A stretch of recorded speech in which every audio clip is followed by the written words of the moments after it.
Good Sunday evening. What's up, peeps? Good Sunday evening to all of you on this joyous Sunday, May 25th.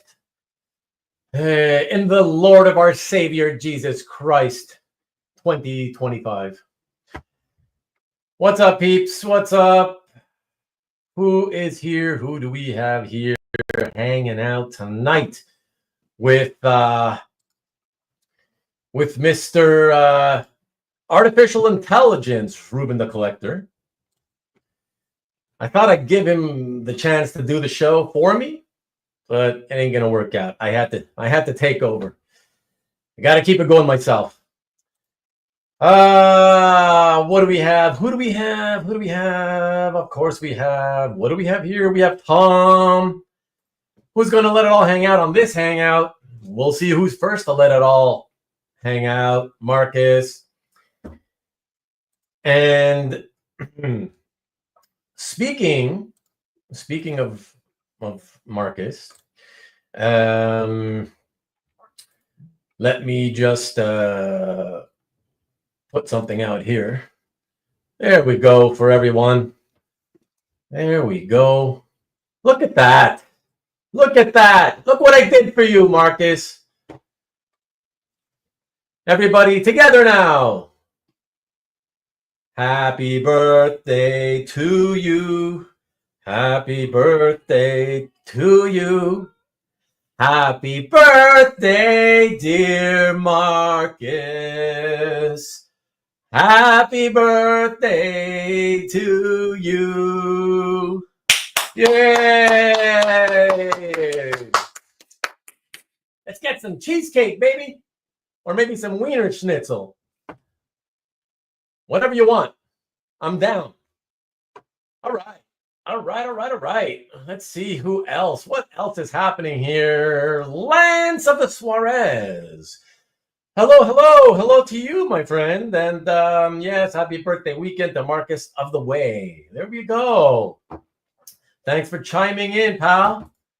Solo starts always faster and more interest. Solo starts always faster and more interest. I'm not sure what that means. But JT's back. What's happening, JT? Someday it's hard. You're such a strong presence to contend with. Whatever, man. Just pop in and have a chat with everybody. What are you talking about? You don't gotta, like, who cares who's first, who's second, whatever. Who cares about all that bullshit? You could go do a show and tell interview, whatever the hell you want to call it. You could do it over at Comic Art Live. Who cares? What does it have to do with you popping in and saying a few words? Let's discuss, have a discussion together. Who cares whose channel you've made your first appearance on? It ain't gonna be worth anything. We can't sell it. Anyways, good to have you here, man. Good evening to you as always, Mr. Red Jet. You're probably heading off to work, I'm assuming. And yes, oh, how lovely. Thanks, Vivian. Very nice of you to wish him a happy birthday with a nice chocolate cake. And John Brown, good evening to you, sir. Good to see you. And look at that. Very lovely of you to wish Miss Vivian a happy birthday last week, 5 days ago. And Mr. 3000 is Tom Sully. Mr. 300 is Tom, number one. Nice. Very nice. Man, when I catch up, by the time I catch up to all the comments, Marcus, there better be a nice thank you for me. I mean, I sang for you. Holy shit. With my horrible voice. I mean, for everyone to see and hear.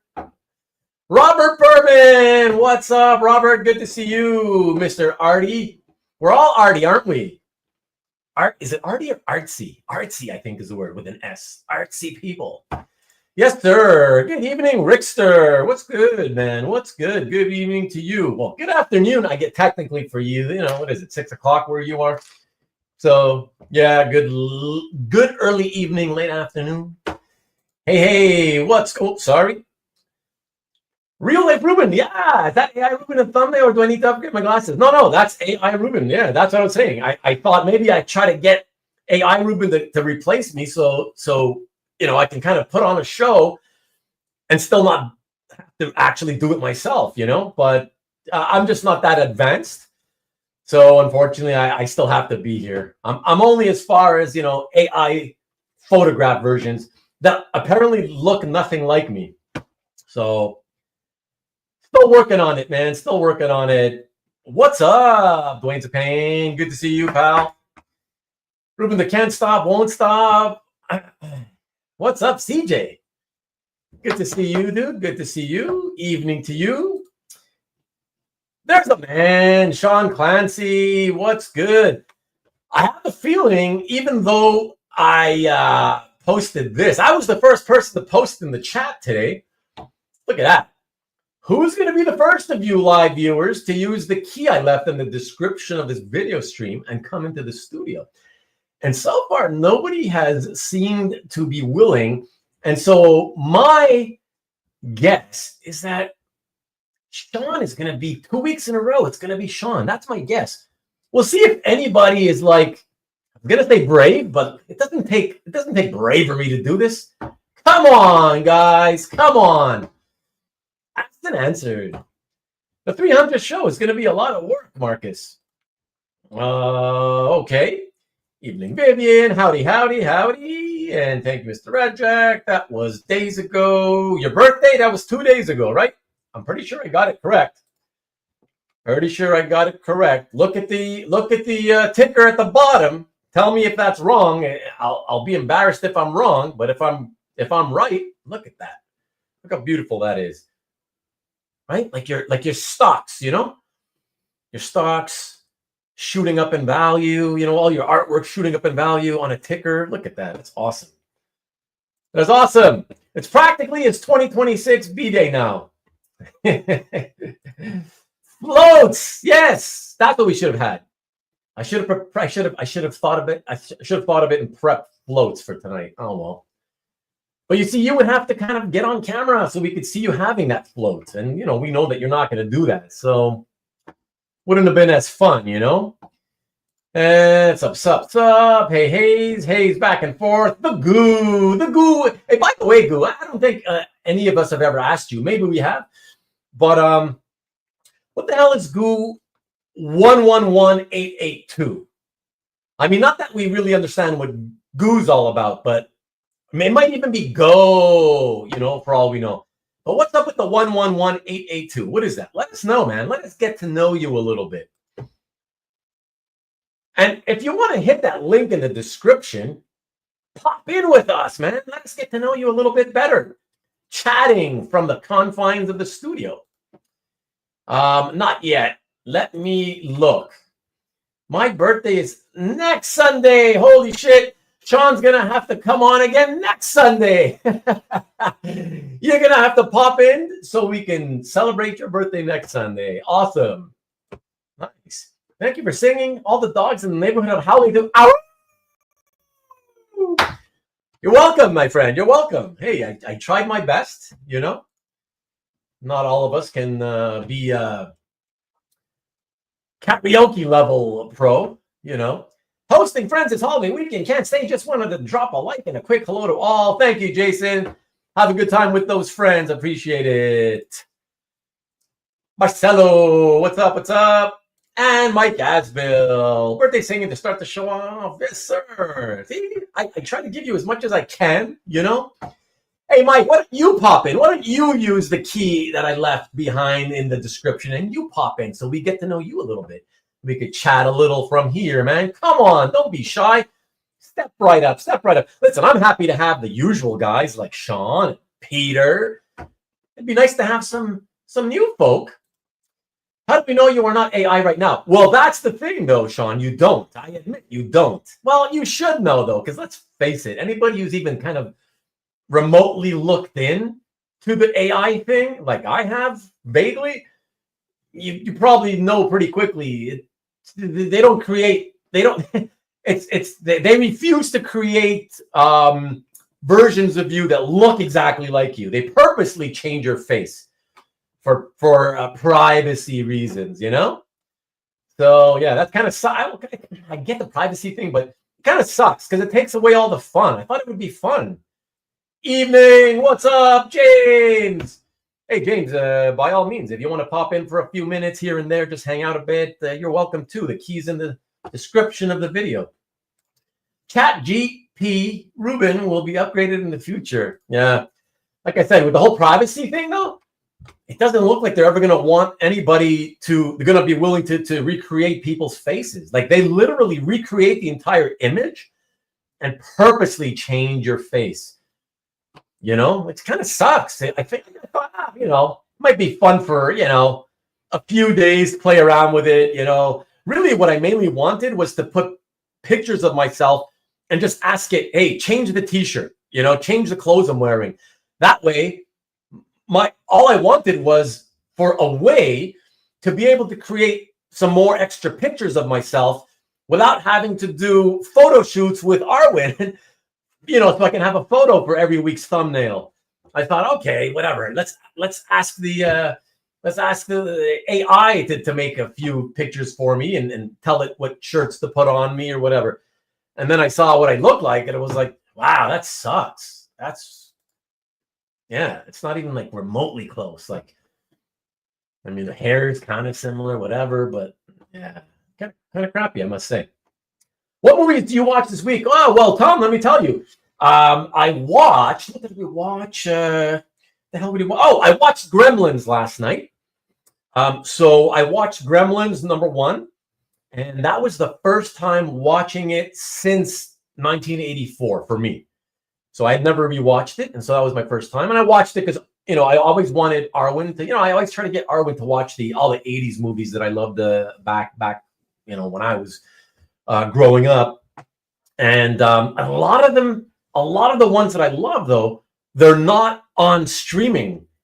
I have Netflix and Amazon, whatever you call that, the Amazon one. And of course, you get the freebies like the Tubi and whatever else. And let me tell you guys, there have been times where I do, you know, the voice searches, and I'll shout out the name of a movie, you know, 80s movies. And the first time I tried just doing 80s movies, it had, you know how it shows you the movie, but it tells you got to pay for it. Like it's available for rent or buy, you know. That's what it was for 23 in a row before I finally got one that was available for free. And then the second time I tried just 80s movies, okay? The second time I tried just 80s movies, I went 27 searches, all failed. They, you know, the movies show up, but of course you got to rent it or buy it.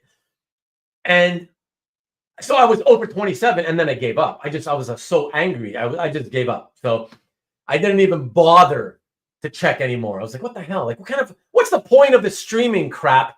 You know, you pay a monthly fee to get, you know, all the movies you want, but all the movies you want aren't even available unless you pay extra for each movie.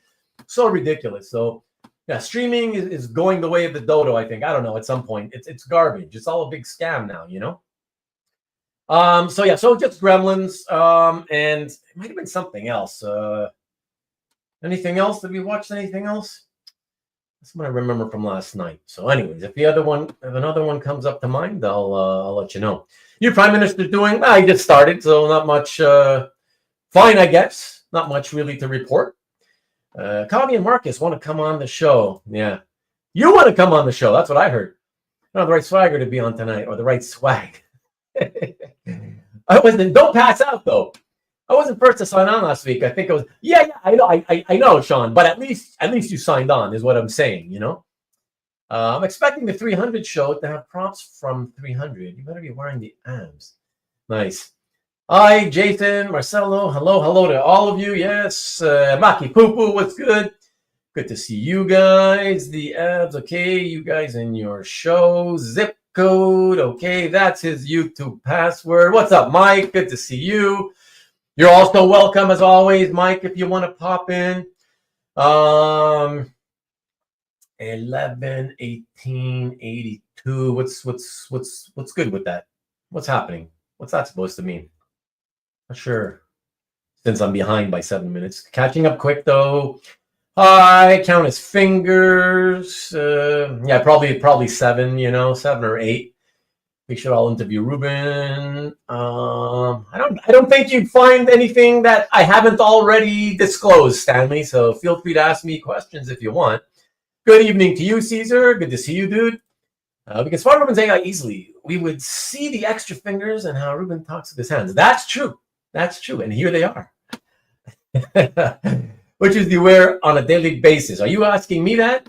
I mean, on a daily basis, I'm usually inside the house, so I don't wear shoes. Outside, I wear any number of 2 different pairs of sneakers. I call them running shoes, but I know you Americans usually go with sneakers. Actually, I have 3 pairs, but one is only used for like when I go on walks, exercise-related walks, Don't feed them after midnight. Apparently not. Yeah, they learned the hard way. They learned their lesson the hard way. You said when the Santa story was brought up, no. No. Why would I be sad? Why would I be sad? Last week I watched the last season of Babylon Berlin on MHZ Choice. Jesus, this is how crazy television has gotten, guys. That they have so many different networks, so many different streaming platforms. Like I've never heard of that, Peter. Never heard of the show. Never heard of MHZ Choice. So crazy, man. There's so much. I mean, I think we're living in a golden age. If you ask me, honestly, I think this is the golden age for television. I think the last 15, 20 years has been the ongoing golden age of television, because of the fact, hey, what's up, TJ? Because of the fact that, like, it used to be considered the place where, deadbeat movie stars go to finish off their careers. When, people used to look at it that way. Hollywood used to look at it that way.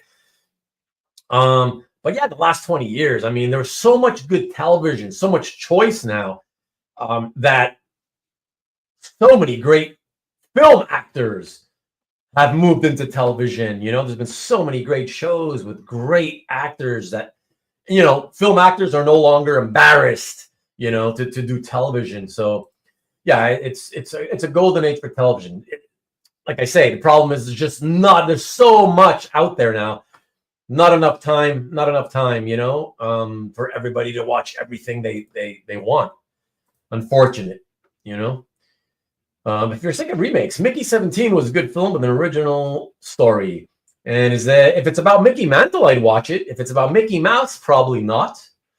If it's about Mickey Rooney, probably not. If it's about Mickey Rourke, probably not. So you have to let me know what that's about.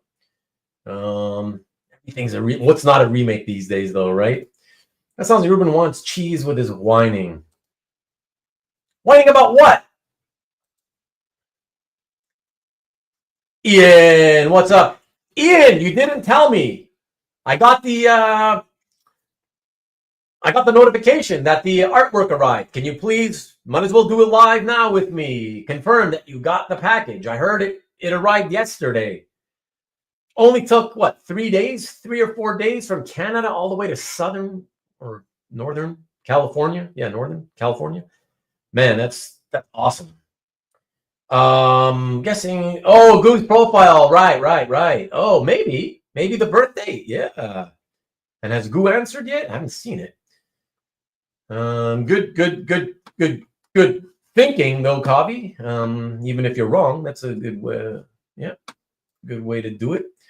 Only watches TMZ Choice. TMZ's so lame, man. Honestly, are they streaming now too? It's just, I hate that sensationalism stuff. Honestly, it's like, ugh. I hate that crap. 57 channels and nothing on. TV is overwhelming. It certainly is. Late greetings, chatter. Stacey and I are heading out tonight. Catch the rewind. Cheers to you, Jeff. Have a great time. MHZ Choice is a European streaming service with English subs. Wow. So it's just for European stuff. Wow. And you can get it in the United States. Interesting. I guess you do it online. You get it online. That's interesting. Mickey Dolenz. Yeah, nah. I don't even know if I'd care to watch a monkeys, show, whatever, documentary. Yeah, documentary maybe, because I like documentaries, even though I do care less about the monkeys, to be honest. But Mickey Dolenz on his own, not really. So clearly, I'd be skipping a lot of Mickeys. Not a lot of Mickeys I'm interested in. Are you excited for the new Superman movie? No, I am not. I am keeping my. I'm trying hard to keep my, my mind open about it.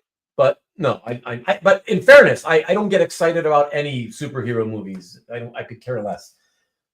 We'll see. We'll see what happens. We'll see what happens. And I'm trying to avoid watching the new what do you call it, trailer that they just put out. Babylon Berlin's first seasons were on Netflix about German homicide detectives during the Weimar Republic. Okay, thank you, Peter. Is the Canadian mail strike again? So that's another thing. Good timing, since I was talking about shipping a package. So interestingly enough, on Thursday night at midnight, so technically Friday morning, is the official time at which the Canadian postal workers said that they would be going on strike unless a deal was struck. But then the day before, Canada Post put out a message saying that their latest offer had been, they're mulling it over, I guess is what they're trying to say. So I don't know what the union is doing, but technically they're not striking yet. Although Canada Post says that the mail may be slow, a little bit slower now. But they claim that the union hasn't officially said that there's a national strike, nor have they said that they're doing like rolling strikes. So whatever they may be doing now, it's not really affecting anything much. So for anybody still wanting to buy from Canadians, i.e. me or any other Canadian, you can still order stuff and it should be okay. But even if they go on strike, there's ways around that for shipping. I'd rather not have to use the couriers. I hate using the couriers. It's more of a pain in the ass. But there's also another solution to where there's companies here who will take packages, drive them over the border into the United States, and ship them from the United States to you. The only problem is, for whatever reason, those companies, they have a limit that each package can only be worth $800. So during the last strike, I signed up with them thinking, okay, that's cool. At least, it'll be something that will help me along until the strike is over. And then it just so happened that throughout the entirety of that strike, which was, 5 weeks long, every single order I got was over $800. So I was just like, oh, Jesus, what the hell, man? So rather than use couriers, I just told everybody the situation, and I said, I'd rather not use couriers if it's cool with you. Let me just hold the items. And it was Christmas, the Christmas season anyways. I'd rather not ship during Christmas season every year. So I just asked everybody, let's hold them until the new year, and then I'll ship them out in New Year. And everybody was cool with it, thankfully. And yeah, so that's it. Great shipping and condition also. Thanks, Ruben. All right, Ian, you're welcome. That's awesome. Glad to hear it. He told me that he sent that out right. I did. It was just in time to get it over the border before the strike would hit. But it appears that it would still have made it, since they're not officially striking yet. So, would you ever want to write or draw a comic? No, I'm not a writer and I'm not an artist, so no.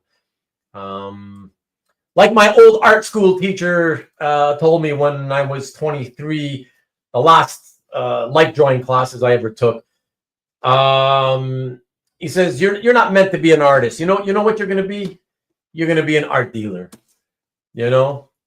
How prophetic was that? So yeah, no, I'd rather admire the art. So Mickey Spillane. What about Mickey Spillane? Ruben is waiting for Eradicator and Superboy to show up. That would be nice. That would be fun. That would be a lot more fun than anything else they've done. And we're going to get to that, Kavi. Jello. What's up, John? I believe an artist. Yes. We're going to get... an artist? Indeed. Recommended. Okay. Dark Star. Ooh, Dark Star? Okay. A little bit slower now.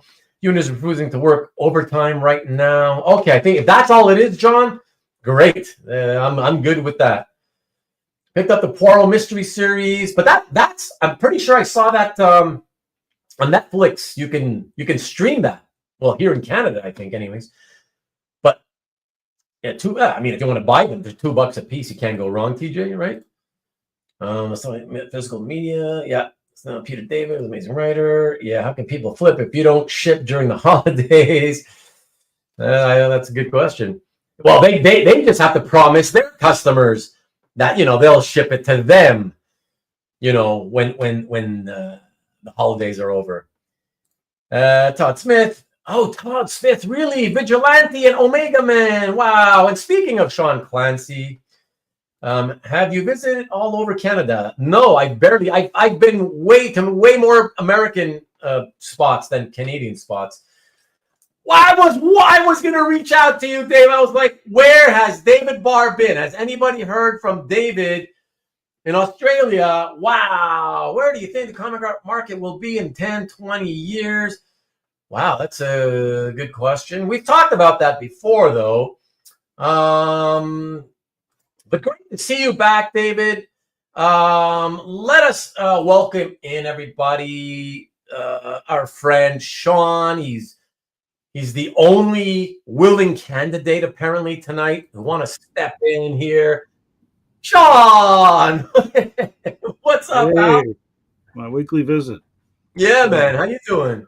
All right. Yeah, I just looked it up. It was Todd Smith. So I think you just read that. Yeah. So, yeah. Do you know if that just happened today? I was reading Kurt Busiek post. He wrote that Peter David and Todd Smith, both talented longtime comic pros, had passed. So my guess is that it was real recent. Wow, that's sad. Over here in this book, yeah. Yeah, that's very sad. I vaguely remember his work. It was towards the end of the time period where I stopped collecting. So, right. Yeah, I mean, like I said, Omega Man is when I first noticed him, and then yeah, correct. Everybody saying hi to you, of course. Sean, Peter, CJ, everybody. Okay, Peter, come on, Peter, get on here. Yeah, get on here, Peter. Jump in. So Peter David was always fun to party. So let's talk about that first. And if I remember, let's see, where was the comment? Yeah, I'll bookmark this comment. All right, David. So I hope you're going to stick around. We'll see if we get back to it later. I did want to talk about freezing, huh? About Peter David. But first, let me say, I know it sounds, I know you guys probably don't say happy in front of Memorial Day, right? Because you're memorializing the people who gave their lives in service of their country. So it sounds weird to say, well, happy Memorial Day. But if you don't say happy, what do you say? I wish you all a good Memorial Day weekend. Is that good enough, I guess? Because that's not really a happy occasion. But anyways, Sean, are you guys all off? Is everybody have a day off tomorrow? Is that how it works? Yeah, we do. Okay. It's recognized tomorrow.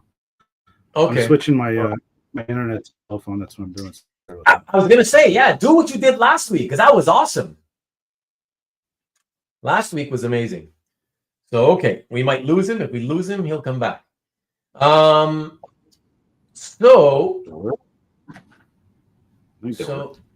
that didn't work. It'll be like beanies. He liked doing karaoke. Who? Peter David? Oh, because of the parties you mentioned.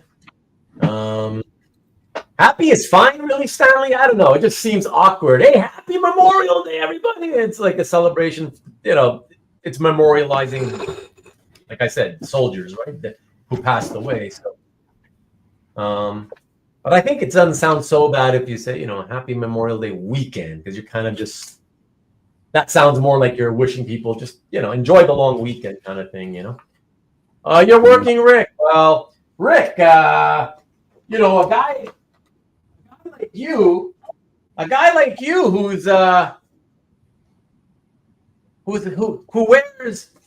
wears so many hats, right? I mean, a guy like you, you got to be working 7 days a week, rain or shine, holiday, no holiday. That's what I imagine, man. That's what I imagine. But federal holiday it is. Yes, that's what I assumed, Well, yeah, comic shops. So yeah, comic shops have always kind of been that way, though, Tom. Even here, I feel like it's a small business, and so it's harder to make money, and so I think those kind of small business owners just like to stay open and not lose the business, have a good Memorial Day, more neutral. Yeah, exactly. Yeah. It's all military here. No one says anything. They just all cook out. Okay.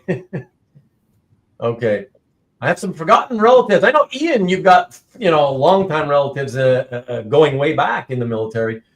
To celebrate tomorrow, did some research and found family that passed away serving during the Revolutionary War. That's crazy, dude. I love hearing stories like that, though. Like, it's amazing. Just, I wish I would go, had information on my family tree that goes back like that many, more generations than grandparents, for example. Like, a lot of people know something about their grandparents, right? So a couple of generations back. But when people start going, like, even great grandparents, I find pretty impressive. But then when it's great or further back, wow, that's pretty crazy. Hate the work, you love to buy art. Yeah, I get it. I think we all can say that, though, Rick. Memorial Day has kind of been usurped as the first day of summer. Oh, is it officially the first day of summer tomorrow or today? Like Labor Day is seen as the last. Okay. I did not know that. Amazing. Cool. You go back that far. Yeah, that's pretty wild. Have a safe Memorial Day. Yes, please do, everybody. Peter David. So Peter David indeed passed away. I just heard about this a couple of hours before we went live here. And it in a sense surprising. It kind of took me by surprise when I saw the article, but at the same time, a couple of seconds later, I wasn't surprised because it reminded me of how many physical issues he had been having for well over a decade now. I think it feels like it's been forever, to be honest, that he had been talking about how bad his health was and having issues and whatnot, so in that sense, it's kind of, not surprising. Sad news indeed. And Frank Brocco, what's going on, man? Always wondered about the painting over my head. Very, very Barbarella-ish. Do you mean this one? Sorry, that one there. I think the one below it. The blue. I don't see anything that looks Barbarella-ish. Is there a better option for that besides 23andMe? Well, that wasn't even the first one. What was the name of the Ancestry? Isn't that really the king of all Ancestry type family tree companies? That's the first one I remember, right? Same here. Yeah, and I think that was the one. Wasn't Ancestry the one that they used to tie into that A&E? I think it was A&E, like 20 years ago. It feels like 20 years. About 20 years ago, they used to do this show where they would have like celebrities come on, and the people at A&E would help them go back into their family tree and learn things about their family tree. And I think they connected it with Ancestry.com. I think it was A&E, and I'm pretty sure it was Ancestry, but correct me if I'm wrong, folks. I remember Classmates. Classmates.com. Yeah, Classmates. I remember Classmates, but that had nothing to do with Ancestry. Well, no, but it had to do with A&E. A&E would use the Classmates.com. Oh, I see. Oh, really? I mean, Yeah. I guess it was some kind of advertising thing they had going with them or something. I guess I don't know. I guess it was getting old photos. Yeah, Marcus, I've never been a writer follower, as you well know, so it ain't gonna be me. I thought it would be worth mentioning, of course, and we can talk about it if anybody has things to say. Yeah, I'm not going to be doing the eulogy on CAF. I do artists, and even then, it has to kind of mean something to me, not for every single artist. Between his health and, that must be a typo, rank all of Peter David's, oh, please.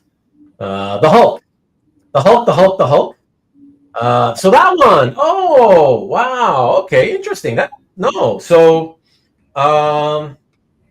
Interesting.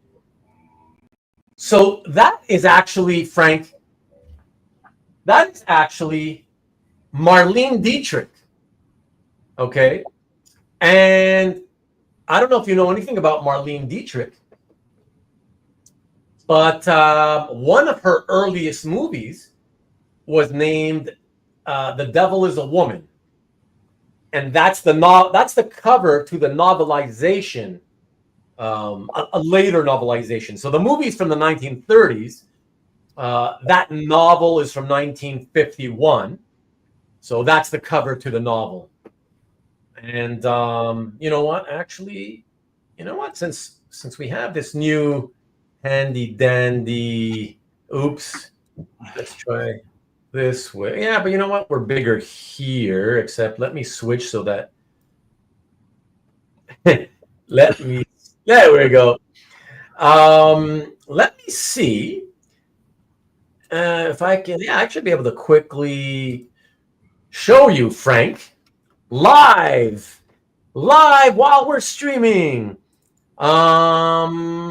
Yeah, so I can show you so you can see it better, since you thought it looked like Barbarella, and it's definitely not Barbarella.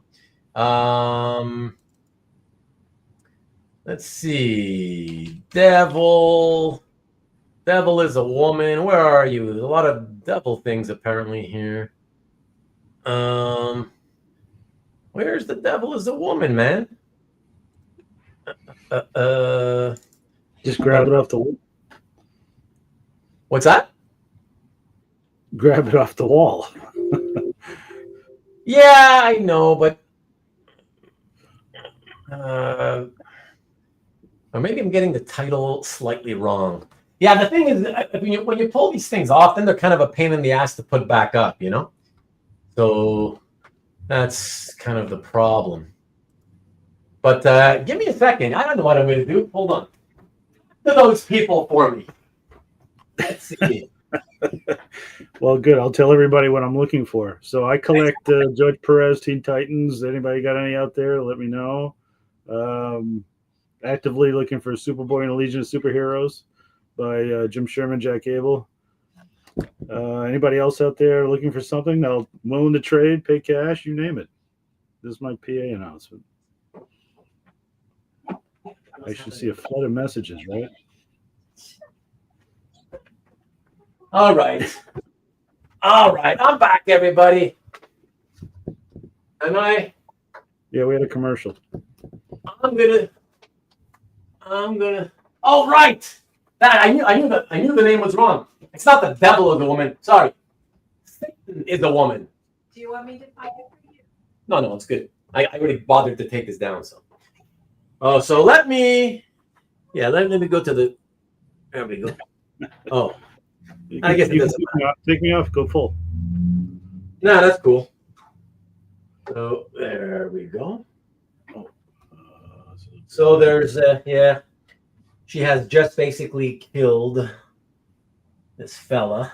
No, it looks like her. At least it looks like it. Yeah. Yeah. That's by the great Barry Phillips on artwork. Let's see if I can quickly hook this up again. Oh, God. Let's see. Yeah, I only got it on one side though.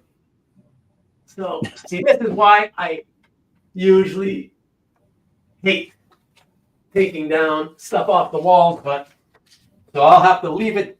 I'll have to leave it off here, everybody, and I will do it later so I can get back to you guys.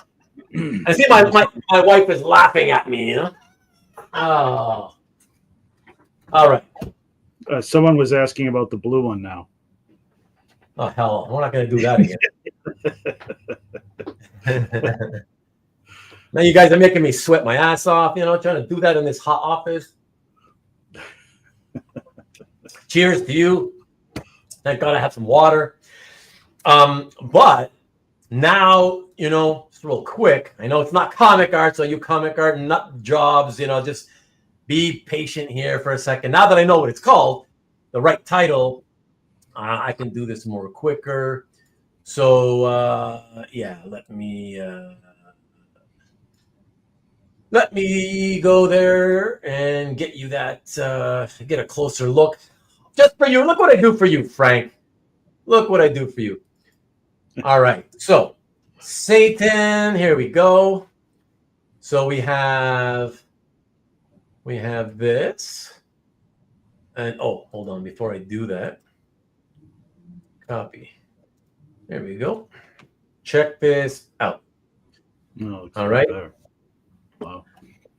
So that's the painting. That's the painting. Of course, it's as big as you're going to get it anyways. And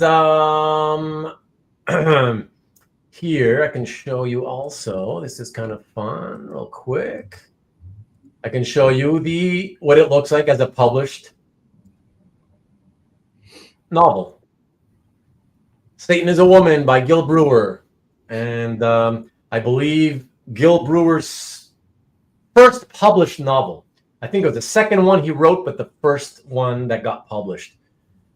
Yeah, so I'm not actually sure. To be honest, I'm not even positive that whether it's like a novelization of the movie or whether they just kind of stole the title and it's an original story. I'm not quite sure about that. So, but yeah. So there you go. All right. Was there anything on the back side of the art? What do you mean by anything on the backside? Sometimes they would write their name and addresses on the back. The artist. Oh well, I mean it's framed now, so I don't remember. But okay. You know, sometimes they would have, yeah, like you say, their name, the address, or whatever. You know. Well, I would take a picture usually, and I'd print out a 8.5 by 11, and I tape it to the back side of the frame. So or put a sleeve, one or the other. So you don't do that. You don't take images of the back before you frame them. Oh, no. Sometimes I did, but only if there was something that was really noteworthy that I wanted to you know, I thought was important. But typically, no, just the front. Yeah. And because for me, all I'm really interested in is the information. Any information that might be on back, right? And so if it has any information like, you know, the artist's name, address, you know, whatever, it's really just to identify the artists, right? So, but if I already have the artist identified, I don't care what it may be written on the back. Like it doesn't mean anything to me as long as I have the identifiers like artist name, you know, what it was published as, you know, who published it, that whole, you know, all that type of stuff. Otherwise, I don't really care, you know. Otherwise, the only reason I would take a scan of the back would be if there was some kind of condition issue that, you know, I wanted people to know if I, you know, in case I ever get rid of it or whatever, I have to sell it or whatever. than just for full disclosure to show people, But other than that, yeah, no, I typically don't, Okay, so I fell super way behind on what was everybody talking about. So Peter David. To get back to Peter David, are you familiar with his work, Sean? Because he did a lot of writing, before you stopped reading comics. Yeah, he used to write an article called I Digress, right? In Comic Book Buyer's Guide. And then he went over to Comic Book Marketplace, and I would see him in Portland. He used to come to our Portland show a lot. This is in the 1990s, so we would always have. He would be very opinionated, and I just remember him arguing with just about everybody down there, to the point where he didn't want to even admit who he was sometimes. But this was probably, I want to say, mid to late 90s, probably mid 90s, and I haven't talked to him since. So. The last time I ever saw him was probably '97 in Portland. So, right. That was, and of course, I read the Hulk, like everybody else. Yeah. So I want to mention one for those of you who were around back then. I know you were. I don't know if you read those, Sean, but I want to mention one that only today, believe it or not, when upon reading of his death, that I realized. I mean, I probably realized it years ago, but since forgotten, until today. Because again, I was never a writer follower. But one of my favorite stories during the 80s was, I want to say, a 4-parter. I haven't read it since since it was coming out. And I just realized today, reading an article on his passing, that it was Peter David who had written it. It's great. It was known as The Death of Jean the Wolf. Do you remember that? The Spider-Man captain's daughter? Yes. It was a Spider-Man. Yeah, I remember her. Yeah, from Spectacular Spider-Man. Right. Yeah, that was when Rich Buckler was doing the art. Certainly on the covers. I can't remember if he was doing some of the interiors or not. But The Death of Jean the Wolf, which I believe was the same story that had that Sin Eater character, or am I confusing both stories? Let me know, guys. I haven't read that story. So, what was that, Sean? I said I haven't read that story since it came out, and that had to have been early 90s. Yeah. Right, exactly. Yeah, me too. That's what makes it difficult, Yeah, and thank you for reminding me, TJ. I used to write in the CBG, exactly. Yeah. Let's see. Paul Lindy. Why are you asking about Paul Lindy? Oh my God.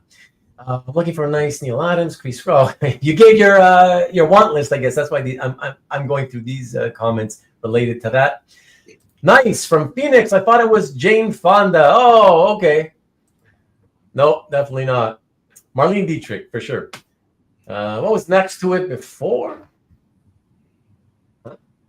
Let's not do that again. Now there's 2 spots, exactly. No, I'll have to put it up right after we're done here. Assemble comic art nut jobs. Exactly. Assemble, Peter. Drop on in if you want. Audience, keep Ruben on his toes. Yeah, man, making me run around and jump around, taking things off my walls. What's going on? Thank you. I'm glad you liked it. Thank you. Very nice work. Thank you, CJ. Can you pull down the other paintings? Not going to happen. What is something like that worth? I mean, a few thousand, I guess. Several thousand, a few thousand. What a feminist title. Yeah, exactly. Femme Fatale. I love the Femme Fatales, Peter. I got a few in my living room. Yeah, love the Femme Fatales. 1 million, Tom. Next, ask is Ruben to take it out of the frame. Yeah. No idea what novel cover art sells for. Yeah, asking. He's curious. That's okay. I'm guessing Gil Brewer has been divorced at least once. What? Of course, it takes you, John, to throw out something like that. Careful putting him back on the wall without being insured. Thank you, Gabi. Thank you. If you buy it from me, Marcus, there's a COA. Yes. I print them up on demand. You see, that's how they have more value. I used to love doing paint by numbers back in the 70s. When you were a little kid. Yeah. Recall buying that back then. Are you talking about the death of Gene DeWolf by any chance? Sin Eater. Hey, Mr. Red Jack, you're with us tonight. Whoa. Oh, yeah, you usually leave more around like 9, I think, right?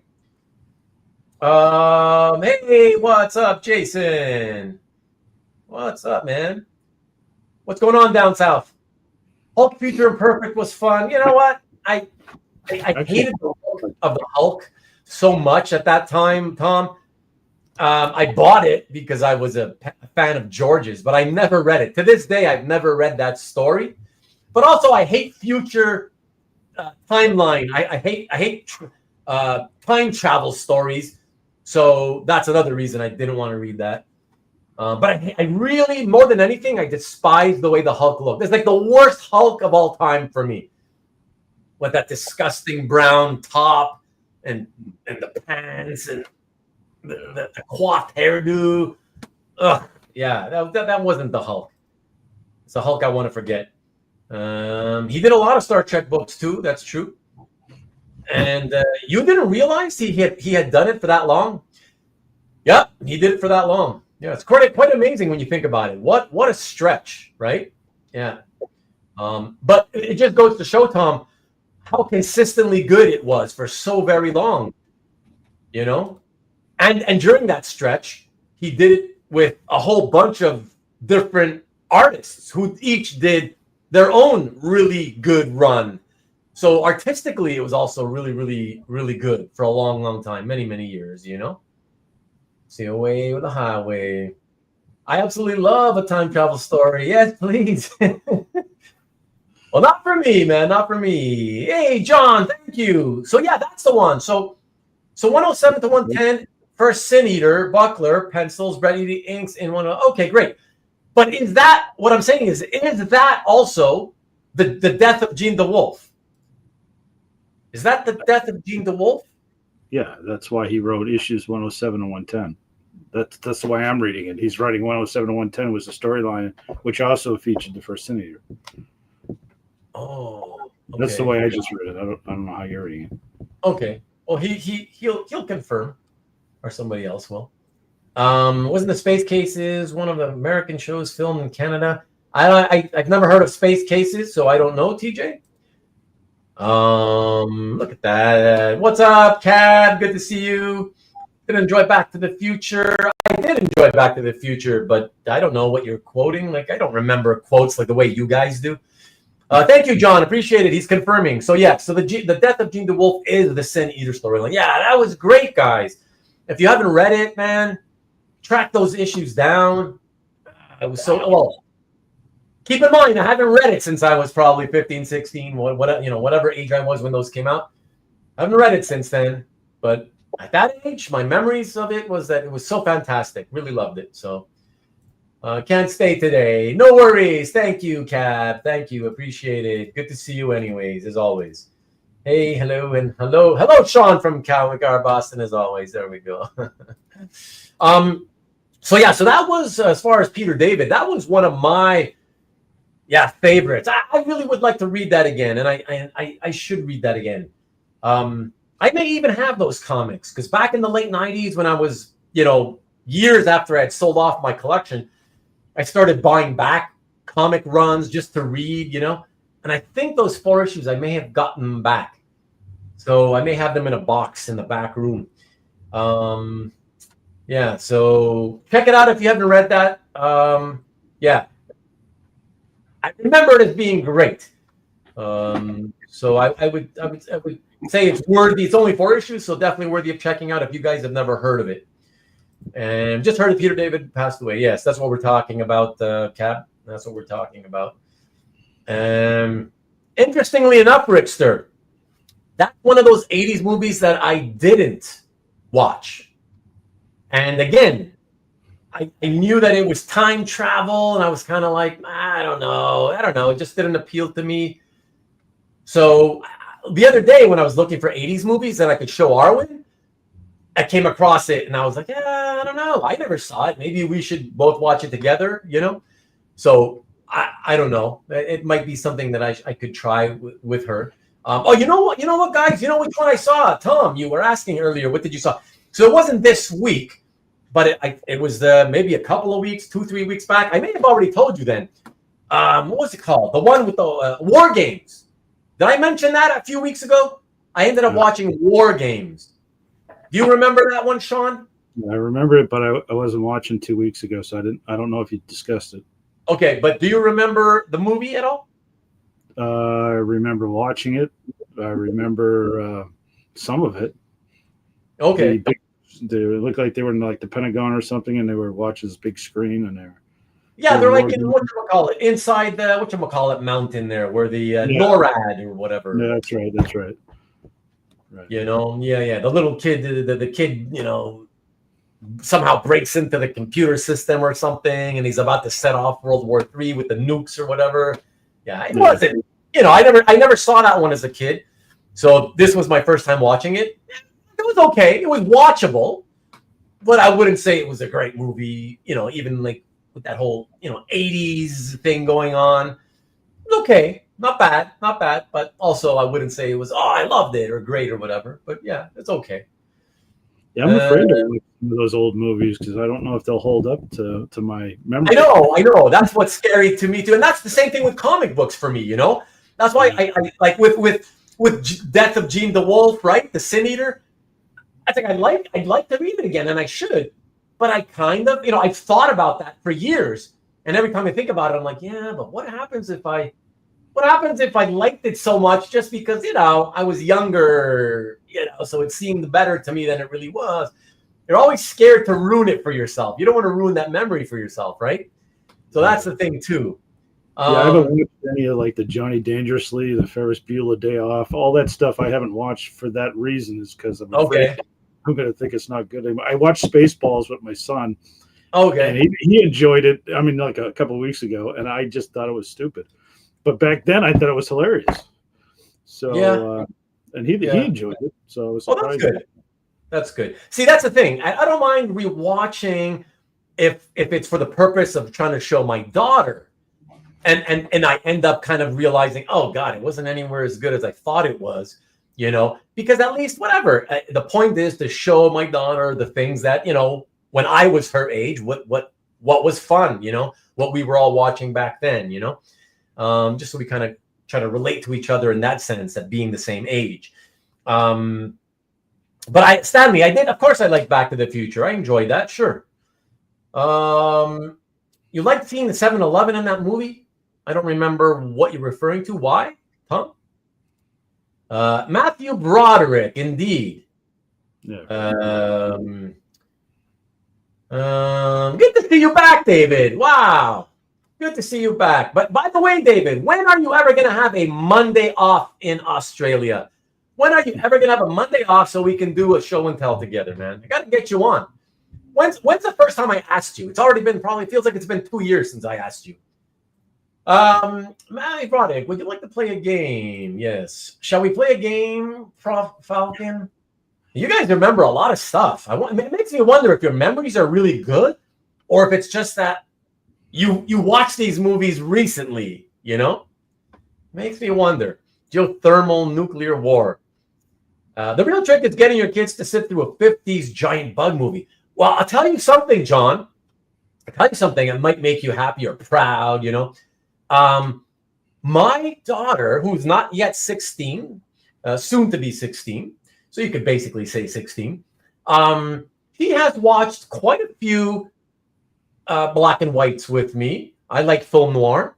And she has watched quite a few movies from the 30s, 40s, 50s, 60s, and quite enjoyed them. In fact, we both watched a little ditty called Detour last week. And I think I forgot to mention that last week. We watched one called Detour, and you can, I believe, catch it on YouTube. I think I saw it's even on YouTube. And it's only like an hour. It's not a great one. I'm not going to tell you it's great. But I think, given that I can tell you it's really unknown actors from a small studio, it was really good. And it's only an hour and 7 minutes. Really a lot of fun. Really a lot of fun. So I recommend that one if you like film noir. I myself would not watch. If I'm going to watch 50s movies, John, I'm going to watch more film noir type stuff, not giant bug type movies. That's just not for me. I don't have the patience for that, you know. Batteries Not Included is a good kids movie and still holds up. Yeah, but Rick, isn't that the one that comes off kind of racist now? Isn't that the one like? Am I confusing it? Isn't that the one where the guy talks like with the heavy, thick Pakistani accent? I thought that was Short Circuit. Oh, that's Short Circuit. Okay. Oh, so you know what then? I've never seen Batteries Not Included, I don't think. Yeah. It's so stupid, it's hilarious. Ludicrous even. Any Spielberg movie holds up, really? Because I gotta tell you, Tom, War Games Remake was in development and then it got shelved. Okay. It would have been better now, I think. Yeah, it'd be a lot better now. For sure. Rick, Batteries Not Included had a charm of its own. Okay, so maybe I could look at that, into what that is. Yeah, I'm pretty sure I never saw that. But what did you just mention? Remind me again. Hold on, Batteries Not Included. Oh, the Steven Spielberg stuff. Yeah, like, so Gremlins, I can't say honestly that it holds up. Like, it depends what you mean by how do you define holds up, right? It wasn't a terrible movie by any means, but it wasn't anywhere near as fun as I remembered it. And I think in this case, I can honestly say that it definitely it's not that it's bad. It's just that it's definitely geared more towards, let's say, 14-year-olds, 15-year-olds, 13-year-olds, like that kind of age range, but yeah, like it's okay, it's okay. Maybe we'll catch the sequel. I don't remember anything about the sequel, to be honest, so don't know how good that would be. Mr. Potato Head, Backdoor isn't a secret. Wow. Time is already flown by. Our one is going to be 60. Exactly, Cab. Exactly. I know. Exactly. It feels like just a couple of years ago, she made a couple of little appearances briefly on camera, and she, she was like, it feels like she was just 12, a little kid. We're up and staying. All the Billy Wilder movies, 40s to 70s, are still great, and I don't really like old movies. Wow, that's cool. You don't like old movies, but you enjoy those. That's cool. That's cool. Yeah, I've seen some Billy Wilder movies. I can't say off the top. I'm like an actor follower, not director. So I have trouble remembering, what did this guy direct or that guy direct. But I know that I've seen some Billy Wilder ones because when I was watching several years back, going through a lot, like I was hardcore into going through like the film noir stuff, and even non-film noir, but black and white stuff. I remember checking, okay, let me see who directed this. And so I definitely remember seeing quite a few Billy Wilder films. So don't feed them at night. How hard is that? Well, don't forget, Peter, the kid's clock. He looked and he said, "Oh, it looks like it's 11:35. I still have time." And then later we find out he picks up the clock and he sees the cords like all frayed at the end and it's not even plugged in. So it had been after midnight. He just thought he was feeding them before midnight. Gremlins is a Joe Dante movie. Okay, but it's a Spielberg produced thing, right? But it's nighttime somewhere in the world. True. Okay, anything goes. 80s movie Spielberg. No one is going to bring up Temple of Doom with Ruben's favorite Harrison Ford. God. Thank God they didn't, Goo. Thank God. Spielberg only had a little bit in Gremlins. Really? Okay, I'll take your word for it. Dr. Jones. Okay. Batteries Not Included had hewn chrome. Oh, and Jessica Tandy. Oh, okay. I definitely did not see that then. An old tenement house started having miracles happening. Oh, ends up being friendly little alien. Oh, thank you, TJ. Appreciate that. See, that's all I needed is a nice synopsis, a quick synopsis. I definitely would have remembered something like that. No, I've definitely not seen Batteries Not Included. Yeah, Willow and E.T. might be options. We've done those, Rick, a few years ago, actually. Actually, several years ago for E.T. She doesn't even remember much about E.T. And Willow also probably doesn't remember much. Yeah, we probably saw it when she was like 7 or 8. Empire of the Sun. So I saw that, and when I think of Empire of the Sun, the only thing that comes to mind is the poster, the colors of the poster, but I don't remember what that was about. So I don't know if I've seen it. I think I've seen it. Conan, I still watch Dark Crystal every so often. Daniel Goodwin. We have a first timer in the house, everybody. Daniel Goodwin. Yay. What's up, pal? Good to see you. Uh-oh. Got muted. Sorry about that. Just saying, don't know what brought you in here. Thank you for dropping in. You must be shocked, though, thinking, hey, what happened? I thought this was supposed to be an original comic book art channel. They're talking about movies. What the hell's happening? Well, tonight's an anything goes type chat show, so that's why anything goes. Just so you know, Daniel. Cool, man. Let me know what brought you here. How did you find out about my channel? I'm just curious. Ruben's a big Cocoon fan. Interestingly enough, Marcus, that's another one I never saw. I never saw it because as a teenager, I just thought Cocoon, old people. I was like a bunch of old people like going into cocoons and they come out and younger or something. I was like, doesn't sound interesting to me. So I've never seen it. I've considered it in recent years, but I still ultimately said, it doesn't seem like I'd like it.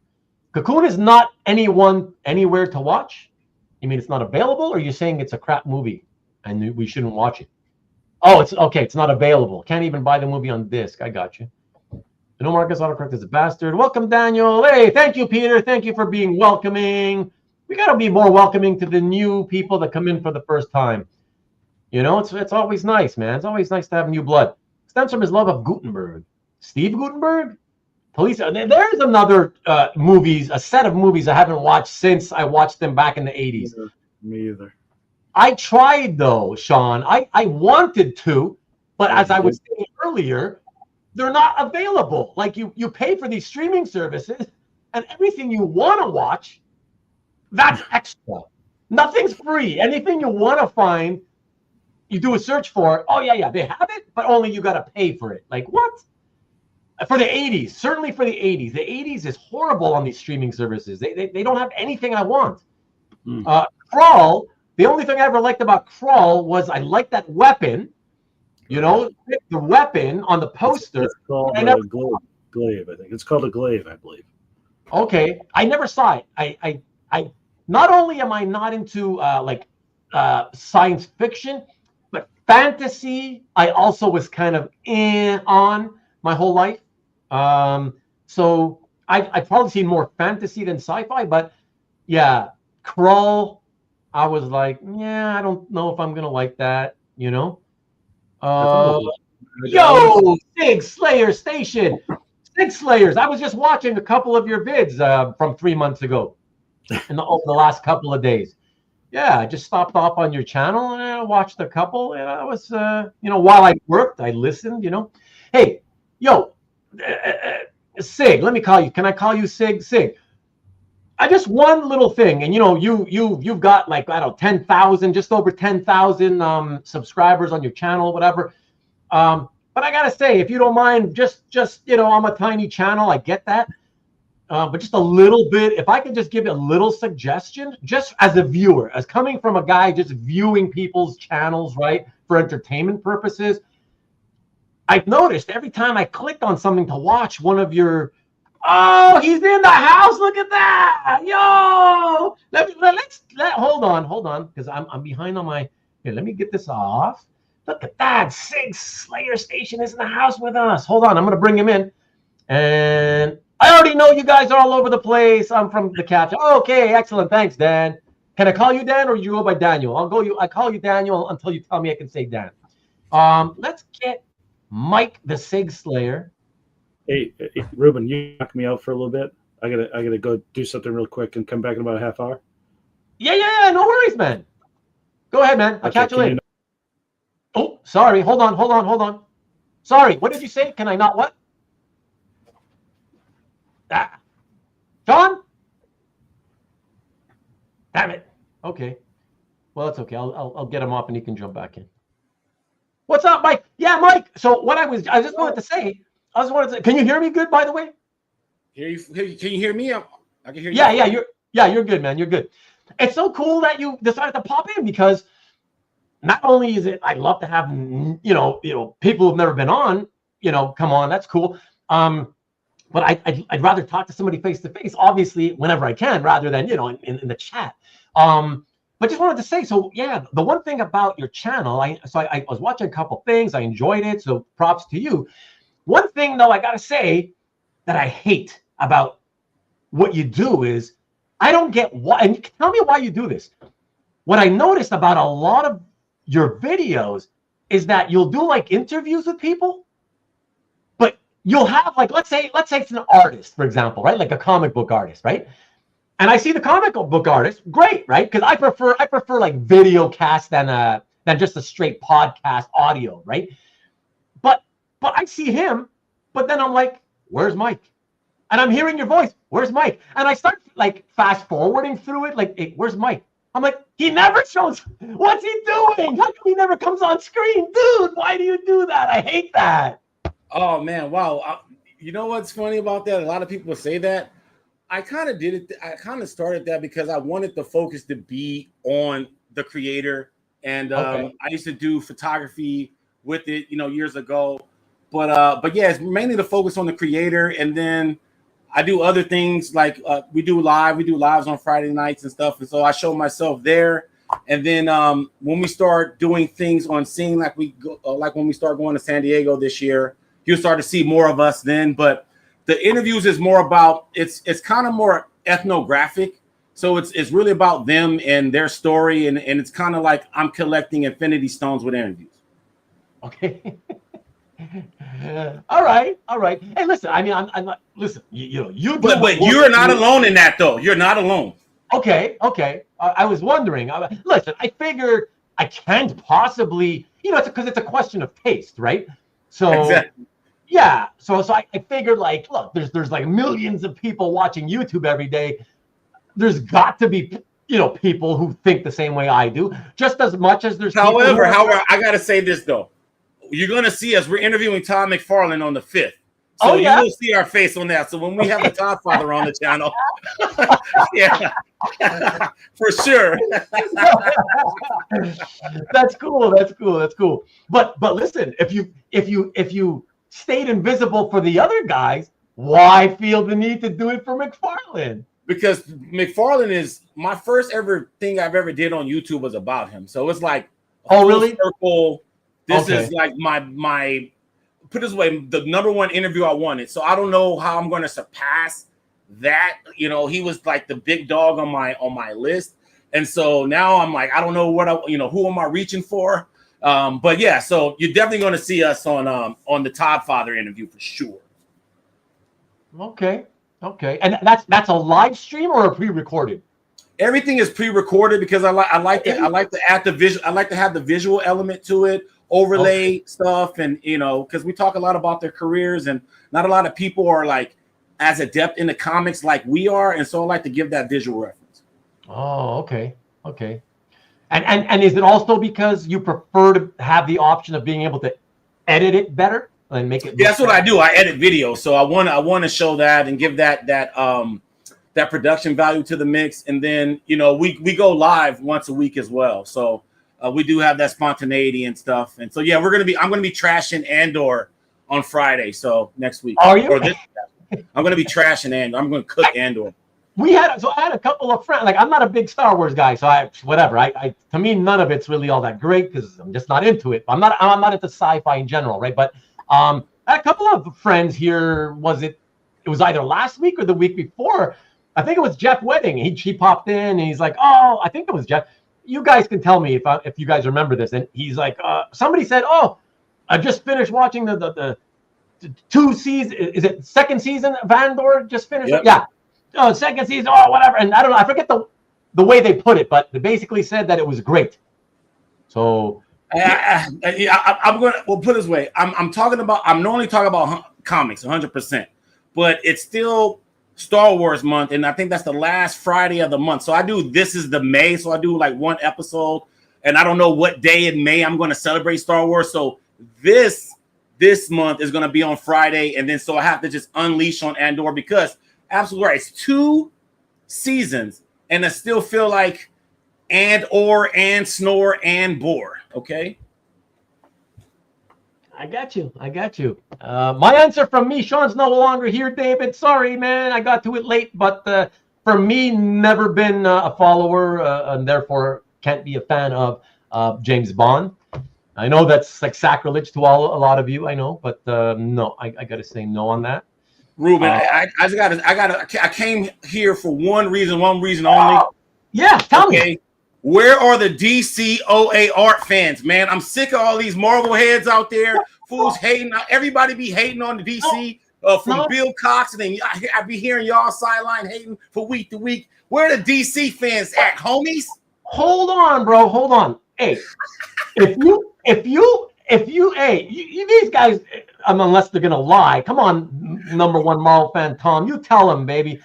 Listen, I don't like. I've done like a lot of show and tells with collectors, right? They're showing off their collections, and I've done so many whose collections are more DC focused that a lot of these guys in the chat have literally like bitched and complained. They're like, how about some Marvel? Cool. I'm one of those guys then. How about Marvel stuff sometimes, once in a while or whatever, Ruben? You know, like. Yeah. So believe me, no. I've always tried to. Well, listen. When it comes to show and tell, I just reach out to whoever I think might want to do it, and if they have enough stuff to show or whatever, I'm not choosing based on Marvel or DC or whatever. But some people say no, I don't want to do it. They're shy, or they're not comfortable being on camera. Other people, okay, sure, let's do it. And it just so happened the way it works out is that over the last couple of years. It does feel like a higher percentage of more DC type collectors decided to do show and tells with me. So it's not like I was, purposely doing it, but I got no problem with it. I like DC. I grew up a Marvel guy too. I grew up a Marvel guy more than DC, but I never shat on DC like some people do, And in fact, some of these guys, because I'm looking at the comments, they're emerging. I'm seeing, okay, hallelujah. I see the DC Nation out there right now. It's awesome in the comments. Okay, I'm going to fast forward here. Let me catch up to some. Sorry, I'm going to have to skip some of your movie talk, guys. Let me see. Hold on. Down 3 Dark Streets. Never heard of that one, John. The Tattooed Stranger. I'm going to have to catch this on rewind so I can remember all this stuff. Both are early police procedural films. Okay, thank you, John. And look at that. Hello, Satan 6 Slayer. Mike, Southern Comic Geek knows he's going to bring the DC fire. So let me see. Dan is fine. Thanks, Dan. Awesome. Love it. Thank you. Look at that. Another one saying welcome. Nice art background. Exactly. Let me also give you that same compliment. Exactly. Gives a good advice. I don't know about that, Stanley. I try. You do, man. You do a lot. You do a great job, man. Well, thank you. Me? Yeah, that's why I tune in. I tune in to get some game from Ruben, man. Yeah. I appreciate it. What's up, Evgeny? Good to see you, dude. What's up? Yes. Hey, boo. Who you booing? Oh, but yay on the McFarlane interview. Yes, sir. Yes. And what's up, Nikki B? What's good? Remember, and by the way, everybody, since you're here, let me just quickly make a little side thing since here, and let me start this. Okay. Yeah, because I didn't do it. I didn't do it earlier. But yeah, let me remind you to catch Nikki B this Friday and every Friday at 7 p.m. Eastern, 4 o'clock Pacific, please. On the EXP, check him out, the handsome devil right there. Oh yeah, yes. Check it out. Claim show, claim some art, and do some giveaways. He's always doing giveaways for free art, free prints, free comics, free a lot of free stuff. So don't go for that though. Just check it out because it's a lot of fun to hang out. And also, might as well do it since I did not do it earlier. I just want to give a quick shout out to Carl, because I know you're not here right now, Carl. Carl Sodergren, as he shows the art. Look at that. Look at that cool art. Yeah, this is on calf. I'm just showing. Yeah, Somebody asked, "Am I on calf?" Yeah, this is on calf. all right. Just wanted to say that for those of you into maybe Transformers or who have been thinking of maybe reading the latest Transformer series, Carl did a video last week. I think it's about 20 minutes or so, talking about, and I just popped the link in, talking about why now issue 20 just came out and why now is a great time to jump in and start reading Transformers. So please do check that out. And what else have we got? I know I got something else. Oh, so Lee's not here also. I don't know where you are, Lee. You probably come in later, but Lee did a video a few days ago, and those of you probably saw that his volume was all screwed up, and you couldn't hear anything. And so I'm putting the link in again because he re-uploaded the video, and he like overdubbed with an audio file. So now you can hear him talk about it. Of course, it's not matching. It's not like he dubbed it so that it matches his mouth on screen or whatever. But it's quite funny. So check that out. And I believe we got one more. Yes, because Lee earlier today, he did a 5 or 6 minute unboxing of the two pieces. He called them his wins, but they're not wins. I guess that goes to show how used to winning shit at auction he is. But what he meant to say was his purchases, because his comic art live purchases from last weekend, he unboxed them in this video. So I'm just gonna drop in the link to that right here, and there you go. So there you go. That's that, and that's it. And I believe Can I ask you a question, Rubén? Yeah, man. So this is because, like I said, I get a lot of game from you, man. So I tune in a lot. Sometimes I don't jump in the chat, but I'm watching.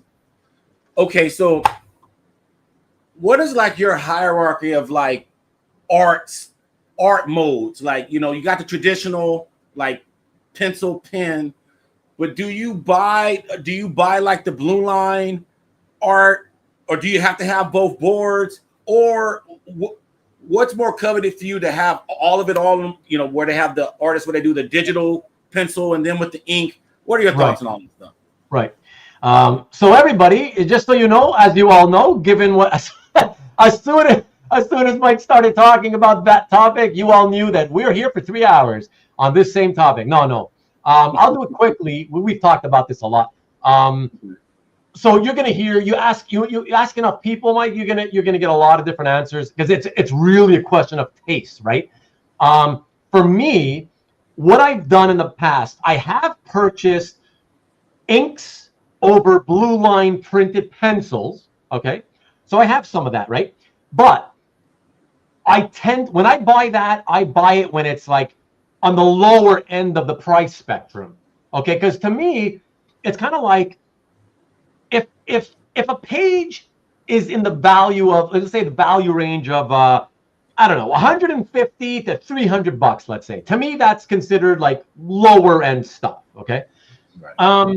So in the lower end range, I just want to have something I really, really like. Now, I prefer, see, it's funny. I love to look and see what a penciler's pencils look like, right? Just to learn from it, right? I just want to see it to learn from it.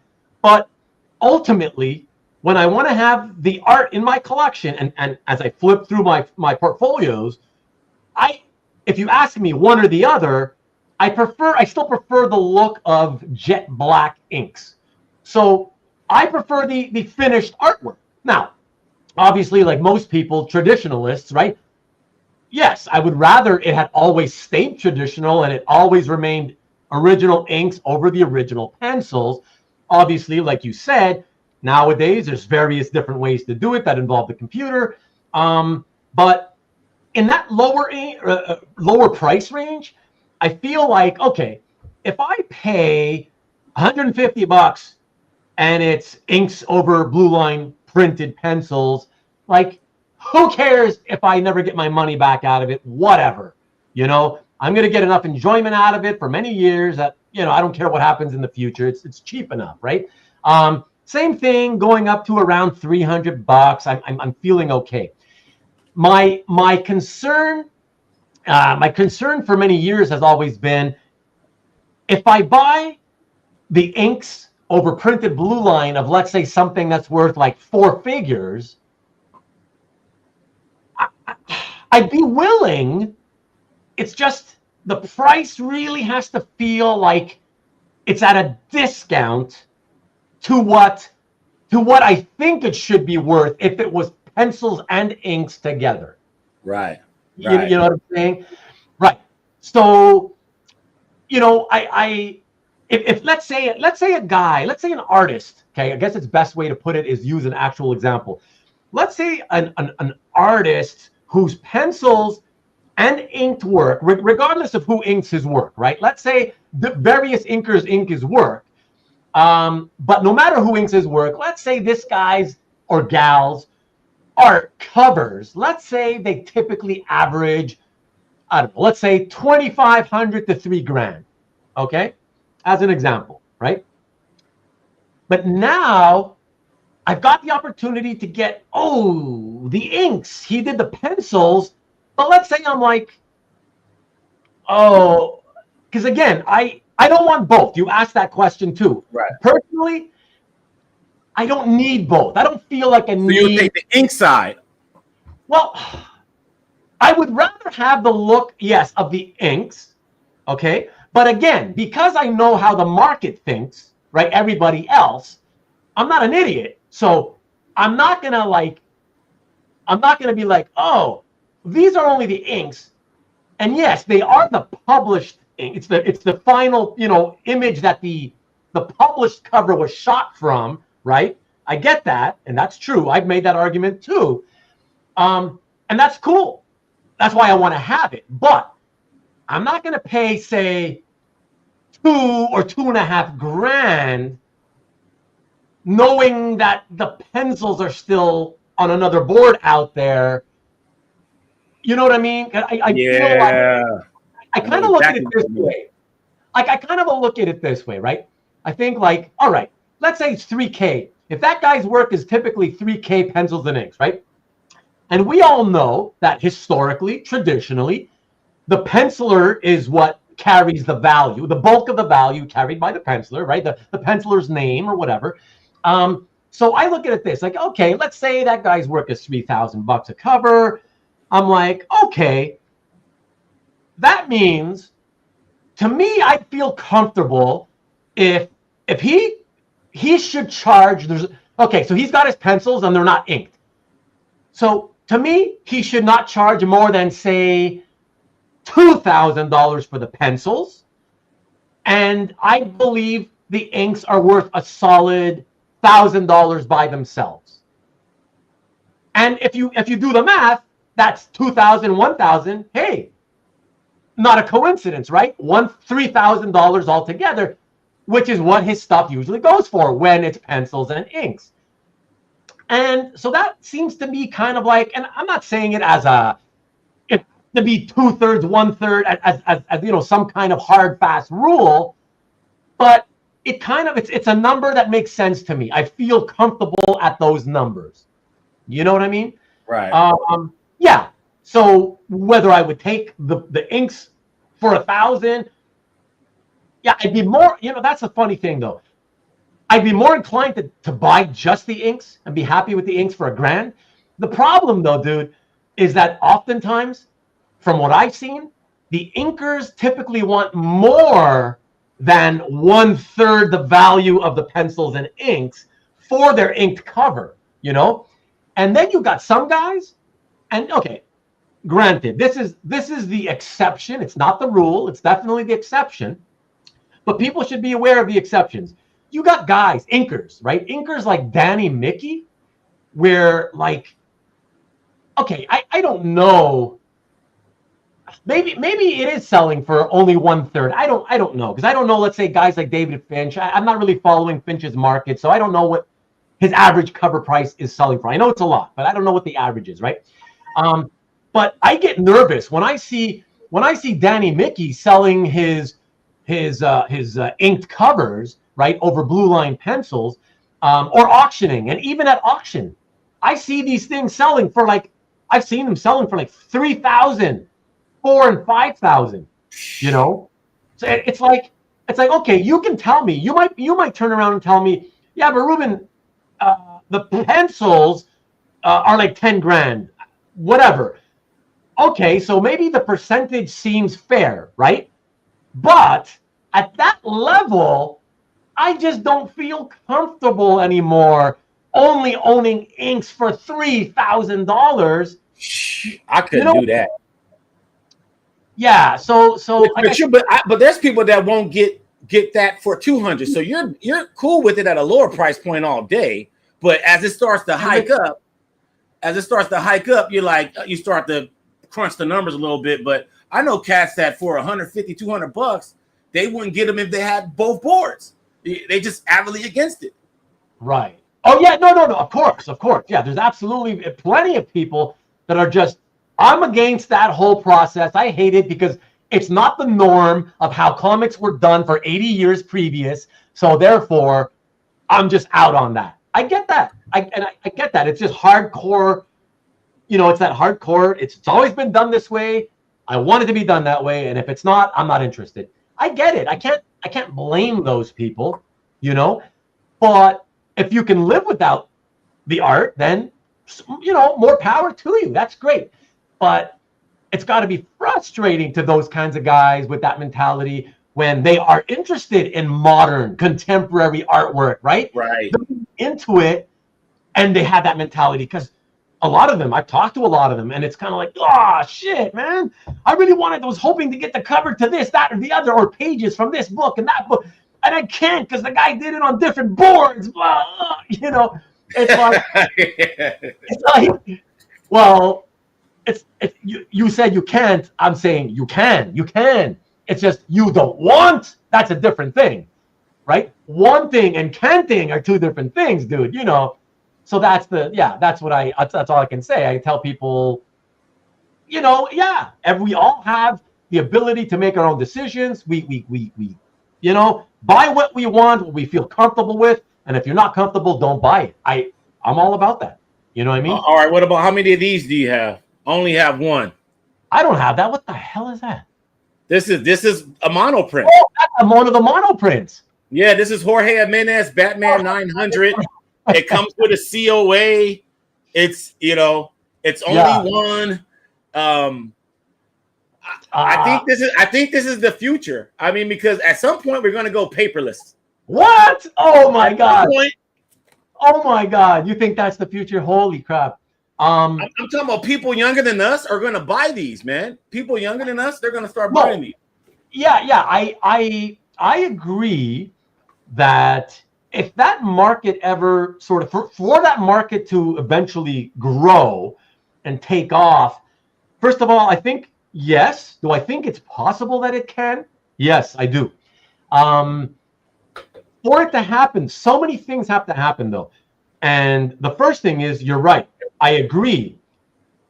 It has to be the younger generation coming into this market, right? This hobby that starts it off, that kicks it off, because they grew up more with electronics, right? Electric devices from the day they were born. They're surrounded by electronics, technology, what have you.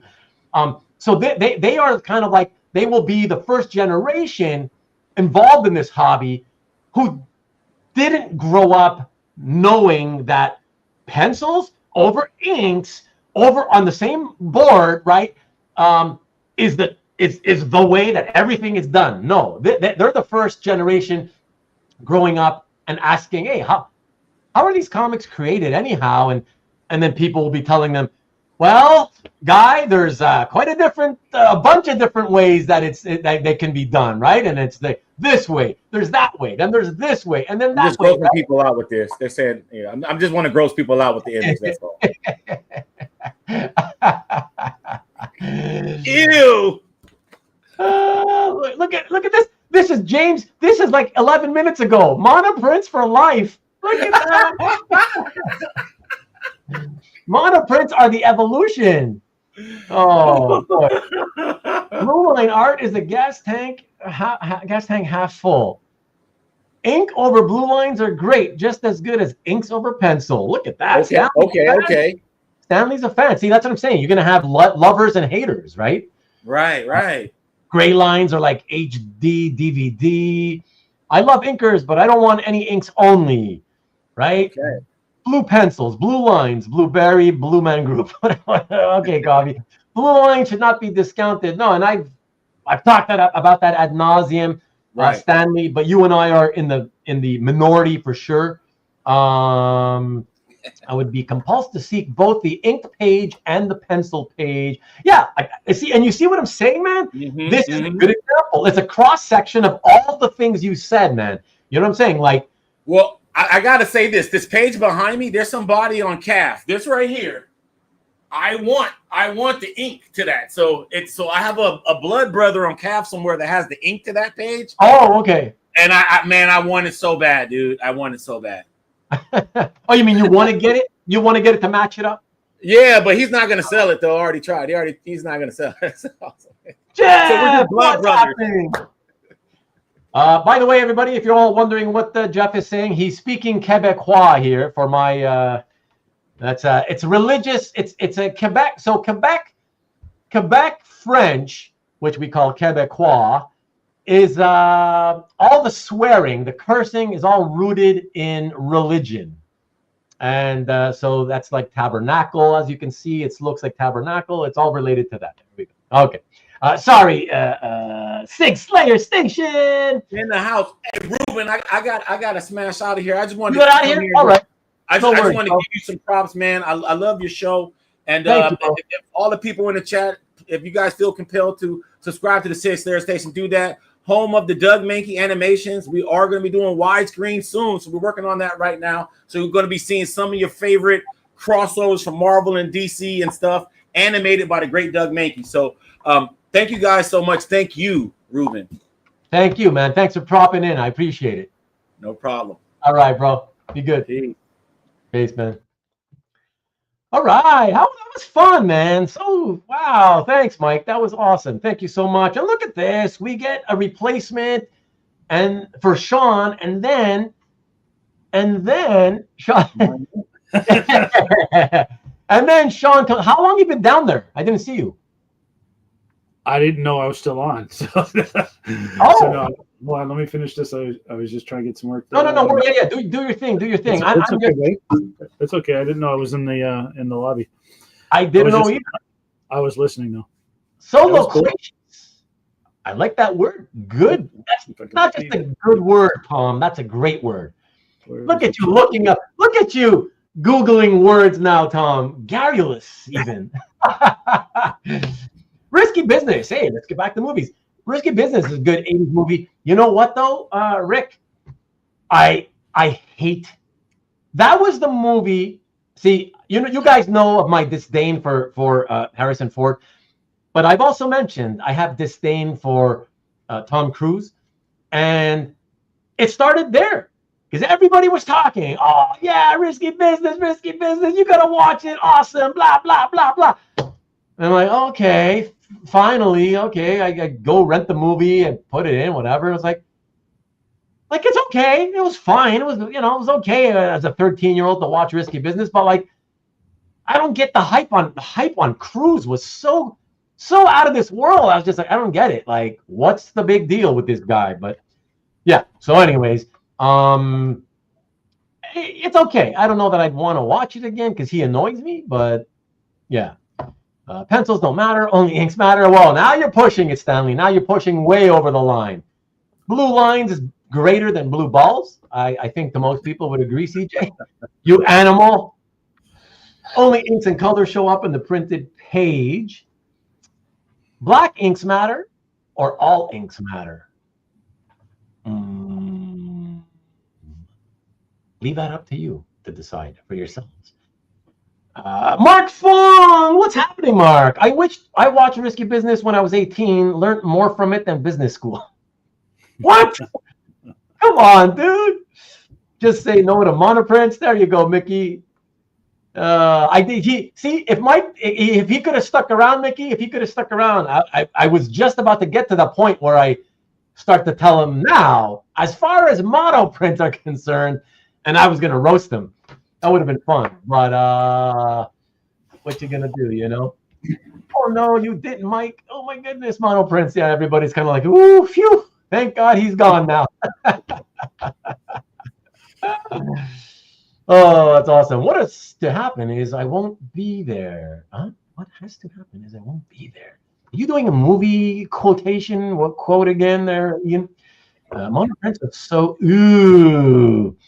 Monoprint should cost the same as any basic print. Yeah, I'm with you there, Stanley. I agree. Yeah, exactly. We can't prove that the artist won't print some up in the future. That's the bottom line. So forget limited edition. It ain't limited unless it's one of a kind, truly, right? So monoprints give me mono. Mono, the kissing disease. Is that what you're trying to show, Marcus, with that one?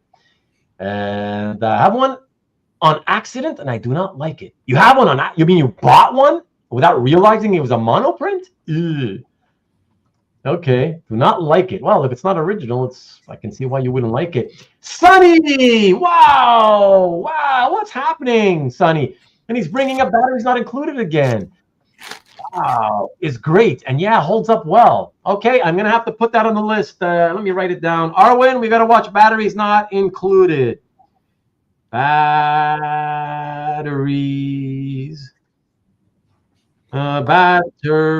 Sorry.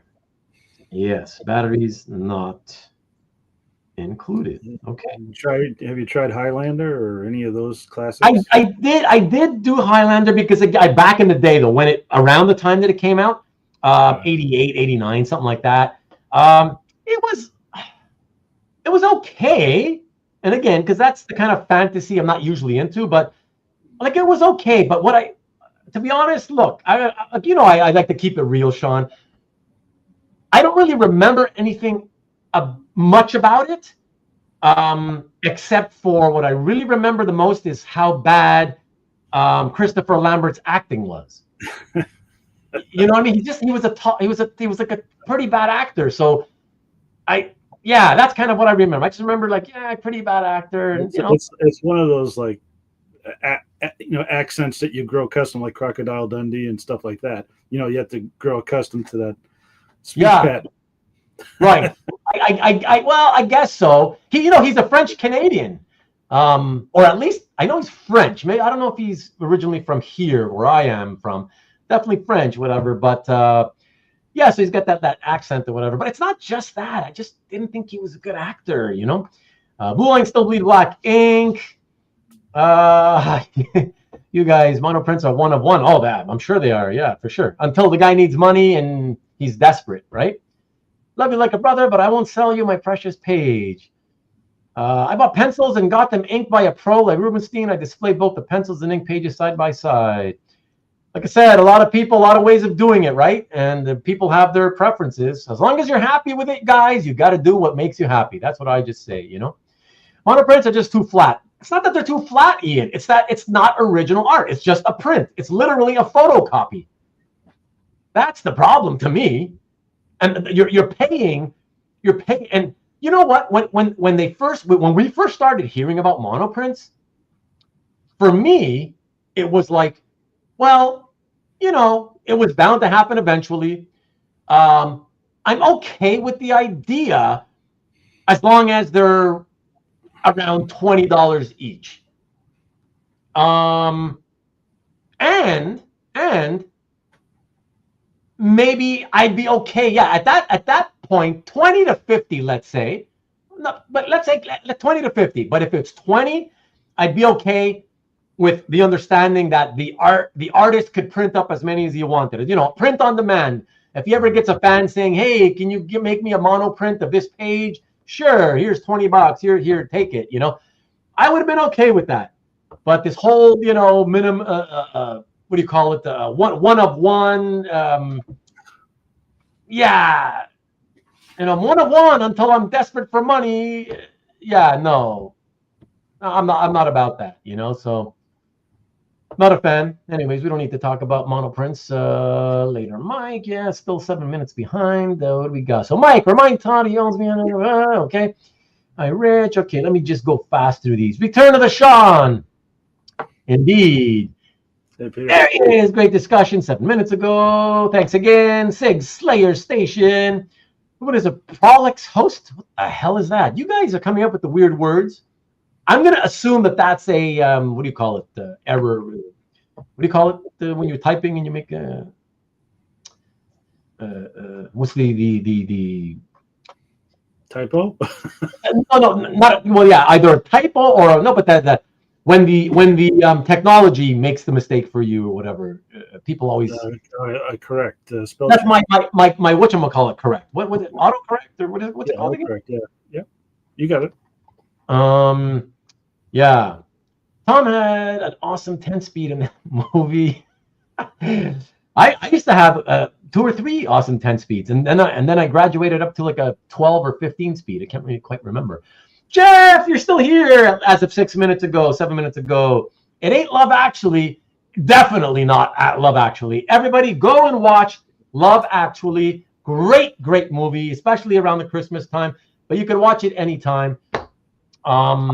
And if you end up loving it like I do, you think it's a good feel-good movie. It's got sad parts too, but good feel-good stuff. If you end up liking Love Actually, the same guy who did that movie also did another movie, which I've seen twice now, also great. The hell's it called again? Name's not coming to me. But it's about a guy who tells his son that all the men in our family have always had the ability to go back in time. And anyways, I don't want to say more than that, but really good movie. About Time. It's called About Time. It just came to me. About Time.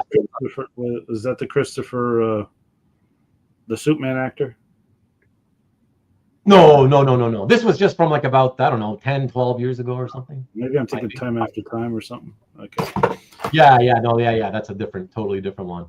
Sometimes you have to say, what the fuck, risky business catchphrase. You see, you guys remember all these things. I would never, even when I love the movies, I don't remember the catchphrases most of the time. What's up, Rich, by the way? Yeah. Peter loved Risky Business. Wow. I mean, I guess a lot of people did. It was such a popular movie, and that's why everybody fell in love with Tom Cruise. I'll tell you what I remember, guys. Scotty, what's good, man? I'll tell you what I remember from Risky Business. I just remember. So aside from Cruise sliding into the shot, right, in his underwear, but it's not that you remember that. It's just because that's the scene everybody shows when they show clips of the movie, right? Unless I'm thinking of another movie, I just remembered one thing from that movie. Nothing about the story, but I think there was a guy called Nick the Dick.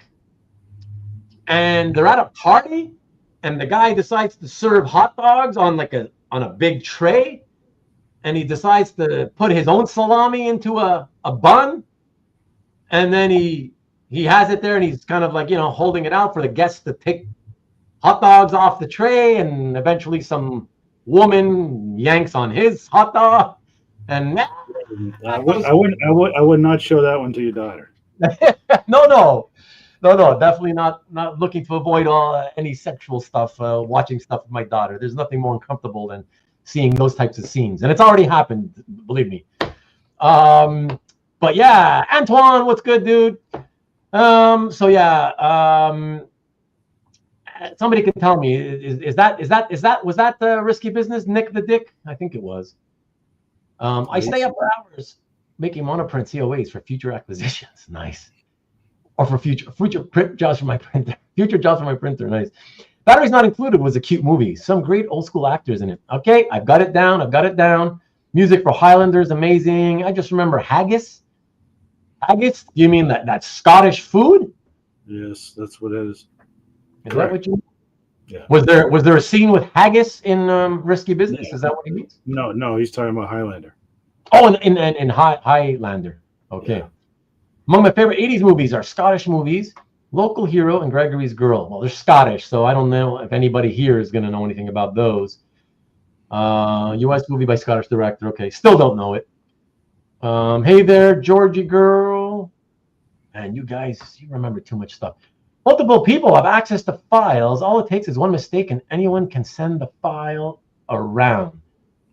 He's talking about the monoprint. Oh, okay. Access to files. It takes one mistake, and yeah. So he's basically, he's saying what I'm saying, right? That just the fact that listen, there's no way to prevent it truly from being, redone over and over and over. There's no such thing as one of one when it's a copy. Really,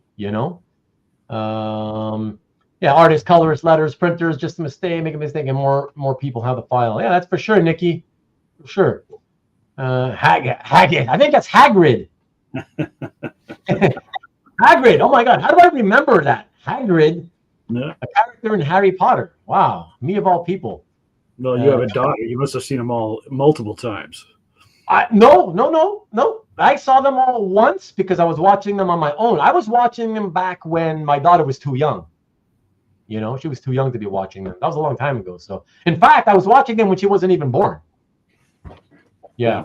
So I watched. My son's 15, so he's turning 16, and we went through all that phases too. When's he turning 16? September 29th, 9/29/09. Easy to remember. Oh wow, cool. A couple of months after my daughter. Yeah, that's cool. Had to get Mike. Hey, don't worry about it, man. Look, like I said, as long as you're happy with it, that's all that matters. Don't do things in this hobby to make other people happy. Forget that. It's never gonna, it's not gonna pay off for you. You gotta be doing it for the right reasons. So buy it because you like it and you're happy with it.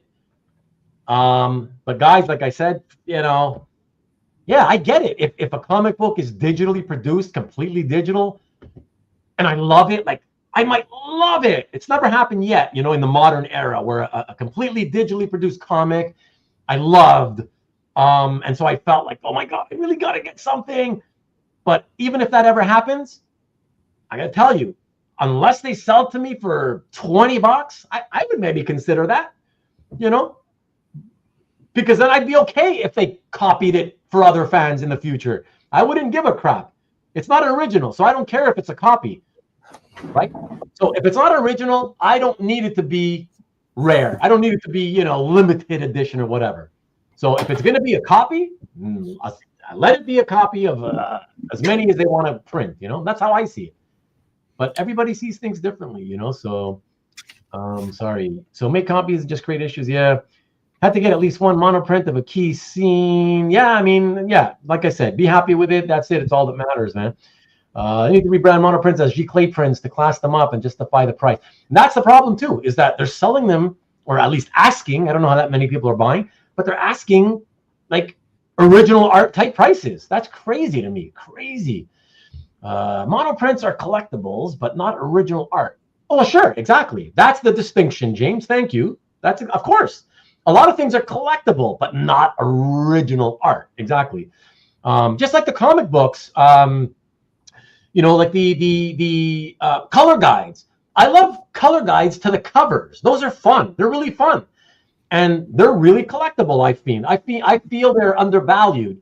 They're still one of a kind. They're one of a kind. It's original color art, right? Not the line art. What are the other ones that from the printing process? The 4-color acetate sheets that they lay over each other for the colors. That at every Wednesday auction they're auctioning these covers at the end of every Heritage auction. What do you call those things? Color separations. The color separations. Yeah, thank you. Yeah. Right. So 4 acetate sheets. Right. So it's not original art, But as far as I know, and somebody who's in, has a printing experience can tell me, I've always assumed that they were one of a kind because I've never, ever, ever seen two of any color separation in comic books. So I've always assumed it was just one. Yeah, there should only be one. Yeah. Okay. So there you go. So that's, to me, those are also really cool. I love those. I don't buy them, but I've been tempted. I feel they're worth the money. I think they're very, it's a one of a kind collectible attached to our favorite comics. So I think that's great. Auto correct. What's from earlier? Yeah. Thank you. James with the intelligent answer. Right. Caesar. Yeah. Told you, Jeff. In your face. Love Actually is a great movie. Exactly.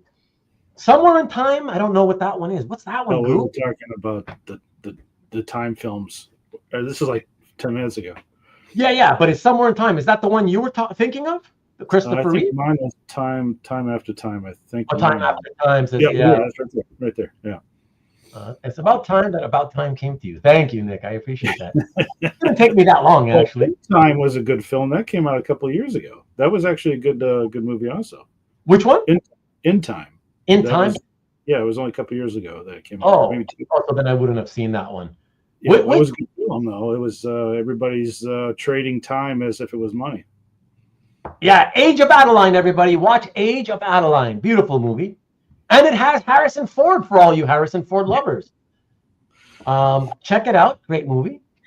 Time travel, Ruben would have passed.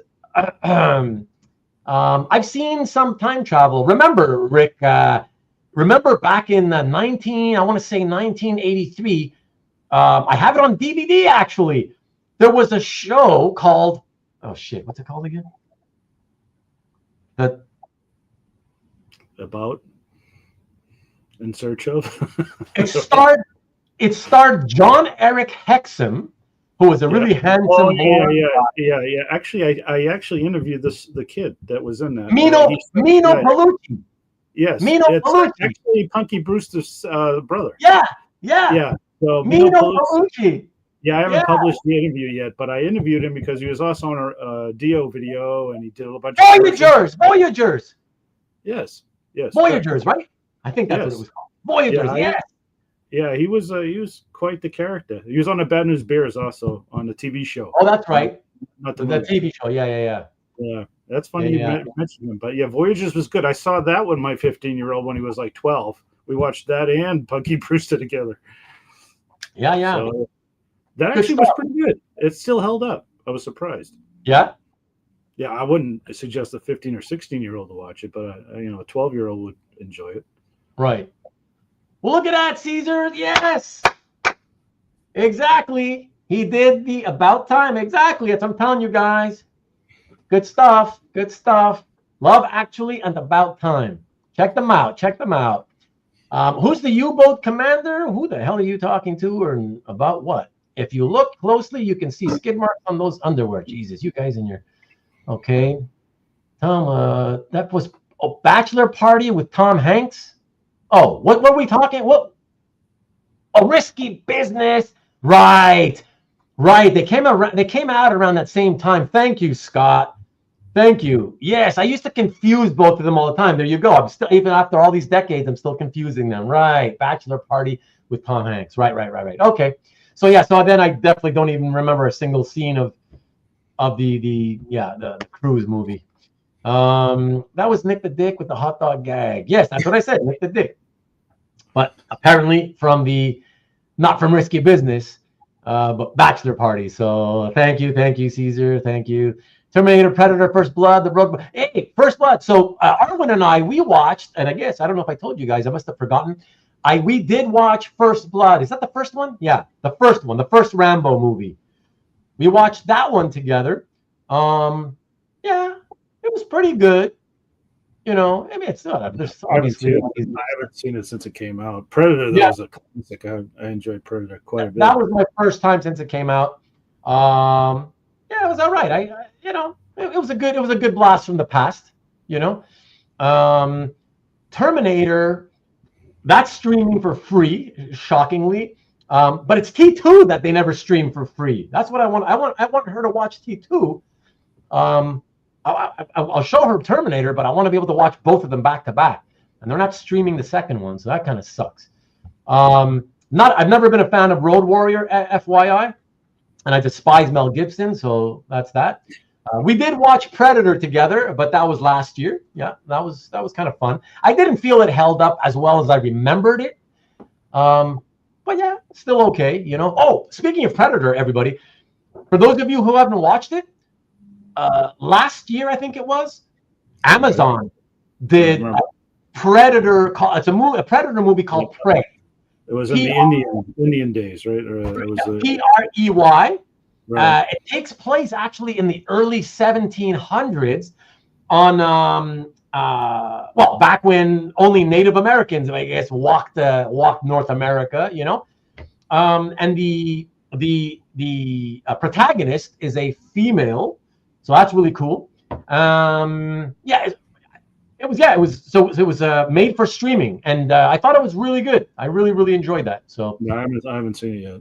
You haven't seen it? Yeah, it was worth watching. Yeah, and I love the fact that it didn't take place on in regular, you know, today kind of thing. You know, I was like, that's a pretty cool thing, like early 1700s. Like, yeah, that's pretty neat. So gotta run. All right, see you later, Nikki. That was What about Starship Troopers? Have you tried that? Oh, I love Starship Troopers. Yeah. See, they're remaking that. Are they really? Yeah, we had the whole cast out here about 2 months ago, and I actually went down there and saw them. Denise Richards, by the way, is really small, and she was smashed. She's smelled of alcohol the whole time. Really? But, yeah. Oh yeah, Wow. I was shocked. You know, your memory has a different version of Denise Richards when you get there, and then you see her. It's like, holy shit. So yeah, they were talking about it being remade. Not with the original cast, obviously, but maybe some of the original cast, but most of them no. But yeah, that's a classic. And that's in the 1990s, though. But you're looking for 80s. Oh yeah, yeah. I remember watching that when it came out, and it was really a lot of fun. Again, it's one of those for me, like one of those exceptions to the rule of science fiction, right? I occasionally do like them. That one I really liked. Yeah, I really enjoyed it, and I've actually seen it. I probably watched it maybe 2 or 3 times over the years, but not in many years now. But yeah, I like that girl, that girl with the curly hair, Dina. Yeah, Dina Maya, I think. Dina Meyer. Yeah. She used to be on 90210 for a little while. She was at this convention. She still looks good. She's my age. Still looks good. Yeah, she always had a cute. 55, 56. Yeah. She was always really cute. Yeah. Separation films. Yeah, the 3M color steps. Yeah, thank you guys. Thank you. 4-color process. Thank you. Got to keep them separated. Hey, Warriors, come out and play. Is that what you're doing there, Bobby? Looks like that's what you're doing. As long as the seller and buyer agree on a price for a print, who cares if it's a racket? Apparently a lot of us care. People buying these mono prints with the expectation they will increase in value. I don't know about that, Antoine, but I'm pretty sure I can speak for them and say that they would certainly expect that they hold their value at a very bare minimum when you're paying original art prices, right? So, yeah, Peggy Sue got married. Sonny, never saw that one. Are you joking? That's not actually a time travel movie, is it? You never know. I never saw it. To me, that I remember that as some kind of 1950s era type thing. No, or at least that's what the poster advertising reminded me of. I always thought of it that way. Ruben needs Sean for his weekly interpreter reference guide. Peggy Sue, a fun movie for sure. So okay, hold on. Let me write that down, guys. 2 votes for Peggy Sue. Peggy Sue. That's funny because that's definitely nothing about it ever seemed like it would be something of interest, but I'll at least look into it to see if it might sound interesting. Have you seen this 80s film? Arnold Schwarzenegger's first film was The Villain. Do you remember that? I've never even heard of it. Yeah, Kirk. Yeah, I know. I saw it when I was a kid. It's basically Warner Brothers cartoons live animated into a Western. So Arnold Schwarzenegger is supposed to be the hero, and Kirk Douglas is the villain. He's all dressed up, and the villain's trying to injure Arnold Schwarzenegger in the Fair Maiden. The whole movie. It does not hold up. Oh, okay. I would imagine it wouldn't. I would imagine. Yeah. It's one of those that you imagine was funny when you were a kid, and then when you're an adult, you're like, man, this is stupid. Yeah. Peter, time after time, thank you for reminding me that I know which one you're talking about now. Exactly. I looked into it. At the time because it was a Jack the Ripper type story. I don't think I ended up watching it though. But thank you. Who's the U-boat commander? That's a risky business. Okay, thank you. Philosopher answers, all the movies are time travel movies because time travels while you watch. Nice one. That's a good one, Kavi. First Blood was awesome to watch as a 9-year-old. Back when nobody's parents gave a crap. When the dealer gets the Porsche after, okay, can you list all the celebrities you hate? We'd be here all night. Hulu release. It was a Hulu. Okay, I appreciate that, Goo. Thank you for correcting me. I thought it was Amazon. Okay. Yeah, I enjoyed it. Hulu did Prey. Yeah, thank you. Released. Yep. Look for used DVDs, yard sales. Okay. Just hates every male movie star. That's not true. Physical media matters. Prey would have been better if the natives actually spoke the native language and we had to read subtitles. Didn't they though? I thought I remember them sometimes speaking in that language. I thought they did. It's been a while. Had a dubbed version of the native language overdubbed. But, oh, okay. Maybe that's why. Maybe that's what I watched. But point taken, Scott. I love Dina Meyer in that movie, Starship Troopers. There's another fan. There you go, Caesar. Everything will be available all the time on streaming is a lie. Exactly, Mike. Exactly. Relying on a streaming is like living in Orwell's 1984. Exactly. Co-ed showers. Stargate. I never used to watch the show. Clash of the Titans, I never watched. That was not something I wanted to. Escape from New York. I still to this day cannot remember if I watched it or not. I remember that was Bad News Bears Woman's Kurt Russell. Kurt Russell, Goldie Hawn's husband. But I don't remember if I watched it. If I watched it, it would have been back in like the early 80s. Clearly, if I don't even remember whether I liked it or not, probably means that I didn't see it. Or it was just so bad that I don't remember watching it. The Imitation of the Warriors come out and play was just as good as Rubén singing. I did it for you, Marcus. Jesus, you would think the effort counts for something, but not with you. Trying to find Cocoon to rewatch, it's nowhere. Can't even pay to watch. You can't even pay for it? Wow. That's really bad. Who remembers Porky's? Well, come on, Scott. Everybody remembers Porky's. Like if you were like an 8 to 12-year-old, you wanted to watch Porky's so you could see all the naked boobies, That's funny. Porky's. And didn't they have Porky's 2, 3, 4? Ruben, didn't you say that if someone bought a print at original art prices, they deserve to be fleeced, you mean? Or is that just my opinion that I'm assigning to you? I don't know if I would have said that, but I could have said that. Bought a print at original price. Yeah. I may have said that. I'm just saying I definitely am against the idea. But again, against me. I don't care. Like, oh, listen. I would suggest friends don't get into that. But beyond friends, like I just, my advice is if you love it, if you know, as long as you know what you're getting into, Antoine, you know what you're getting for your money, go for it. It's your money. I'm not the one who's going to lose money potentially, so the risk is on you and whoever buys it, So yeah, that's definitely not for me. Peggy Sue got married, Miss like the Heavenly Kid. I never saw the Heavenly Kid actually. Live movie watch along show. Now we talked about that. We discussed that already, Stanley. It wouldn't really work. Because first of all, how can you enjoy the movie if you're busy constantly typing messages to each other, right? And if I'm the one streaming it, like I don't think it would work because it's a live stream, and what are we supposed to do? Just quietly watch it, right? Quietly watch without saying a word. Why would anybody want to? Like the people that aren't interested in typing messages, why would they want to sit there and watch? Like people who watch live but don't ever comment, why would they want to do that? They're not going to be hearing anything. Like I just don't think that would work. I don't think that would work.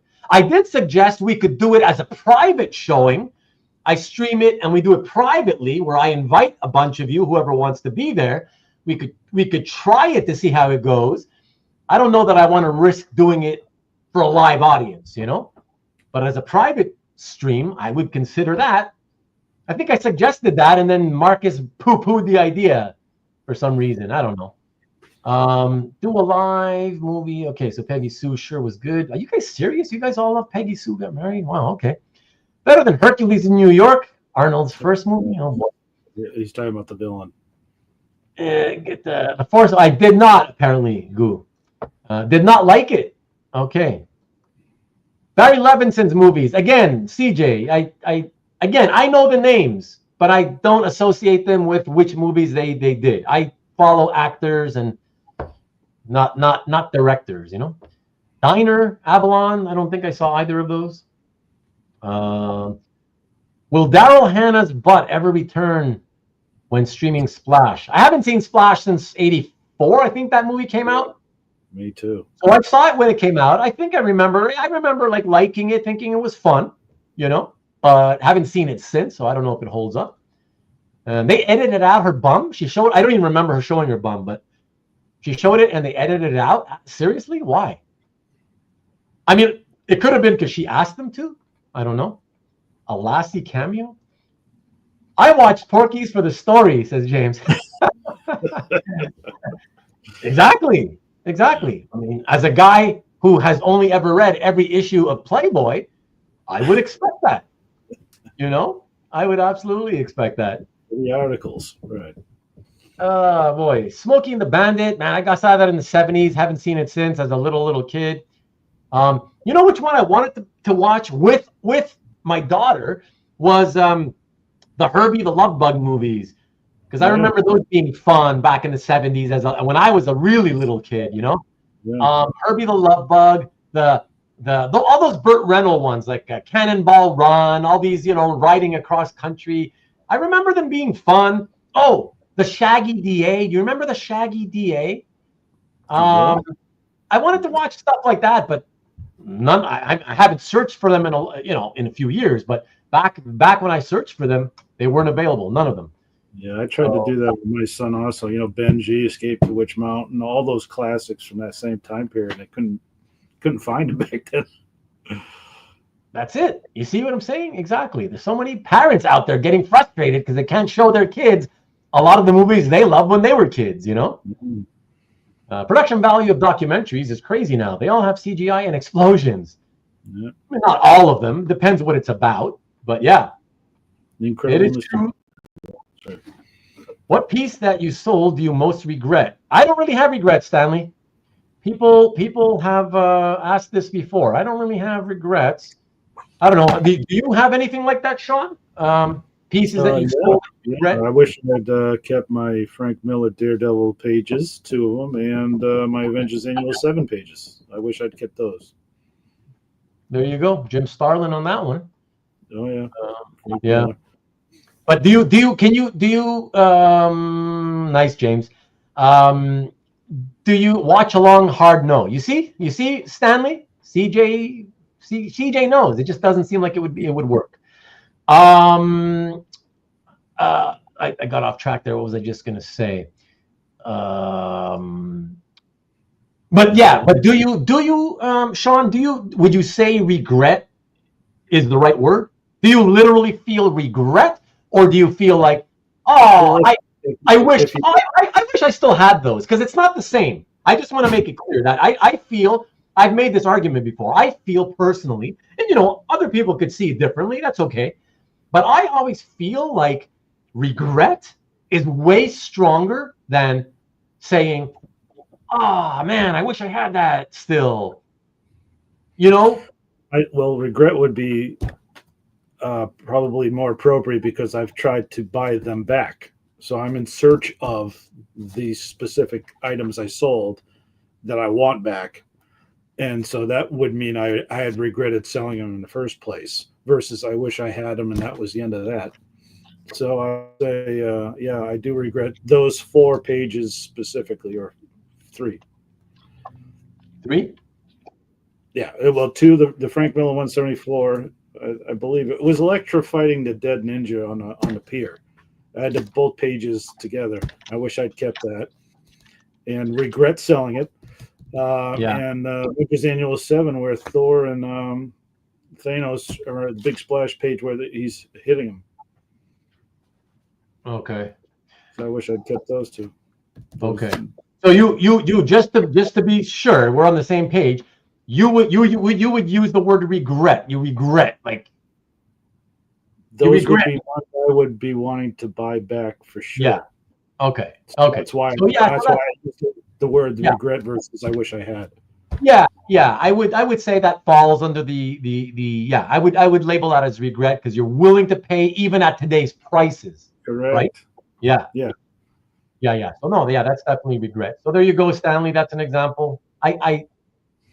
I have things, that sometimes I come across them and I'm like, oh man, I wish I still had that. That'd be so fun. Oh, but then when I think like regret, do I regret getting rid of it? Like, no, it just brought up good memories of the enjoyment that it gave me when I had it, So, once I'm not seeing it again, it'll slip my mind and I'm fine again, so, and unlike you, Sean, very rarely do I feel like, that stuff that I sold years ago, oh man, if I find it again, I'm gonna buy it. You know what I mean? At today's price, obviously. If you sold me that Hulk cover, you would probably experience it for the first time, I would think. Well, as I told you, $10 million, and I gave you a deal. You're not willing to come up. I don't know what to say, like. Well, we're negotiating. I offered 0 and you offered 10 million.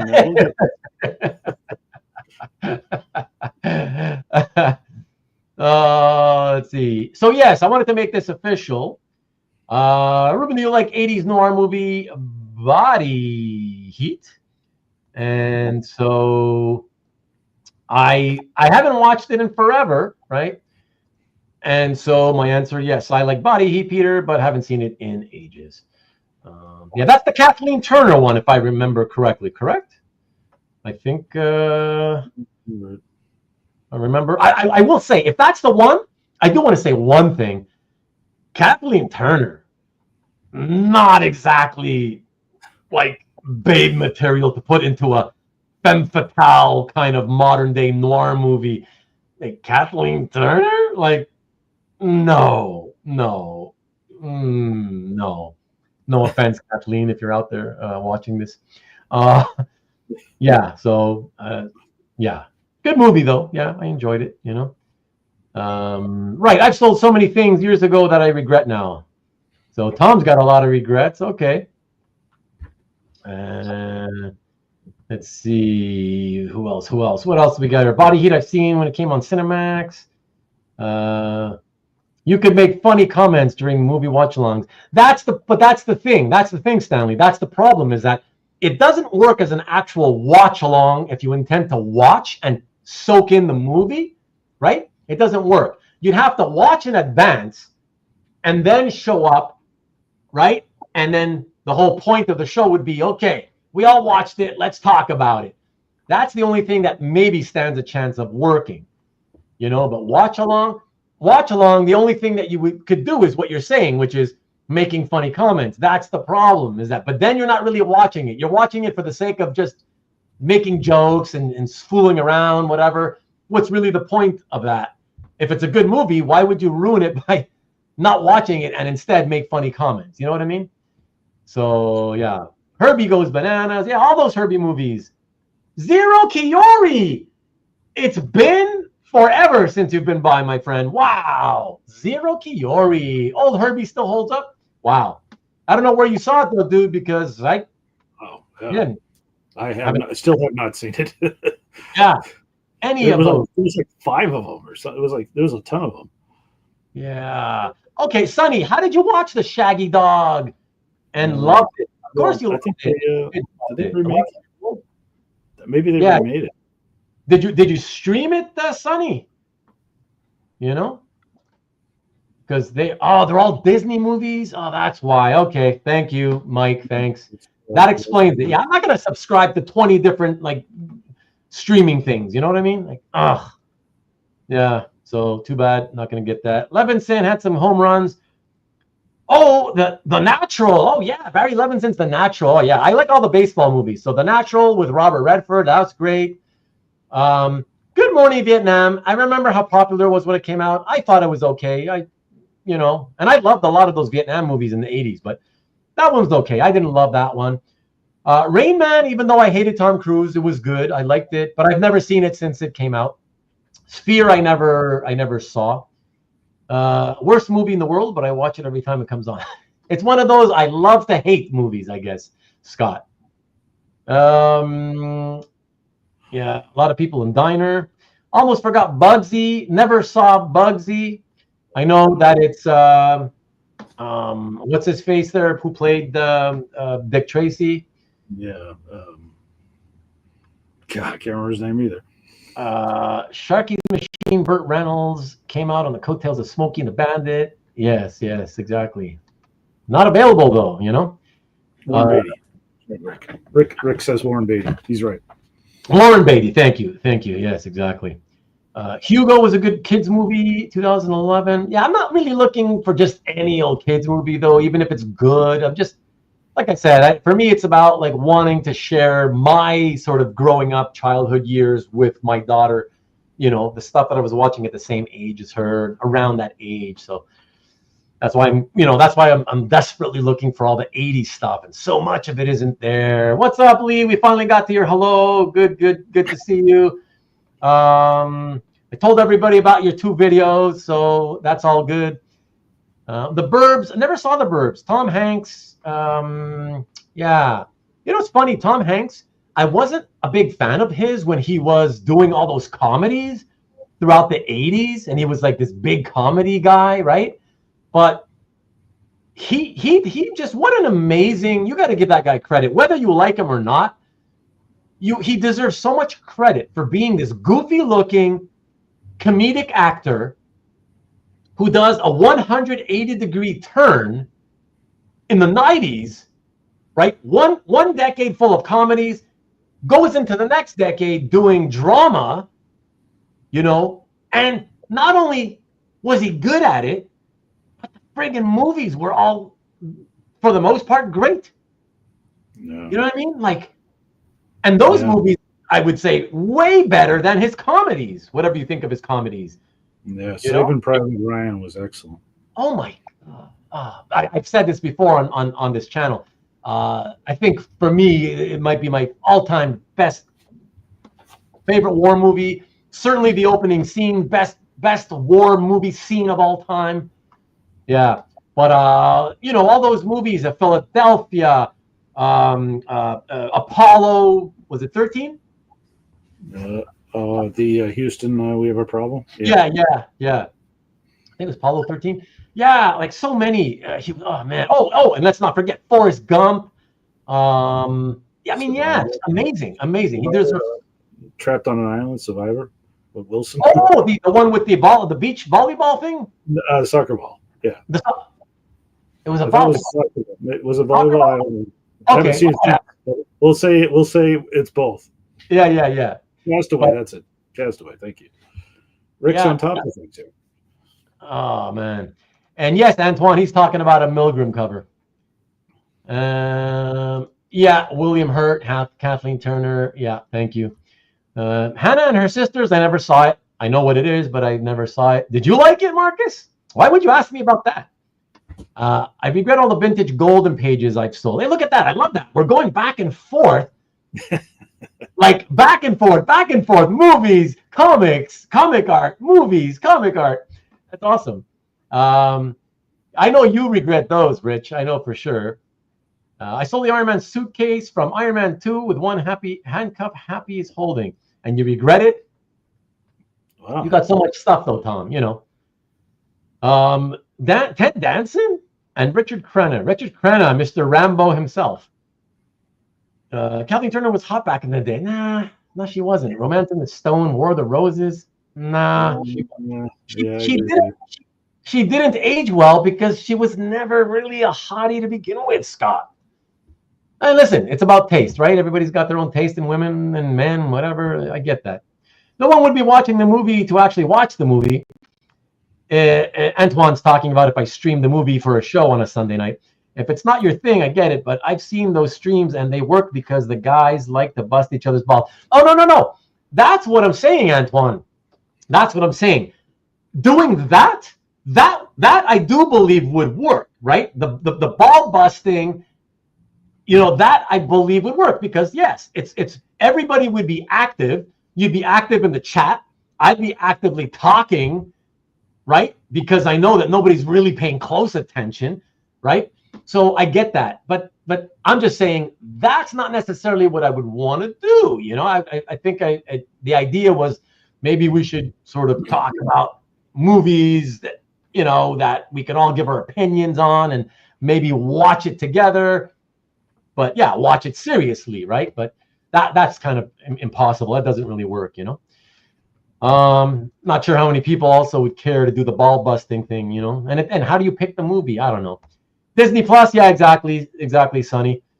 I you know, I'm not gonna subscribe to that. Just to, you know, again, it gets too carried away. You can't just subscribe to everything. There's just way too many of these things, you know. Regret not being offered all those Michael Golden pages Rich sold.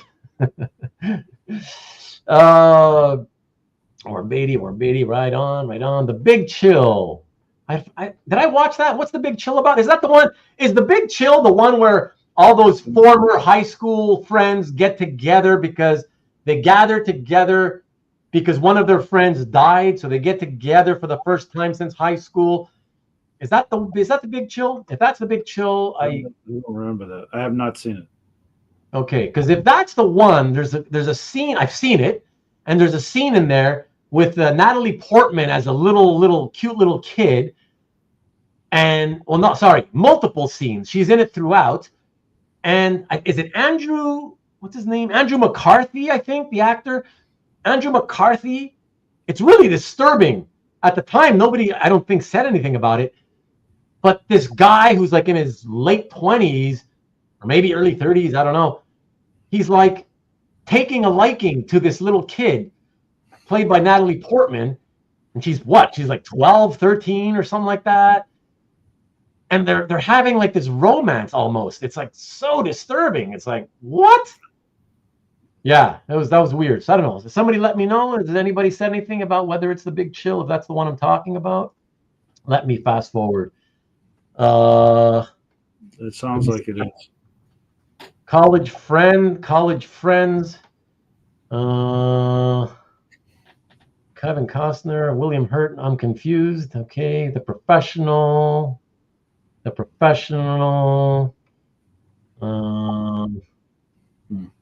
No, I've seen The Professional. That's not what I'm thinking about. Oh yeah.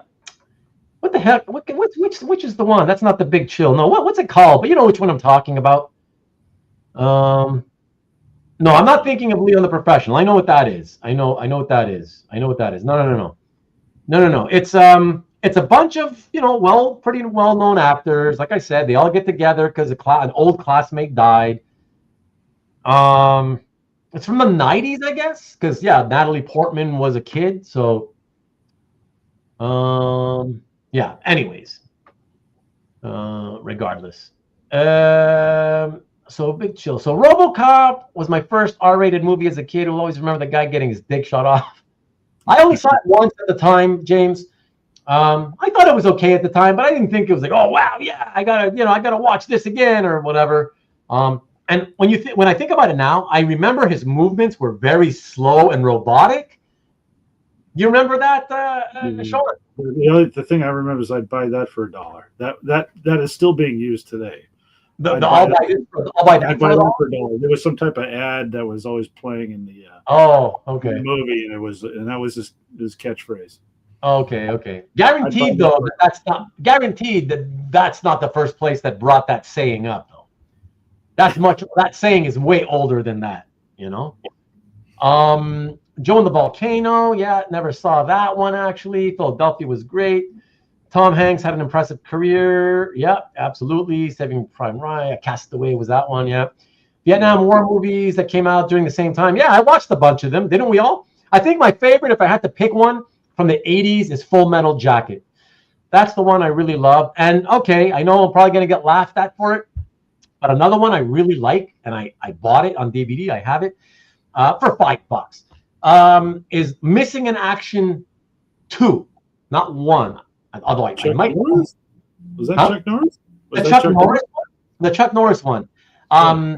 Yeah, because so Missing in Action 1, I don't really remember it, but I believe it's like the war has just ended, and it's the aftermath of the war and how you settle into like real life or what. I think that's what it was, because what I do remember is that part two is like a prequel. Part 2 takes place before part 1, and it's with Chuck Norris as a prisoner of war. And I just really liked it because you saw all the types of different traps that the Viet Cong would set up, you know, to try to, you know, kill people in the jungle, you know, the American soldiers. And I remember thinking all those innovative traps where it's really, really cool, you know. So I enjoyed that. So yeah, I like that one. Forrest Gump, great was a great documentary. Saving in the Theater, I saw it in the theater too, and think I crushed the armrest for the first 15 minutes. Yeah, man, it was awesome. Wasn't Buddies, that was Emmy Caliber performing. I was right, it was a volleyball. Thanks, Goo. Turner and Hooch, I actually never watched. Wilson was not a volleyball, he was a friend. That's true.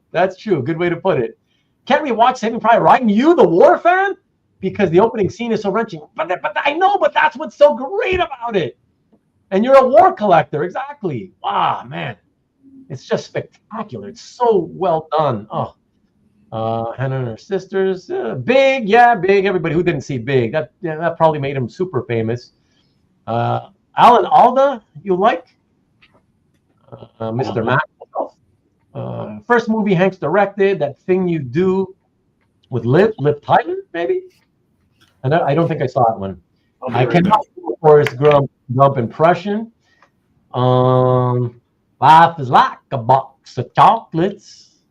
You never know what you're gonna get. It's the best I can do, my friend. Best I can do.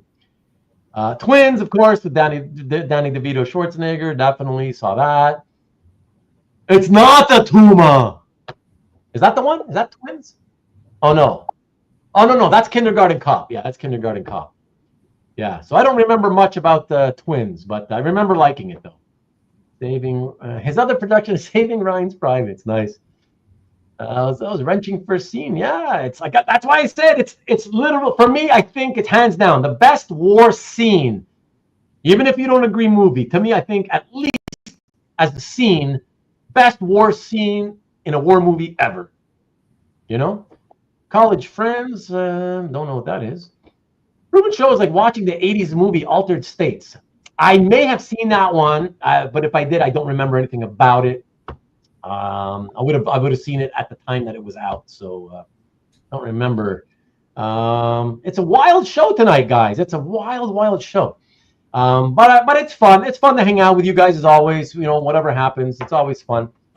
So I appreciate you guys coming in and hanging out and being cool with the bouncing back and forth between comic talk, comic art talk, movie talk, back and forth all the time. You know, it doesn't make for great rewind views because I don't know how I'm going to be able to chop this up into chapters because it's kind of like every 30 seconds we're going back and forth to a different topic, bouncing around.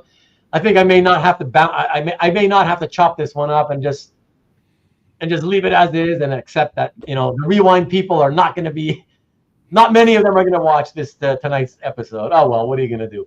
You know, as I always say, my channel, for the most part anyways, is built for the live experience. That's really the most fun, regardless of the type of show we do, right? It's all about the live experience. That's what makes it fun. So, yeah. For those of you who catch this moment of the video on rewind, I apologize if this has not been quite the kind of show you appreciate. But I'm exhausted of doing show and tell type shows, so I need to do more hangouts. Otherwise, I'm going to quit doing this altogether. I need a break. So I apologize to you rewinders, but come in and join us live sometime if you can, because it's more fun that way. I got a show and tell. You've got a show and tell? Anybody know what these things are? So I guess they're backwards, isn't it? Okay, hold on. I got this. This was a gift here from. I got this yesterday. The hell, man! It's an original sketch on a comic book, but I mean, people get. I know it's not. Is this considered a sketch cover? But because it's really a comic book cover with a sketch of Iron Man's armored head by Bob Layton, and it's graded. But you're saying it's a comic? Yeah, I'll read it to you. It says the Iron Man Facsimile edition #1, July 23. Dice and Comics Cafe Virgin Edition. I don't know anything about this. Was a given to me, by the way, so I didn't buy it. So I'm just curious to know if anybody's seen stuff like this before. I mean, are they grading sketches on comic book covers now? Not sketch covers. It looks like a comic book cover. They'll grade anything. Yeah. They'll grade anything now if it fits into their plastic holders or whatever. Yeah. I mean, would somebody give that to you or something? Yeah, it was a gift. Okay. Spencer Beck gave it to me. Oh, okay. So I was curious to know if anybody else has those experiences with that stuff. Reading the comments while you're doing that. Remarked is what they're calling it. But a remark is the actual little drawing they do. That's the remark. But you're asking what's one of these whole things called, right? Well, I think remark is the correct word. I thought I was using sketch cover because I wouldn't know what to call it. Okay. You're saying the large figure that's just printed? Yeah, this is the comic book.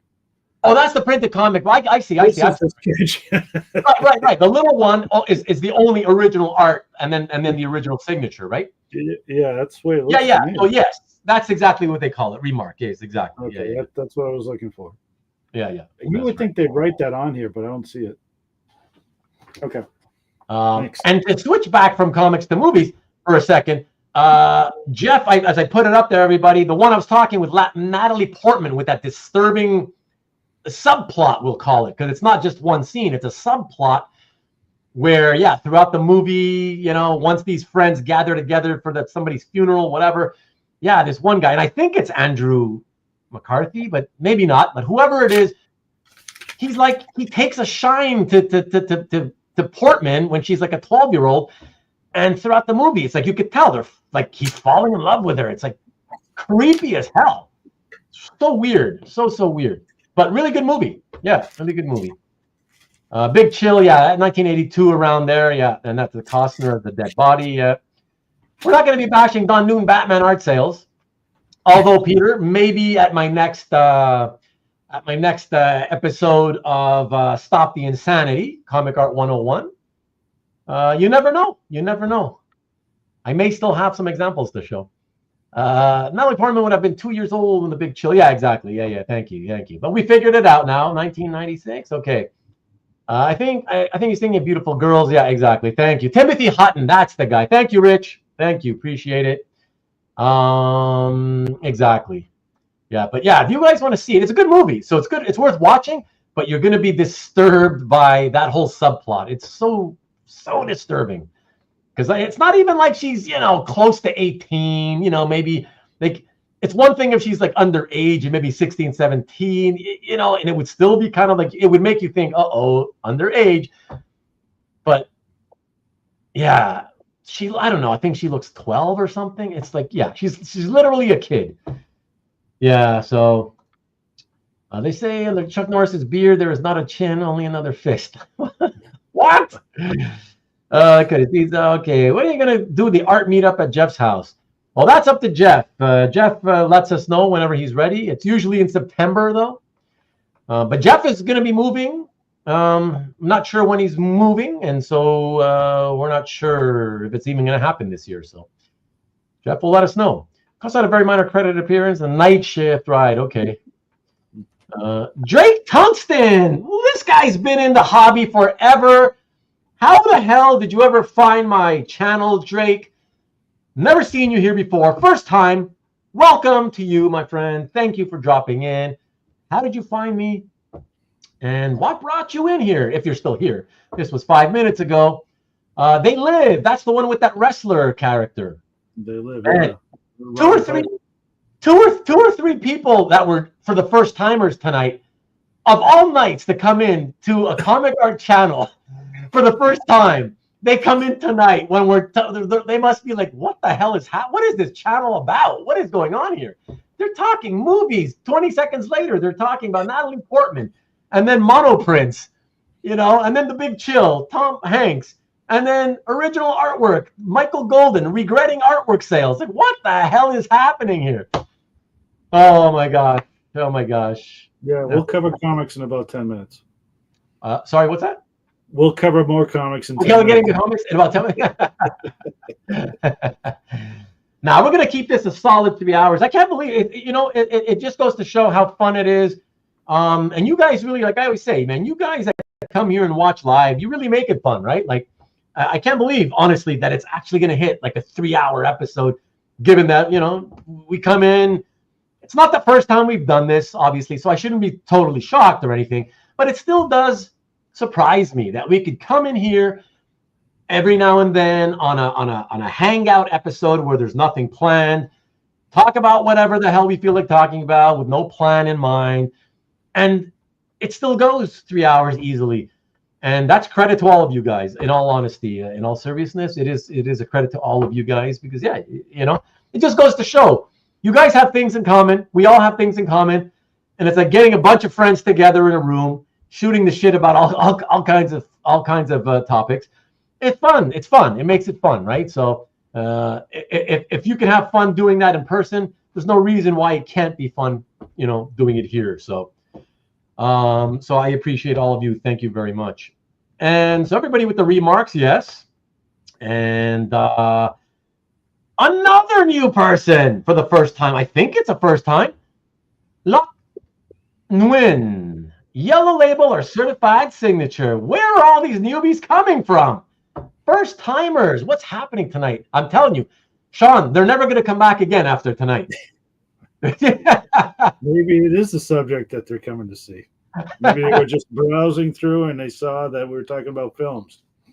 Yeah, or maybe they've seen me online before, so they know what I look like, and they saw the thumbnail and they're like, that doesn't look like the same guy. Like, who the hell's that guy? And they're like, what? Anything goes? What the hell's happening here? And maybe that's why they're coming in. They're like, well, what's happening? What is this anything goes thing, Yeah, so certified signature, whatever that means. I'm not into that whole CGC thing, so. Yeah. And Rick wants us to know that the sketch covers are the ones where the whole thing is like a drawing, right? Yeah, they use the whole cover. That's why I was interested to know what you would call this. But yeah, I've seen these yellow labels on signed comics before, just not on art. Will they use this on artwork now too?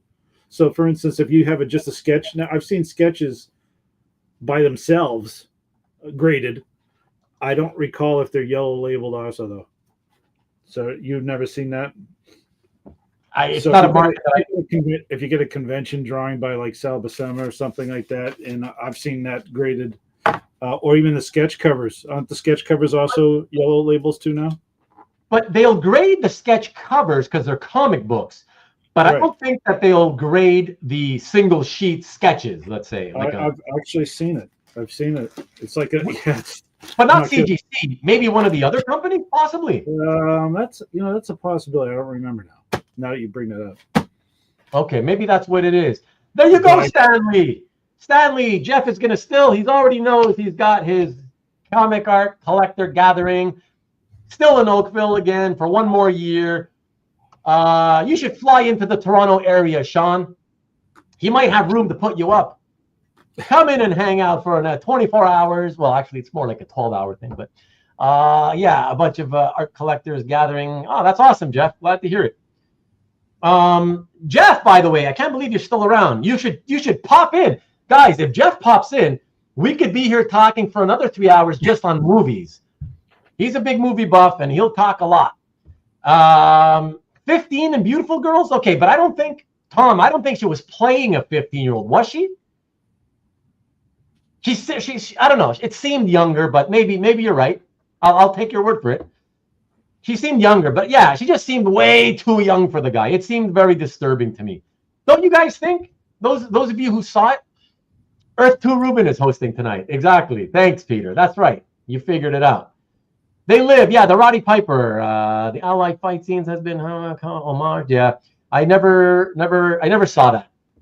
I'm not really a wrestling guy, so I didn't want to see that. They Live. The alley fight scene. Okay, I don't know. Top 3 favorite foods. Yeah, I'm going to get into that. Thank you, Peter, for welcoming him. That's very nice of you. Appreciate it. I don't think he's responded to. That's what happens when I get to the. I've been behind all night, unfortunately. Show us some hoarded, off the radar art. Drake is still in the house. Hasn't told us what brought him here for the first time ever.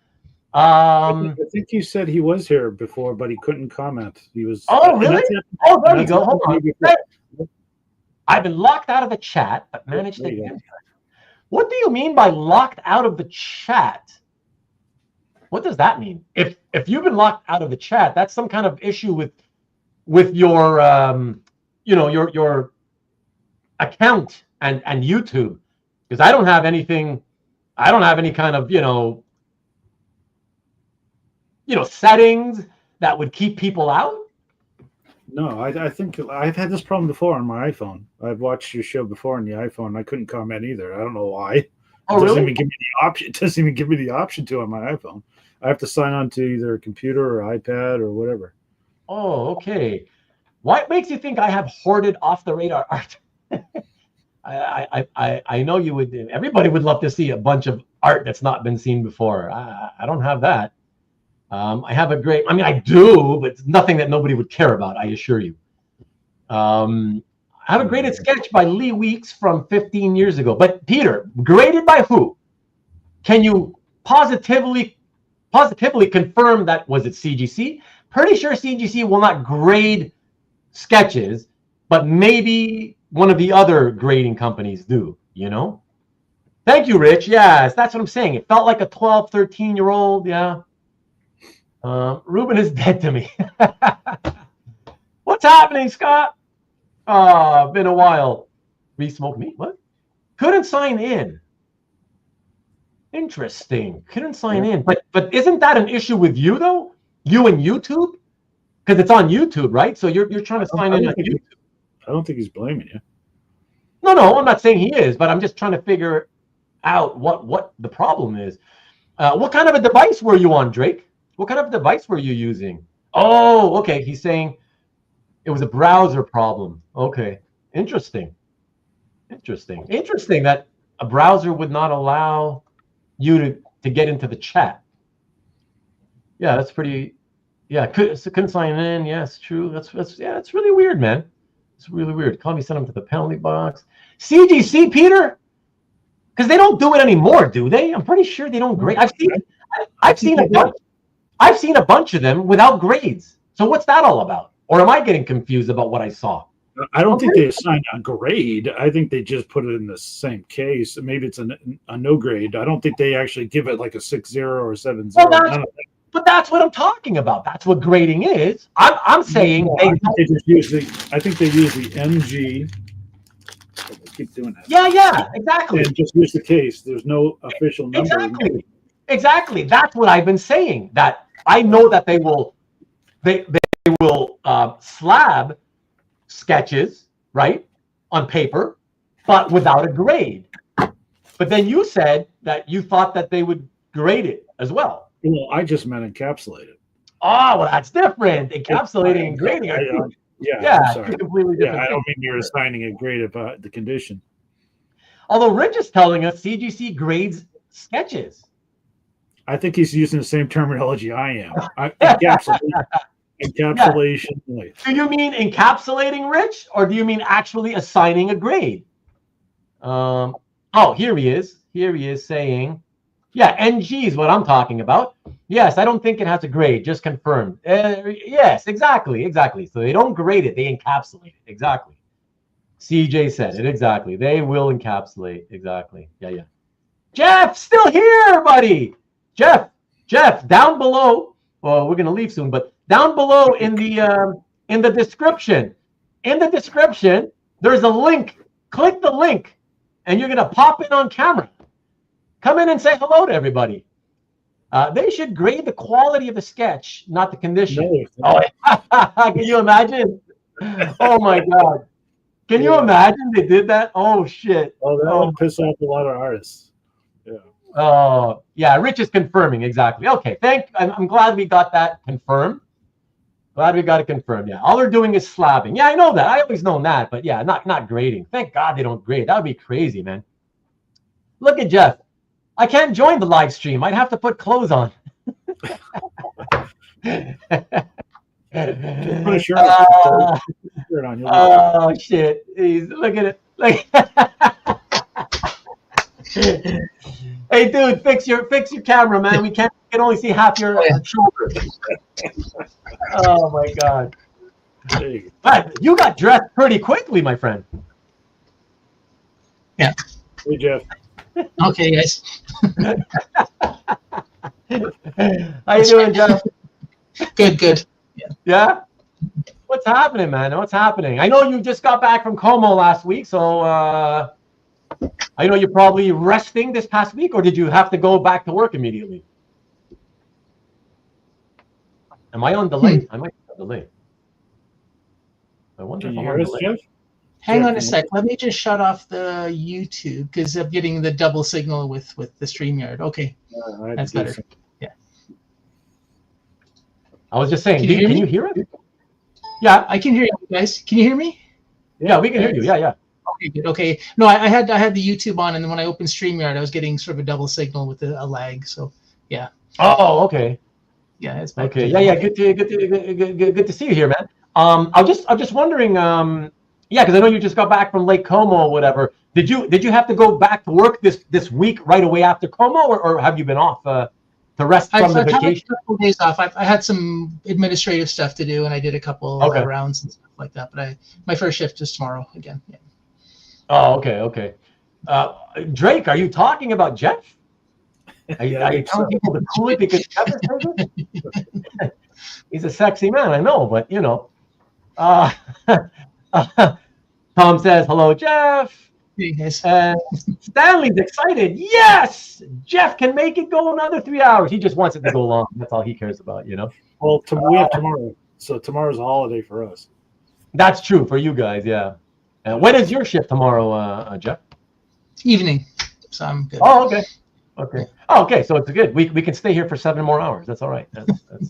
It'll work all right. Anyone with art like that has to be from a 2-income family.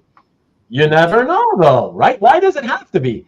I mean, you could be a doctor, and you don't have to have 2 incomes, and you could have a collection like that, right?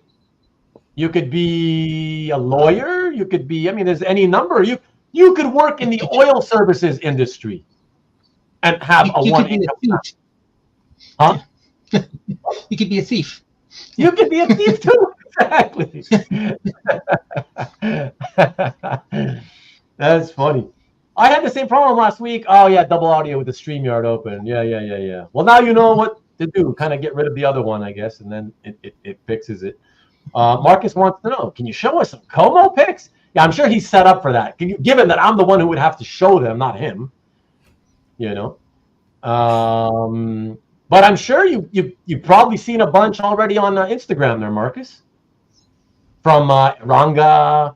And I know that Jeff, you've hung around Aranga. I know that I saw you guys. I saw you, Aranga. Was it Aranga? Probably. I saw you and Jane. Was it with Aranga? Was that? Yes, I saw probably. pictures. Yeah. Okay. Yeah. So there you go. So how was it, by the way? Yeah. How was the show? Yeah, it was a lot of fun. It's a very social show.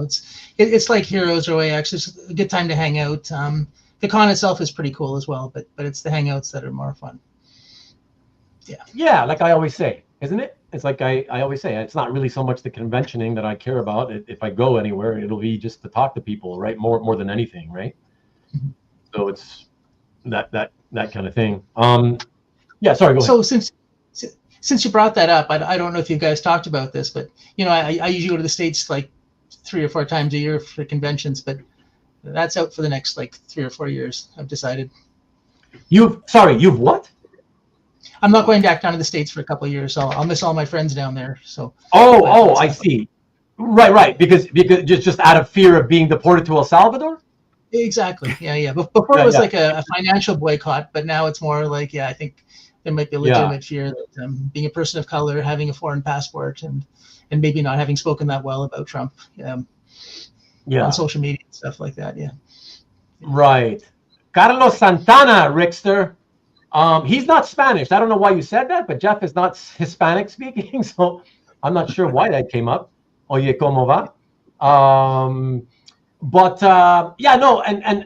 Listen, I haven't flown. That's not true. I flew last summer. But really haven't really flown almost at all in 13 years.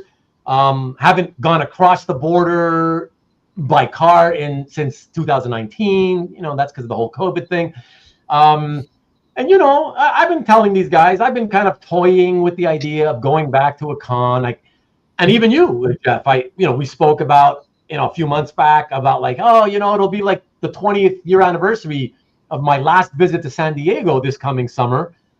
I was thinking, maybe now's the time for me to go back, because I haven't been there in 20 years. Of course, these guys then reminded me that, but you have to have gotten like a hotel room months ago, that whole thing, the tickets and all, it's all a pain in the ass. So I don't know if I would have been able to go anyways. But just like you, I'm also kind of like, listen, I know I'm white, like I'm Caucasian looking. But as soon as they see, you go to the border, as soon as they see, if I show them my passport, I don't have the most, my name is not like John Davidson, So I'm also kind of like wary of like, Caucasian looking or not. As soon as they see your name, I don't want to get shipped off to El Salvador. I don't want any risk, right? So I'm kind of also now thinking, shit, like the last couple of years, I've been gearing myself to try to get excited to maybe go and attend the convention again, but now I'm back to thinking I'm a little concerned. Well, I'm concerned because of the fact that we used to be able to cross the border no problem because of Canadians. Come on, right? Yeah. We're harmless, right? Canadians, you don't look second, you don't take second looks at Canadians. But like now there's been reports of Canadian people getting like pulled aside by security, customs, whatever, told to go back. It's like, it's so insane right now, right? So I don't want to take that risk. It's just not. It's a shame because I have so many friends all over the place I like to visit, but it's not going to be possible. So.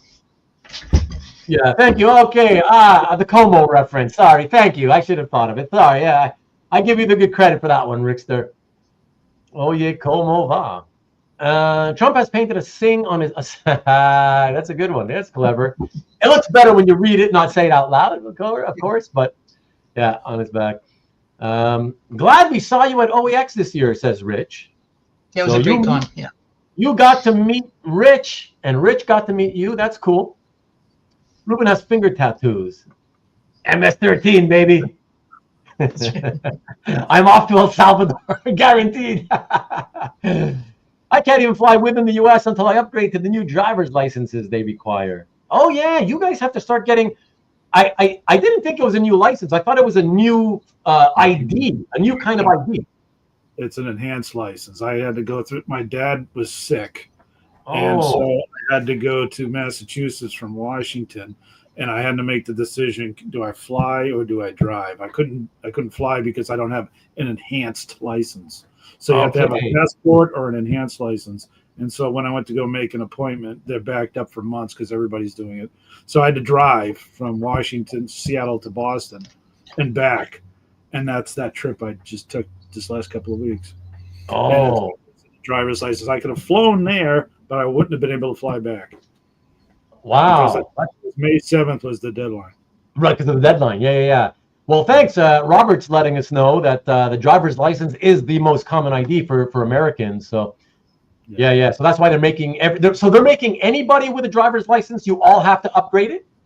That's because certain states have issued driver's licenses to illegal immigrants to drive within their states without checking any verification of ID. So they ask for people who are traveling within the states to get an enhanced license as if you were getting a passport. And is that what they call the real ID thing? Yeah, you have to have a birth certificate. Well, like what Marcus says, like Marcus says, that's what I've been hearing. It's called real ID. Like that's the catch name of it. Well, in our state, it's called enhanced driver's license. Oh, so maybe different states have different names for it or whatever. Well, my wife's already got hers enhanced, so it's a different style. Oh, yeah? And my son, who just got his driver's license this year, also has an enhanced. We just went straight to enhanced. So Rick- no Rick- McLovin, I guess. Yeah. No McLovin. Rich says, though, good luck finding my original birth certificate to upgrade. So you need to get the original birth certificate? No, there are other forms. Birth certificate was one of them. Social Security card. I think there's like 3 or 4 things you can use. I don't know. I haven't gone through the process yet. But Okay, but check this out. So this is what Robert says. So if you want to fly, you got to have the new real, okay, so it's called real ID somehow. It can be a driver's license, a passport, a global entry card, and there's a few other things like you were mentioning, Sean. Wow. Okay, so you've got choices at least. At least you have choices of things you can, right? within the states, yes. Right. Yeah. Yeah, like CJ says, yeah. So you need a real ID or passport. Or if not real ID, you would need a passport to fly within the country or out of the country. Either or. Wow. No, the passport will take care of everything also. Yeah, Goob makes look at this great comment, right? It's a nightmare out there. Memorial Day weekend, celebrate those who died for our freedoms that is now being taken away. Ain't that the truth? Wow. Haven't gotten real ID, but have a passport. Okay. So then if you have a passport, you don't need real ID. Is that how it works? Well, yeah, you can use either or. Okay. Yeah, so in Illinois, hey, Tom, how's it going, man?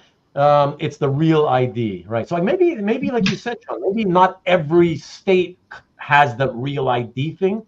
No, because not every state has issued driver's license to illegal immigrants. So certain states like ours, Washington, it's usually the blue states that issue the driver's licenses to anybody. Okay. Not every state. That's why some states are okay. Okay. I think there's like 15 of them that have to do this.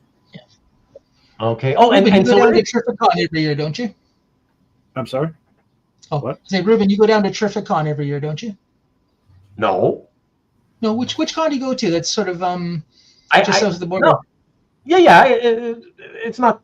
Yeah, no, it's still a 5-hour drive. You know, Okay. five and a half hours. Yeah, a terrific con. That's in Connecticut. But no, I only went once, 2019. I never went back. Yeah, Okay. in fairness, like it was fun enough. I would have gone back, but the next year was the COVID year, right? 2020, Okay. right? So, yeah, and so that's it. So I've never been back since, you know. But hey, what's up, Dan? Dan, Mr. Bootlegging is a habit says enhanced ID allows you to cross the Canadian-Mexican borders, and I went with that over real ID. So it is different. You can get real ID, but then there's also enhanced ID, and that's crazy. Like, why don't they? I don't get why the government doesn't just make it all uniform so that it's, one type of thing that everybody needs to get, you know? Yeah, Robert. Yeah, passport, one option for real ID, right. And Evgeny, you're not even sure. You believe so, though. Yeah, I have a real ID. You had one and you didn't know it? Do Canadians want to become part of America? I would say approximately 15%. 15% would, Stanley? Yeah. I mean, think about it, Stanley. We are literally, and have been for, centuries, our own country. We are literally a sovereign nation. Why would we want to? It's like saying that you're a neurosurgeon, right? And you've attained that level of medical, right, learning, and then saying, yeah, you know what? I think I'm going to change countries and just become a general practitioner. You know what I mean? Like, it's why would you do that? You know what I mean? Like, yeah, you're already a country. Why would you just want to be a tiny part of somebody else's country? So, yeah, I would guess it's less than 15%, but yeah, but it's probably well centralized in sort of Alberta and places like that. I don't think throughout the rest of Canada, you know, but out west. Yeah, you're right. Yeah. Have to remember that other countries don't recognize they don't recognize real ID, so still will need the passport to travel. Mexico and Canada.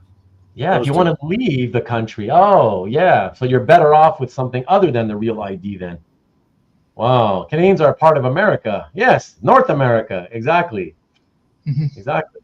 That's why I always say I'm American.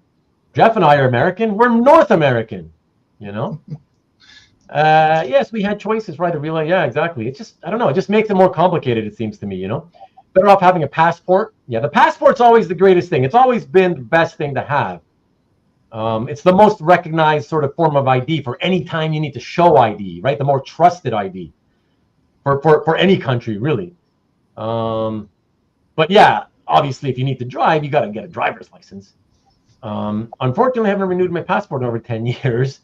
If you don't travel much, though, do you really need it? That's the thing. Last the stand account the S forever. That's why.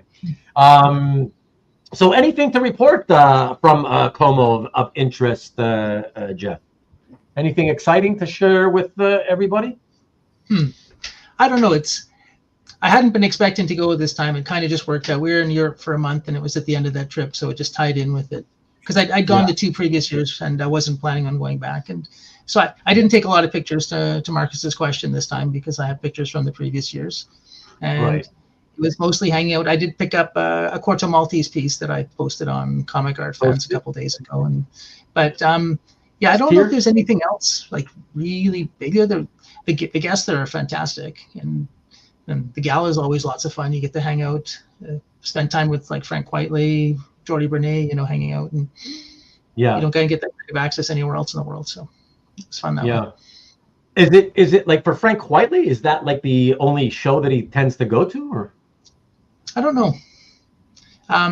He was there last year as well. I didn't get a chance to talk to him last year, but this year I was hanging out with Joseph, and he was there, and so we were kind of hanging out a bit. And the nights go pretty late there as well too. They're 3 o'clock in the morning kind of nights. And Yeah. No, I was wondering because he's in particular not a guest. Nice one, Lee. By the way, it's very wet. By the way, Lee, I don't know if you know this, but let me just tell you something about the water around Puerto Rico. It's very, very wet from the standpoint of water. You know, so just so you know. Yeah. So the reason I brought up Quietly is because you brought him up, and it's a name that I don't really often see on guest lists for conventions. You know, so that's why I was wondering. He was there last year. I did see him in Toronto around 2004 or 2005, something like that, and that's the only other time. But he might do more of the UK shows. I don't know. Yeah, because that's where he lives, right? Yes, yeah. He's in the UK, I think, right? Yes. Yeah.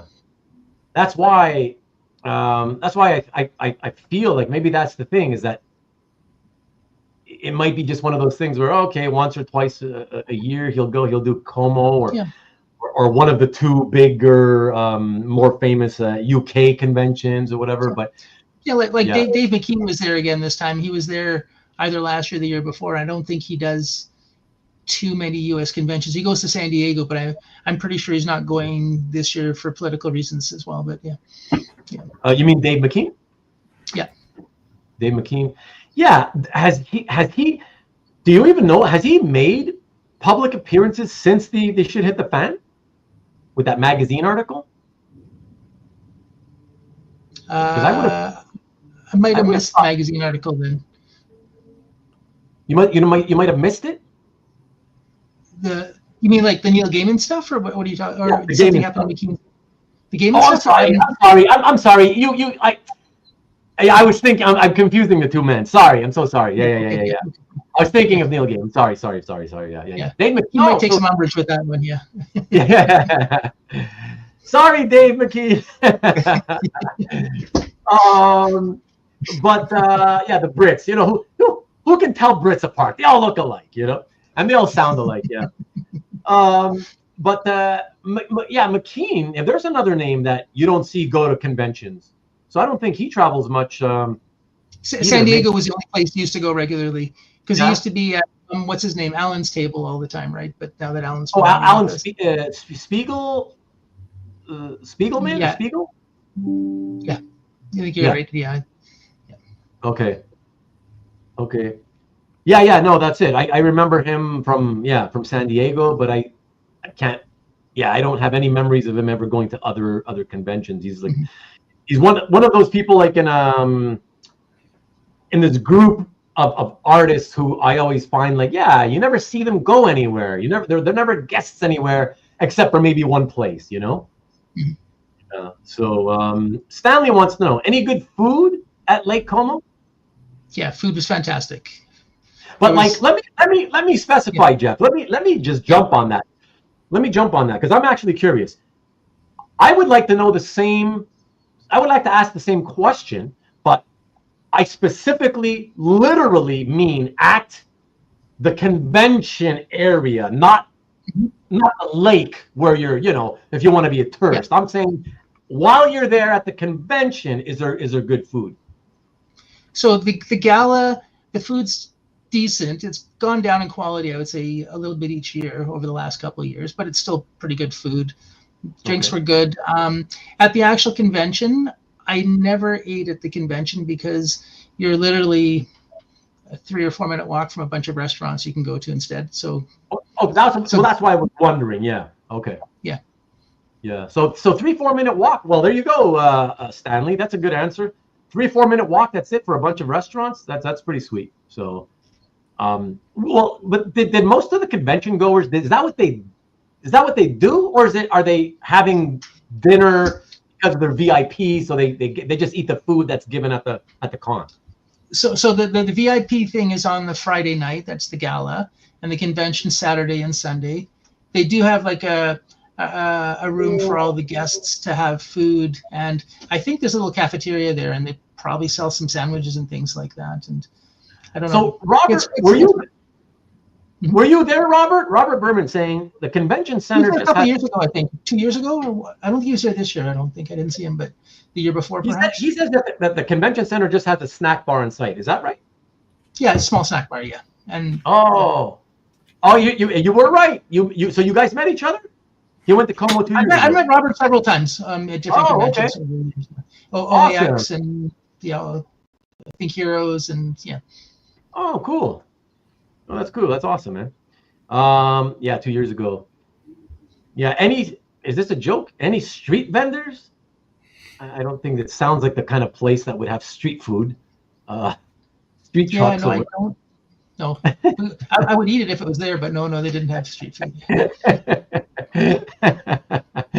But so you're saying that the food that they serve for VIP, that's only a one night thing on the first night? It's one night. It's this beautiful villa that's hundreds of years old. It's on the lake. It's a gorgeous venue. People rent it for like weddings and other things like that. Yeah, that I imagine. Yeah. Yeah. You know, can tell. last year actually was kind of funny too, because last year we had like all these paparazzis on the lake trying to take pictures of the gala and drones, because apparently Taylor Swift was at Lake Como and they didn't know where she was, so they saw a bunch of people together at something, and so they thought they'd take pictures. Okay. Bit disappointed, but yeah. What's up, Carlos? They had zingers there. Did they have zingers there? Oh, at OAX. No, I don't remember meeting Robert, Marcus. Maybe that was when you and I split up, you know. And yeah, that's it. So I don't remember that. Of course, I saw Jeff, but I see him all the time, anyways, you know. But maybe in a future, in a future OAX visit, you know, maybe my second OAX visit, I'll get to meet Robert and other people. But now with, you know, El Salvador waiting in the wings, I don't know when I could ever get there. So we'll see what happens with that, you know. Our most attended Stanley, have you not seen the pictures? Any pictures online of this? I mean, there's a lot of pretty fancy schmancy people dressed up, and then you got the casual dress, the way that the Aranga does it, where he goes with jeans and running shoes, but he has like a nice blazer. I think there's a lot of guys doing that, right there, Jeff? Yeah, and there's some people that just show up in like shorts and a t-shirt too, so it's all kinds of things. I'll usually dress up a bit more, but yeah. I've seen the shorts and t-shirt guys as well, but it like when I see the pictures, they seem like fewer and further between. It's typically, it feels more like at the very least I would call it like a casual dress, let's call it, you know. Like if you had to say, you know, how does the average person, you know, dress up while they're there? Casual dress seems to be the more common one, you know. So you have something casual on you, like I say, you know, jeans, whatever, but then maybe like a blazer, something that's a little dressy or whatever, you know. Yeah. I think it's the demographic. Comic people just don't dress up for anything. Well, no, but exactly, but that's why it's you know, comic people are meat and potatoes people, right? It's a meat and potatoes type hobby, but that's why though I think they know when they're going there, right? The fans, the collectors, they're going there. They know where they're going. They're going to this, you know, beautiful part of Italy. They know that Italy in general, Europe in general is quite beautiful, right? So it makes sense that people think, well, it's pretty fancy. You see the pictures of the place, you know, where the event is held looks fancy. It makes sense that people are gonna, you know, most people, maybe not all, but most people tend to take at least some semi-dressy looking pieces of articles of clothing, right? Just to kind of fit in a little bit better for the, you know, for the setting that you're in. Yeah. El Salvador is the flight. Yeah. But we dressed up last year. I think Jane wore a dress and she felt overdressed at the gala. This year Jane skipped the gala. Yeah. Oh yeah. Oh yeah. She felt overdressed. Last year she did, yeah. Last year? Okay. Okay. And Carlos wants to know, how were the Como lines for getting commissions? He heard that there was some drama. I don't know about drama, but there's certain artists that have like a strong demand, like Frank Quitely and I think J. Scott Campbell.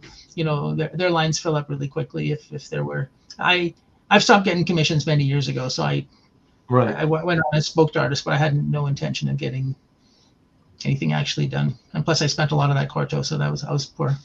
Yeah. Right. I don't know if they're joking now. Sometimes I can't tell. Where there were fights over the exclusives. I don't think that convention gives away exclusives, right? It's not that kind of a convention. You know, I think so. There was like this year. There was like the VIP is the one. Then you get the gala night. You get a portfolio, and you get the 2 days of fun. And then there's one step up above that they had this year, which is another €200, and you got a sketch by Bill Sienkiewicz or Alex Ross, and I saw some of them. They were like published pages they were giving out, so it was actually probably a pretty good deal. Wow. But we didn't know ahead of time, and I think within that package there might have been some exclusive covers or something like that for people that do that. But... Okay. Wow. Yeah. So Carlos, was he joking? I can't imagine that kind of a convention would have Funko Pops being given out. I'm going to go with him joking. Yeah. Maybe some monoprints, yeah. Well, we talked about monoprints earlier, by the way. Yes, yeah.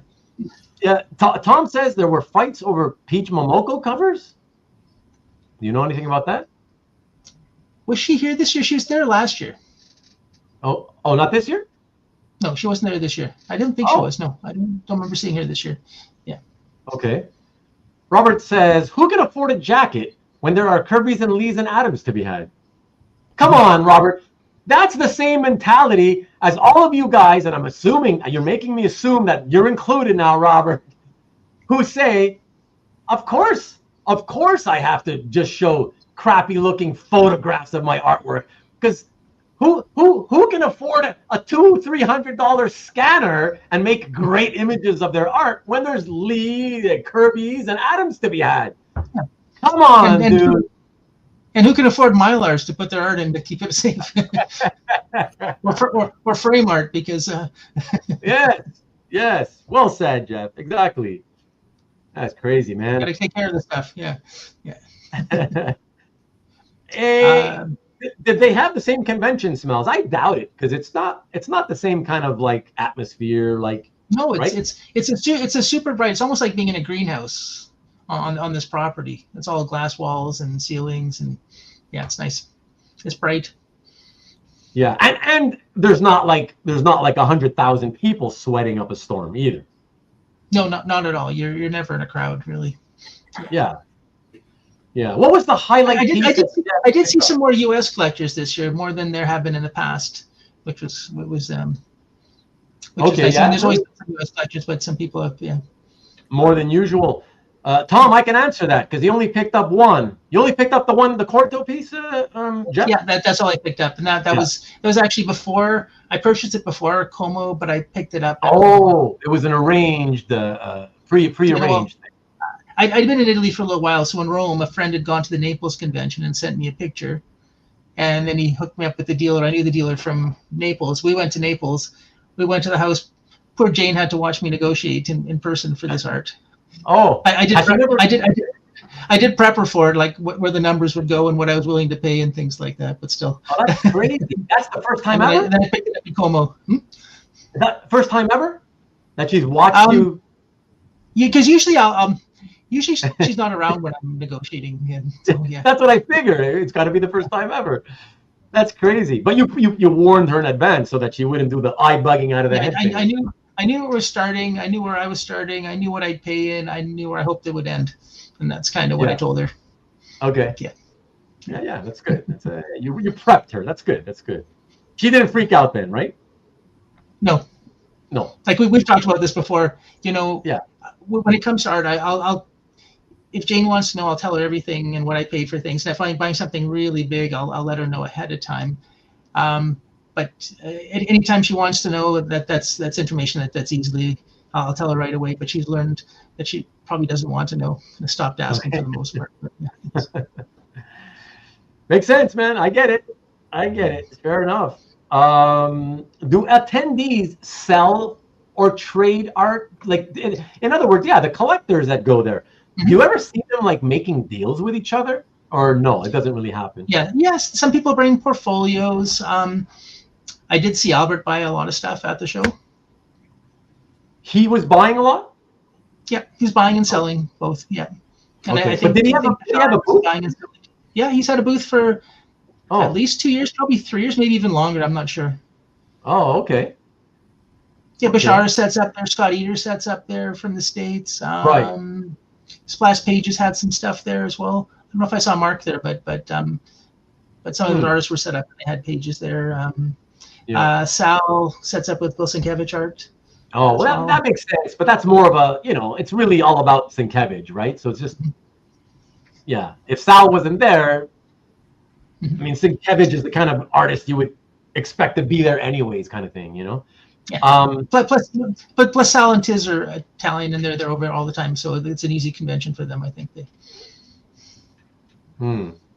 I'm assuming that there is no such thing as cosplaying happening there, right? No. Okay. Yeah, no, there was no cosplaying. Like at all, right? Yeah, no, it's it'd be a 40-year-old man dressed up in cosplay if it wasn't. It wouldn't be pretty. Yeah, there's about 300 or 400 men cosplaying as art collectors. That's about it. That's where that's where it goes. Robert says that Ben Oliver, I like the stuff that he posts for the last couple of years on those headshots, those color headshots that he does on Facebook. But his agent bought a portfolio with contents that he shopped around and informally, without having a booth. Okay. Yeah, but that's different though. That's an artist, right? I mean, I'm referring to more like and like what Carlos was saying. I think more we're wondering about like collectors, collectors who go there and then they meet people and then let me look through your portfolio. Let me look through yours, and then would you part with this? And okay, how about this? And start wheeling and dealing that way, Yeah, there's a bit of that. I think people also, maybe some of the dealers, they try and do trade or partial trade cash kind of deal for some of the art that they have. Oh, okay. But you mean collectors that travel there? Yeah, the tractors that travel there. They'll bring a portfolio with some stuff, but I think I didn't see a lot of collector to collector interaction that way. There may very well have been, but yeah. But I only spent, to be honest, like I spent the Sunday at the show. The Saturday, I spent 2 hours at the show, and Jane and I went up with my friend Joe Dragunis was there for the first time, him and his wife. So his wife and Jane and I, we went up the lake and had dinner somewhere else, and then came back for the rest of the show. So I only spent about half the time at the show. So you went all the way to Italy, and you attended this con, and of all people you could have had dinner with, you had dinner with the guy and the guy's wife. You had plenty of dinners with in the United States and Canada in the past. Well, so Joe stayed at the show, so it was only Jen that we went out with, and Jane and Jen actually never met each other before. Oh no! Jane hadn't been down and Jen hadn't been up, so it was actually a good chance to hang out and Yeah. Okay. Oh, that's cool. Yeah, that was fun. Yeah, and again, I'm there for social reasons, to hang out and meet people and talk, and a lot of the stuff happens after the show, for the dinners and then the late nights at the bar and stuff like that. So. Right. And so someone's asking about comparing to OAX. I think OAX is a much bigger crowd, so it's a lot of fun. But Como, I think, is just as much fun, and the food's better. Okay. Oh, so much bigger crowd. Like how much bigger? I thought it was comparable.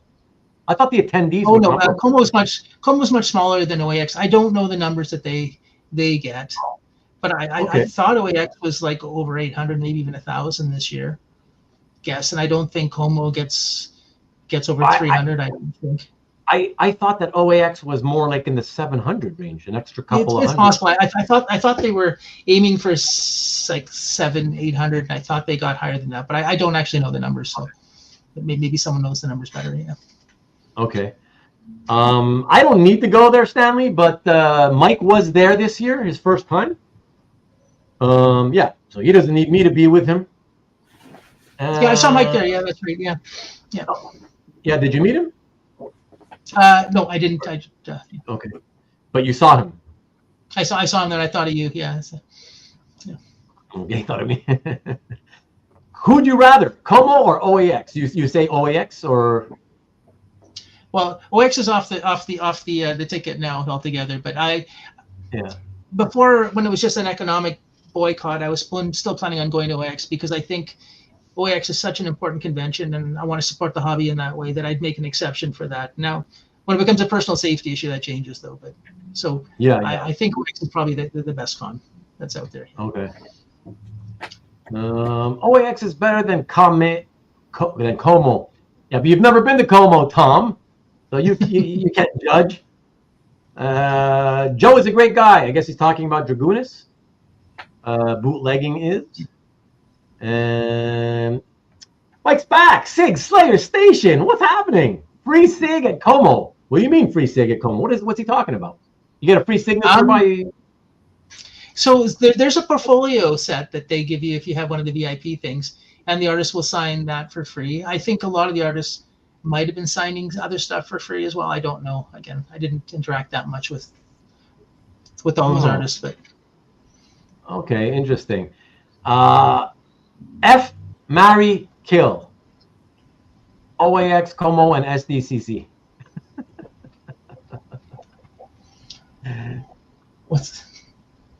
Are you gonna play? You want to play?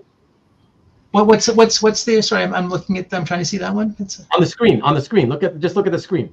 I posted it on Yeah. the screen. Okay. So hold on, you're playing F on the left side of the screen. You don't see the Carlos Mo? yeah, I comment? do. Yeah. Yeah. So F, marry, or kill. Well, we swear on this channel all the time. Fuck, marry, kill. OAX, Como, and SDCC. I don't think I understand it. So usually they do this for people. You'll pick some celebrity, right? Some celebrity. But if you're talking to a guy, you usually pick some female celebrity, three different celebrities, and you ask the person which one of these you have to fuck, which one you have to marry, the other one you have to kill. Which one do you assign? So he's just switching to, rather than people, he's putting in 3 conventions. Obviously, the fuck doesn't make a lot of sense, but I guess it just means, if you kill and marry. So marry would be which one is your favorite convention. I guess kill is which is the convention you want to get rid of. OAX would be my favorite convention. Como's up there. Things like TCAF are up there. I like San Diego Comic-Con a lot as well. It took me almost 20 years to get there because I'd heard all those things, impossible to get tickets for, impossible to get a hotel room. It's so busy and crowded, you can't get anything done. And then the first time I went, I found none of those things to be true. Oh. So, and I had a great time there. The only thing that is true is that price is overpriced, art's overpriced, but that's true of just about every con. Maybe San Diego is a little bit worse, but yeah. So but I've had good times in San Diego. Yeah. Yeah, but you know what? I mean, we all talk about it all the time anyways, don't we? Art's, a lot of us say art's overpriced online, all over the world anyways. You know what I mean? Like, where does anybody think that there's original art that's very reasonably priced? Like, nobody ever talks to me about it. I'd like to know if that exists, but like, where is it like cheap or reasonably priced? Like, everybody thinks it's expensive no matter where you go, right? So, whatever convention it is. And look, the reality is, let's be honest, right? I think we would all agree, certainly, you, Jeff, you, Sean, myself, I think we would agree that I don't believe that certainly dealers, let's say, dealers that go to San Diego, because everybody complains, oh my God, did you see the prices or whatever, right? Every year. But I don't think that these guys are jacking up the prices just for San Diego. First of all, those guys are lazy. Let's be honest. None of those dealers. No, I don't think there's any price difference in San Diego either. No, I don't. Yeah. It's the same prices. Yeah. Right. Exactly. Like I said, none of these guys would spend the time, the sheer amount of time that it would take to sit there and San Diego's coming soon. I better start repricing all my art, like thousands of pages of art. No way. So that's the thing. It's always the same price as usual. It's just you find that it's expensive. Yeah. Okay, that's one thing, right? But no, even for Europe, Albert and Bashar, and then they don't change their price. It's all US dollars, and then you have to do the conversion rate. All right, exactly. Tom is saying that OAX was busy this year, but it'll be much larger next year. First of all, let me ask you, Jeff, because I know you're a little bit in the know more than me and other people. Can you confirm? Do you know for a fact that next year will be much larger? In his words, much larger. Is that the idea? So I don't think they have any more space coming to them. I think word's getting around more and more that they're. I think there is probably some room to expand within the convention center, but I don't know if they're physically making it bigger because in the main floor of OAX, there's a lot of space in the aisles. If they really wanted to, they could squeeze more people into those spaces if they wanted to. I think the exhibitions, which were great this year, I think those will continue. I do know that in the future they are looking at moving OAX from the current convention center to something bigger and different. But I don't think that's till year 5 or something like that. But okay, yeah, that's what I was kind of assuming would happen, and just didn't know when the plan would happen, But yeah, I would think so. But so here, let me ask you this. There's a second part of the question. It's interesting about the whole OAX thing because when it first began, of course, the idea was, you're kind of framing it off the Lake Como style convention, very cozy, the antithesis of San Diego, for example, right?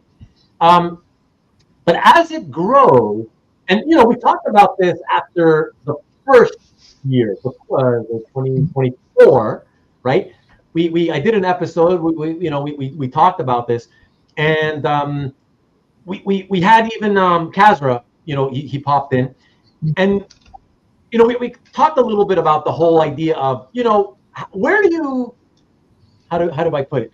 Where do you find that comfortable medium, right? Where I think what a lot of people loved at the beginning of the idea is, oh, that's cool, cozy. There's no comics, there's no cosplayers, just the art people and artists, right?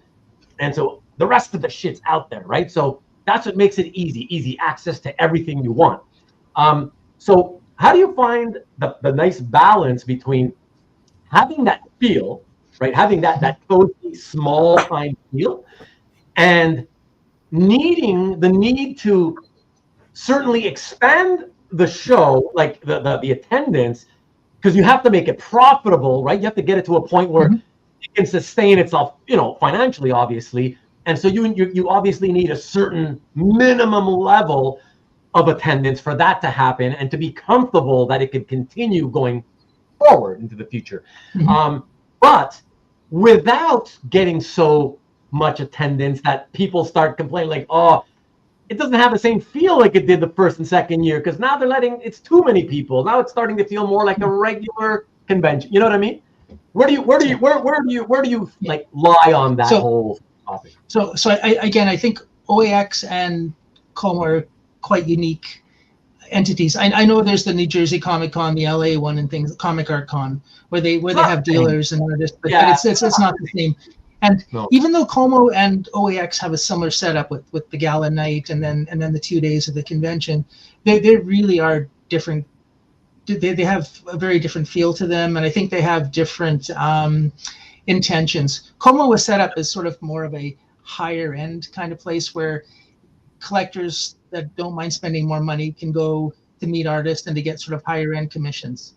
It's a nice venue. You can take your family. Artists are happy to go to. They're really happy to be at Como, to be put up there, because it's a nice place. And so the thing you get at Como is you get access to artists. You can spend more time speaking and talking to artists and interacting. And then the gala night you'll meet them as well. But isn't that you can say the same thing for OAX, no? But OAX is much more, the collector to artist ratio is way higher at OAX. So it's more of a collector gathering, and you have access to artists. More attendance. Yeah. Because the attendance is bigger, though. Is that what you're saying, right? Yeah, the attendance is bigger. There's fewer artists at OAX, and OAX was fewer? Set up fewer artists at OAX, I think, yeah. There is? I think so. I don't know how many artists actually set up at OAX. Maybe if you start counting the card guys and some of those other things, but in the main room, I would think Como has more artists. And then there's a handful of art dealers where at OAX, all the art dealers are starting to set up now. You have some collectors setting up tables like I do. And then you've got artists as well, but there's a lot more attendance there. And so you'll have a chance to talk with some artists, but I don't think it's as intimate as Como would be. So they do feel quite different as conventions. Okay. Okay, but that still doesn't really answer the question. I'm just asking for you personally, right? So the other thing too is I think OAX was maybe not profitable, but I think they maybe broke even the first year, and I think they're probably doing better than that. I'm not sure if it was actually ever gotten to that point yet, or how close they are to that, because it's a much more expensive convention to run Como. You've got that villa, you've got all those other things going on, you've got that space. When they fly artists in, if they're setting them up and putting them in hotels and stuff, Como's not a cheap place to stay. Right. Yeah. And the other thing about Como as well too, is that getting people there. Orlando, you can fly directly into. To get to Como, you have to fly to Milan. From Milan, you actually have to take a train or a car or something to get to Como. And Lake Como Comic Convention isn't even in Como. It's in the next town over. So you have to take a ferry or something else to even get to the area where they have the. So there's a lot of additional expenses getting people there. Right. But I guess what I'm trying to say is just you as a collector. Just think of it as a collector, Yeah. right? Thinking of just forget Como for a second. Just OAX. Do you like forget profitability? Forget all that. Let's put that aside for a second, right? Just you as a pure collector. Mhm. If you had your druthers, would you? And I gave you the choice, and I say, hey, Jeff, there's this convention you go to in Florida, right? You got two of them actually. One of them's got 1,000 people, and it's capped. The other one, they cap it at 500 or 600. Which one would you go? And you can only go this one time. You got to choose one of those. What's your preference? My preference is the social stuff. So I might go where there's, if More it depends if I knew who's going, but otherwise I might go to the one that's maybe a bit busier that way. Okay, interesting. If you ask me from an art point of view, because again, I don't collect North American mainstream art, the Como stuff has a lot more stuff for me. A lot of great Italian dealers are there as well too, and so I see a lot more stuff. At OAX, it's all pretty much mainstream stuff, with the exception of maybe Right. Scott Eater Yeah. setting up. And Yeah. That's yeah. But I guess I'm wondering. It's not just you. I'm asking you only because obviously I can talk to you, and hear your voice immediately and respond to me immediately. But I'm wondering from everybody, like I guess everybody who goes to conventions, I wonder, like, because when we talked about OAX after the first show, I guess it was the sense of like, oh, that I think people really loved that it was, half of 1,000 people, roughly, and it's that feeling of like everybody can talk to everybody, whatever. And I guess I'm just trying to figure, like, at what number of attendees will it? Because obviously it has to grow, again, like we were talking about, just to be profitable. But at what level, I wonder, will the fans, the collectors who do go, at what point of attendees will, like, a lot of the attendees start thinking, it's not as fun anymore because I don't know, it's starting to feel more like a regular con because it's a bit too busy, too much people. I don't know. Do you think you think there's room for? I don't think they'll get there. I don't think we have enough. Yeah, I don't know if we'll ever get there because I don't know if we have a critical mass enough in the hobby unless everyone goes, kind of thing. Because it takes a lot of people to feel busy. San Diego feels busy because you got all those cosplayers and stuff hanging out. But if there's 1,000, if there's 2,000, if there's 3,000 people at OAX, there's a lot of room in those aisles, and there's big areas to walk around and stuff. Yeah. Maybe the lineups for artists a little bit longer, so people might complain about that and getting commissions. But as far as feeling too busy, I'm not sure. Yeah. So you feel then that there's at this point, let's assume, let's say even what you said earlier, let's say it was correct. Let's say they hit 1,000 this time. You think there's still quite a lot more room before people start getting bothered by this, like it's getting too big or whatever? You think there's? I think so. Yeah. Yeah. Yeah. At times, the convention floor seemed pretty quiet during the show sometimes as well too, because a lot of other places to go. Yeah, and I agree with that, right? Because I saw the pictures, I see some pictures and some video too, and it's like, every now and then you see, like, oh, look down this part of the room. It's like I see people over there and over there, but like there's still areas where you could see it's very spacious, and I'm thinking, man, you could still fill, you could plop like 20 people in that little area right there on the floor. In this picture, nobody was standing in, So I'm thinking, shit, yeah, there's the space as they have it. It still seems like it could easily double to triple the size, and it would be okay. You know what I mean? So, and if I'm correct about that, that means that the potential is still there for several more years of growth before, like, people would start getting like, complaining about it, like, oh, too many people or whatever. You know what I mean? Yeah. Yeah, and I know their vision is expanded beyond comics. So they did have some fantasy stuff this year. They had the card art people there. So there's different rooms as well too. There was the main comic room, but there are others, and I know they wanted to expand that stuff because that's been doing well as well. Yeah, those I like that idea. I like that they did that, putting that was it the collections in black that they did. And then the card art I thought was really, really cool. I really like that they did the fantasy art.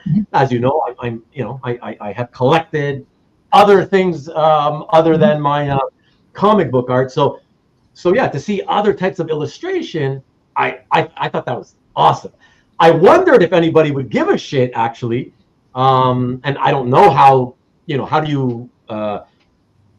do you determine if let's say having a room with fantasy art, I don't know, how do you determine if that was worthwhile doing or not?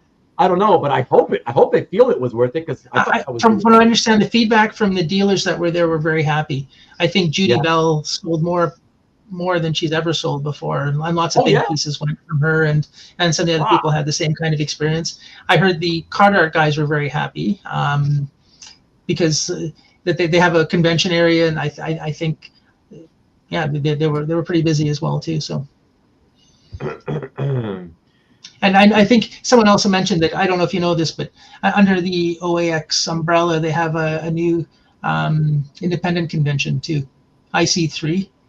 Oh, that's the new one that they just added. Yeah. I think it's somewhere. It's not at Florida. I think it's, I can't remember where it is. I want to say the East Coast place, but yeah. Yeah, I thought that was somewhere like in more like Midwest, wasn't it? Like Illinois or something? Yeah. Perhaps, I don't know, but that was a couple weeks ago or a couple months ago. I think it wasn't that long ago that they had it. And I think it's pretty successful as well. But that's fallen under their umbrella, and I think they want to expand that out as well. And they're also talking about maybe a second OAX show somewhere else in the States. Okay. In addition, so to expand the brand, maybe, I don't know. Right. Yeah, that I kind of had that in my head. That's probably what they'd be thinking at some point, right? It makes sense, right? Sorry, let me just take this. Could you share a reason why you quit being art vendor?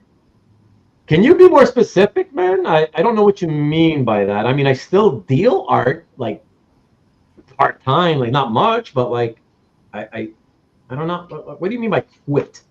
So I never really quit. I used to be a full-timer many years ago, but I mean for many years, but yeah, not sure what you mean by that. Maybe some trouble you had with the IT support on your website before. I don't know. What an asshole you are.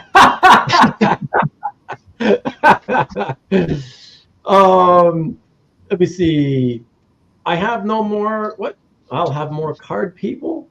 Yes, it's going to be a lot bigger. Kazra has already said all of this. Yeah. Well, I know he's already said last year he wanted to grow, but he had to, like I said, we talked about it last year. He has to. Forget one thing. First of all, you have to, if you ever want to become profitable. And that's the first thing you have to keep in mind. It has to be profitable. Otherwise, you'll never be able to put on shows like that anymore, right? So you got to work towards profitability, and that takes a certain sort of size of show. So we get that. Just a question of how big they'll want it to get it or whatever, Let's see. More fine comic art at Como, says CJ. Fine? You mean like less super heroic type mainstream, I guess is what you're saying, CJ? I think that's what you mean. Yeah, a lot of European art, but yeah. Yeah, more European art, right. So there's more chairs. So the way they do it at Como is that you're expected to sit and stay a while to talk to the artist. I get that. So they set that up on purpose so that you can have access to the artist, right? Yeah. Right. I get that. Okay. Como has a European feel. Well, it's in Europe, so I would say so. Carl Choi, what's up, man? Good to see you. What's up? Man, am I behind? That was 10 minutes ago. Carl, Marcus, you can walk the elevator and you are at the sales floor. You mean at OAX, right? Walk out the elevator and you're on the sales floor. Yeah, because it's small. Yeah. And 10 steps to the bar too. Yeah. Is it 10 steps from the bar, really? No, not quite, but yeah. But close enough, right? Yeah. Close enough. No, that's one of the great things I think about OAX is everything is sort of self-contained. The hotel's there, the bars there. There's a strip mall just nearby where the other bars are and restaurants are at, so you don't really have to go very far. Yeah. Marcus, I don't know what he means quite exactly by that. He's saying like if they pull in the IC3 guests into OAX, then it would be more crowded. I mean, obviously that makes sense. Anytime you pull guests, I think probably means that they expanded OAX to include the IC3 in another room or something like that. Oh, I see. You get another, yeah. Right, as opposed to keeping it as a separate. So is the plan? Is the plan to just keep it as a separate thing? I think it started as a separate entity. Right. One of the people that CAF uploaded, one of their new, I'm not sure what role they're in, but they brought that convention with them, I think. Right. So that thing existed, but only for a year. I heard 1 or 2 years. Perhaps, yeah. Yeah, and then they rolled it into the business of CAF, let's call it. But as far as you know, the intent is to just keep that as the separate thing and host it in the city, whatever city it is that it's been hosted.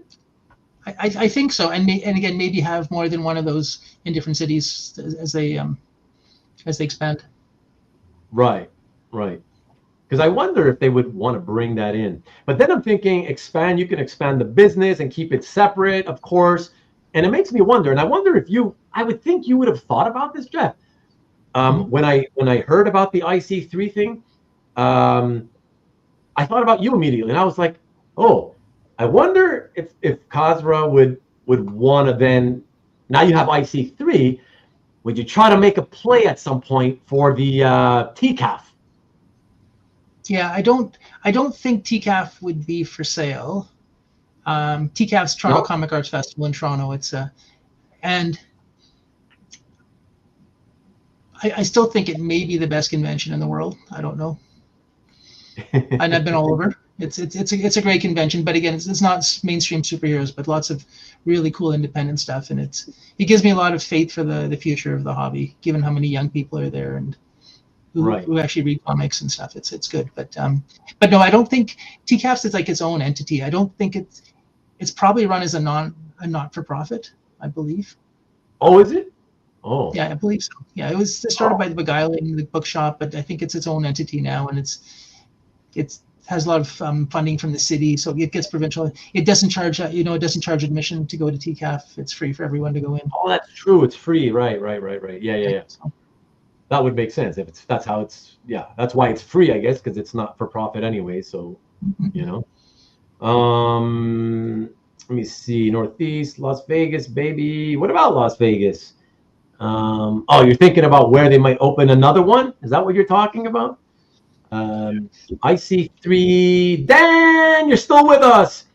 Was in Connecticut, I think. Really? Okay. Now that you say that, it sounds familiar now that you're saying it, OAX El Salvador would be wild. Yes. Well, I don't know. Do you know Timothy? He's a collector from El Salvador. Yeah.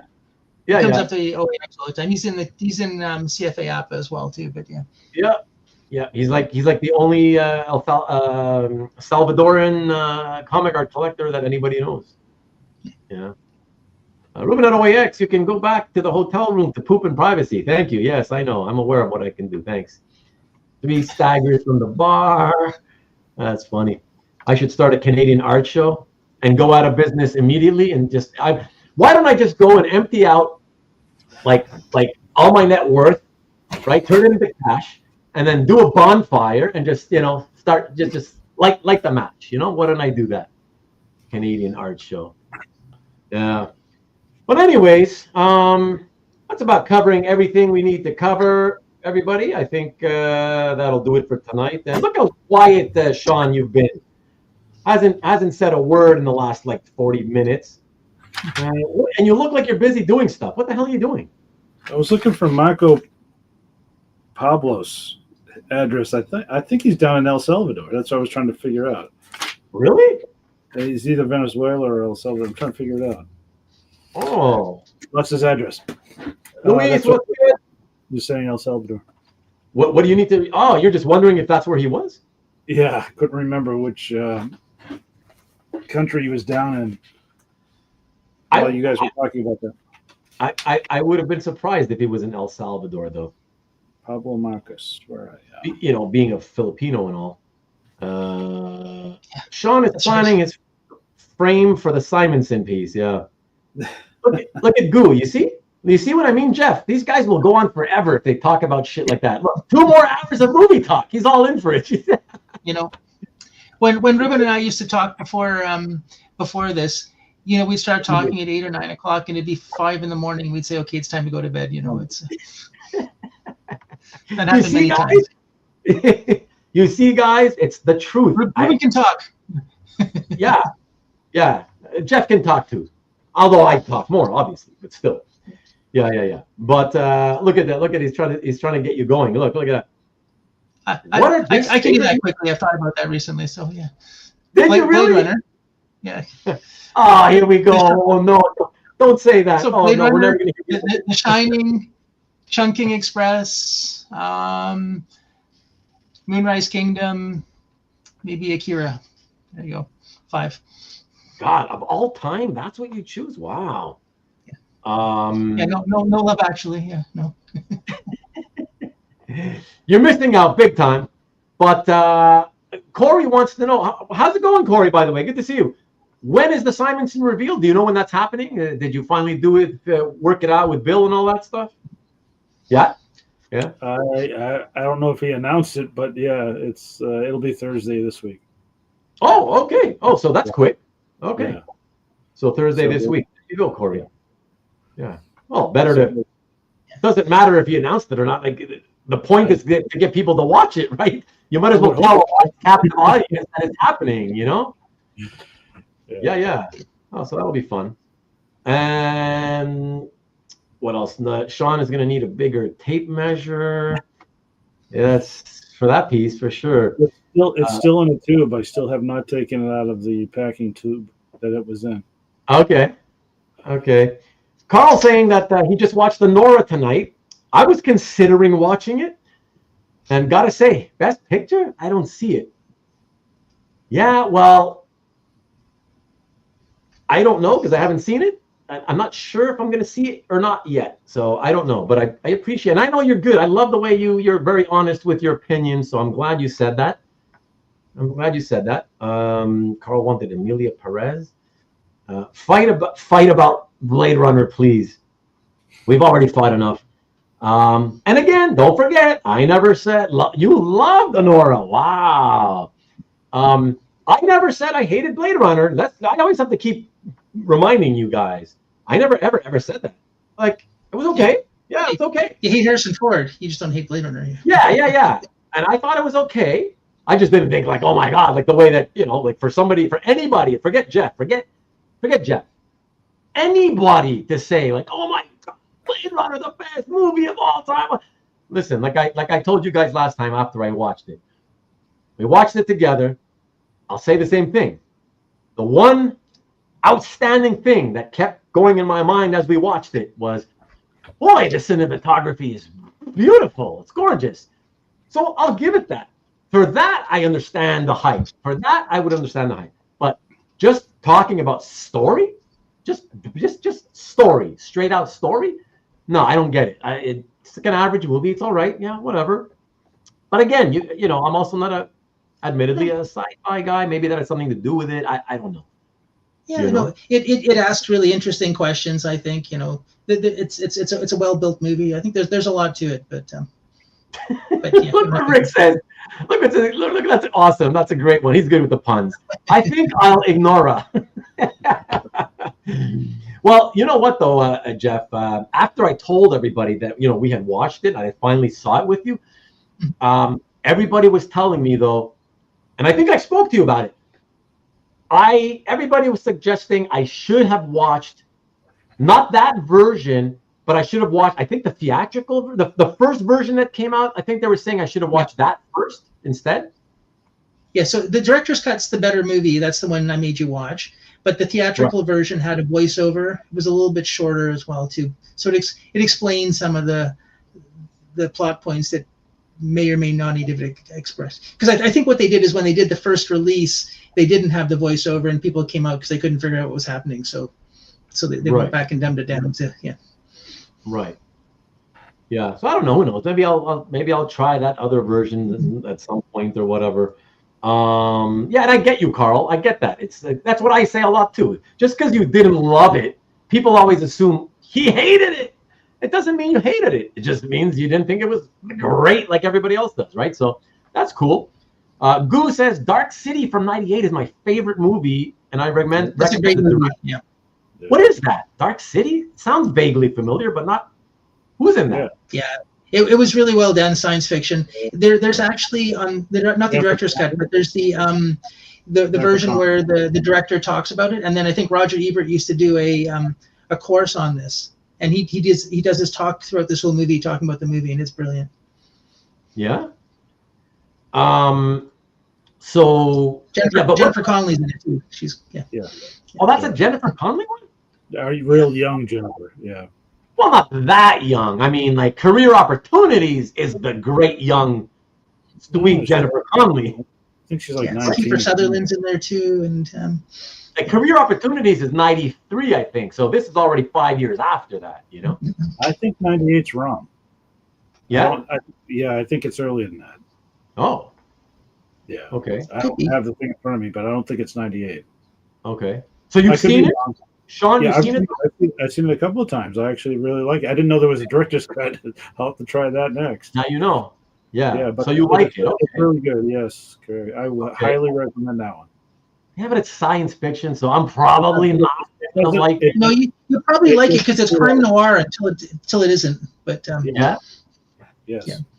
Okay. We'll see if the streaming services have it. I'll check it out. Hold on. Let me write it down. What is it? Dark City? Dark City. Okay. So Dark City. Okay. And then William Hurt, wasn't it? Okay. It is 98. Mickey said it's 98. He checked it out. Yes, it is. I kind of recall seeing her singing that, but I'm wrong. Okay. Requiem for a Dream is recommended, says Marcus. I've seen that one already, actually. And I did enjoy that. Yep. How about you guys? Did you guys see that? Requiem for a Dream? Probably came up because it's Jennifer Connelly again too. She doesn't seem to age. You know, it's Yeah. It's, Yeah. Do you even watch Kurosawa movies? Either of you guys? I have seen them. It's been a while though. But I like 30 years or 35 years ago, I think I watched 2 or 3 of them or whatever, just because, let me find out what all this hype is about or whatever. Yeah. Can't say I remember much or whatever, but no, they were good. Yeah. Jennifer Connelly was 14 when she filmed Labyrinth. Now we're talking 1984, 5 or 6. Yeah. Dark City did get released in 98. Yeah, okay. Yeah. And somebody mentioned another one. What was that? William Hurt. Why did you mention Alex Proyas? Is that the director for Honora? Or I don't know. But Tom mentioned this one. Ready Player One is a great pop culture movie. And I told you guys, I watched that one only because, I was at Jeff's house and he recommended it and we watched it together and it was a good one. See, again, I don't always hate all science fiction. There are definitely ones that end up being good. So, I just don't like it as a genre in general, but sometimes I do like them. That was a really fun one, actually. Did you like The Matrix? I actually have not seen The Matrix. Oh. Yeah. I was going to say it's similar. It's one of those that plays out really well and then turns into science fiction also. I mean, but it is science fiction. It's a science fiction film. It doesn't turn. No, it starts out and doesn't feel like it is at the beginning. Oh, really? Yeah. To me, it plays into science fiction. Yeah. And Dark City would be the same way. Oh. Okay. Interesting. You should watch The Matrix. The first one was. Yeah, the first one. Yes. Yeah. You know what's funny? My memories at the time was, again, I had more than one reason to not watch Matrix. Number one, I hated Keanu Reeves. Number two, I thought the actress was ugly, so that actually turned me off. So I was like, screw that. What was it? Oh yeah, and number three, I was like, yeah, whatever, sci-fi. Well, this is not for me. Like I would see these clips of that special effect where I don't even know how to describe it, but like, you know what I mean? they're like in Dr. midair and they're like in these weird positions, moving and like something that's impossible to do in real life. The computer effect that they did or whatever. I was just like, I don't know what I don't know what that's all about. I don't know. It just didn't seem interesting to me. I will say that girl, that woman, what's her name again? Carrie something. Matrix. The Matrix girl. Yeah, I don't remember name. Yeah. I don't remember her name. Yeah, I remember Carrie last name. something. Yeah, Carrie something. Yeah. Yeah. I ended up seeing her, of course, as a much older woman and larger. Like she's skinny in that, but like a few years ago, I saw her, and God, it's a TV show. It was a TV show, a TV series. She got, she put on weight because she's, I guess, in her 50s now or whatever. She put quite a lot of weight, but she's also really busty, but she has a sexiness to her all of a sudden that I was like, like she was appealing to me. She was appealing to me, even though she's quite like large, but like sexy. Like I don't know how to describe it, but it's funny because I literally thought she was ugly back when she was probably in her 20s doing Matrix movies.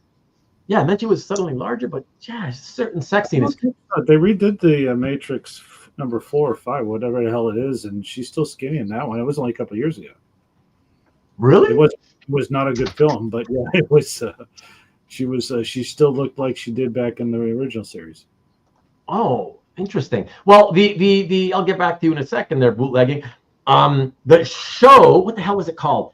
The show was a British show, and it was about, speaking of replicants, it was like life model decoy type things where the average person in England owns, you can buy these human looking robots to be your nanny, your house cleaner, whatever, and it stars, at the time nobody knew her over here in this part of the world, but one of the stars is that Asian actress with beautiful eyes. She ended up being popular because they put her in Crazy Rich Asians, and then she was one of the characters in the Eternals, the Marvel Eternals movie. I forget what character. Aquafina? No. Aquafina? No. She's funny and not attractive. No, I'm but just trying to think who you're talking about. Okay. but she was also in those movies, right? I see why you're thinking about that. No, what's her face? If you say the name, I'll know it. I'll say Matrix, the first movie was good, despite Keanu Reeves. I can't stand him either, but they managed to get around him. Yeah. But it's funny. Didn't let him talk too much. Yeah. But it's funny because see, I like when I don't like an actor, I really go out of my way to avoid, right? But you, despite the fact that you say you've never really been a fan of Keanu Reeves, you still will go out and you watch a ton of his movies, and you even say, oh, I really like them. They're really good. But you still say you hate him. But it's funny that you don't, like, he doesn't grow on you, but you'll still watch his movies. Yeah. I watch movies for a lot of things. The craft is very important to me, the quality of acting. And if there's one actor that's bad, I can probably overlook that. And the story is important. And so it's all those things. I like the John Wick movies. I thought, but everything else he's done other than Bill and Ted was good because he was being himself. And I think that's the only character he really plays. But yeah. Right. But what about the one with from '91 where he's John Utah, FBI agent, John Utah? Yeah, that was still kind of Bill and Ted extended. Like the same guy just grown up as a. I could buy into that. And like that. There's that bus movie he was on too. There's that bus movie he was playing the same role. What's that? But the movie was pretty good, right? Yeah, Point Break, right, or something like that. Point Break, yeah. It was pretty, like I hated him, but I enjoyed the movie. Yeah, I enjoyed the movie. So Bootlegging says his favorites are Goodfellas. I don't pick favorites because there's way too many movies I love, hundreds literally. But Goodfellas definitely one of the best of certainly mob type movies. I never wanted to watch Trainspotting, and I never did because I heard about certain scenes and it made me want to vomit. It sounded gross. I was just no, I don't want to see that. American Psycho, I enjoyed it when it happened, but I never saw the greatness that everybody else seems to think about it. Yeah, it was good. It was pretty good. It's not something that I'd want to watch twice or three. How many of you seen the British movie With Nail and I, or even heard of it? Say again? With Nail and I. I'll type it into the chat. But it's a British movie. Okay. And it's fantastic. The Brits love it. It's like a cult classic there. When Melcher was trying to sell it to me, he told me it's probably the most quotable movie other than The Princess Bride. But The Princess Bride is so quotable? You mean other than my name is Inigo Montoya? No, there's tons of father's prepared to die. Yeah. Like other than that, it's quotable? I never heard. I don't think I've ever heard anybody ever quote anything other than that line. Those two lines. Quote me something else other than my name is Inigo Montoya. Let me think about that because. I caught you now. If you have to think about honestly, I would think it's because when we were talking about it, it came up that's one of those movies that I'll have to think about some of the quotes from it. I know some of the things that Fezzik says, like the rhymes and stuff were there. I don't think you know what inconceivable means, never get in a land war with whatever, because there are a bunch of things in there. Yeah. Okay, I'll take your word for it. Yeah. Carrie Ann Moss. Thank you, Marcus. Thank you. Yes, and Carl as well. Carrie Ann Moss. Yeah. Trinity. Yeah, that was her name in the movie, correct? Yes. Mm-hmm. Yeah. Okay. Yeah, and he was Neo. And what was Samuel Jackson's name? Morpheus. Morpheus. Okay. Morpheus movie, yeah, correct. Not usually, Marcus. Not usually. but I don't know. She's just sexy in there. What's that show? Damn it! What does anybody? I can't believe you guys haven't guessed. Gorgeous eyes. Her face is really, really pretty. Yeah, she put Gemma Chan in the list. Gemma Chan. That's the one. Yes. Mickey had that on there. Yeah. Okay, thank you, Mickey. Yes. So she was one of the actors in this show, and she played one of the replicant, one of these, life-like model, so really, really, really good. And then, Carrie Ann Moss in one of the seasons suddenly appears. I was shocked because it's a really, lower budget type, it's only funded by, in the UK. And then Carrie Ann Moss comes in, whatever, and she's kind of sexy in that. But what can I say? Don't be superficial, right? Like's thick. No, not like I said, not usually. The Wachowski sisters saw am I thinking about the right people? It's the Wachowski brothers became the sisters, or is that Well, they're just brothers, I think. I don't know if they're sisters, but there's a brother duo in Hollywood that are directors, and they both became females. Oh, that's not I don't know about that. The Wachowskis made The Matrix. They made, Speed Racer. They made a few movies that were pretty cool, but. Okay, I don't know. Somebody must know what I'm talking about. Yeah, they literally both brothers are trans, and they're female now. Humans. Yeah, thanks guys. That was the name of the show. Humans. Yeah. It was really good. Yeah, with Gemma Chan. Thanks, Marcus. Yeah, Gemma Chan. Yeah, she's so cute in that. I was gonna watch Eternals just to see what she looked like in there, but then I was like, nah, not worth it even for that. Doesn't look good. Simple name like that. Carrie Ann Moss is she is? Carrie Ann Moss? Yeah, Canadian. I remember she's been Canadian. Yeah. Really? Oh, that's interesting. If Harrison Ford was thick, Ruben would like his movies more. Corey, Constantine is one of your faves? I've never watched it, but it looked pretty awful, and it seems like everybody thought it was awful. Really? Yeah, I did not like it. No. Okay. Wow. Yeah. Point Break again. Stanley. With Nail and I. No, nobody claimed to know what that is, right? Yeah. Check it out though. It's like a cult classic. Okay. Stanley wants to know, and I'm curious too, since you don't like Love Actually, Jeff, did you like Age of Adeline? I just put that in the guide. I don't think I've seen it. I don't even know what that is, to be honest. Oh, okay. Well, Harrison Ford's in it, so you should watch it. Okay. Because to be honest, I'd never seen Love Actually. Me and the two boys sat down to watch it at Christmas, and we got about 25 minutes into the movie, and we just couldn't believe how bad it was, and so we stopped. I did go back after Ruben and everyone else swore it was good, and I watched it till the end, and I think I liked it better, but I still wouldn't consider it a good movie. But that first little bit did not have us convinced that it was going to be anything good. I want you to know I was reading like an article around Christmas time, and it was an article based on like holiday movies, that sort of thing, and they referred to Love Actually as now one of the modern classics, like for holiday movies, like that. Yeah, everybody like it's considered something that's well loved by a lot of people. So I'm okay if again, if other people don't like the stuff that I like, as long as I like it, that's all that matters, So anybody want a peanut? Is that one of the? It's a Princess Bride quote. Yeah. Princess Bride, yeah. Goo, I love the Princess Bride. Goo says, okay, I'll be back. That's definitely not the Princess Bride. Adam Law, what's happening? No, I didn't. Okay. No Sam. What do you mean no Sam Jackson?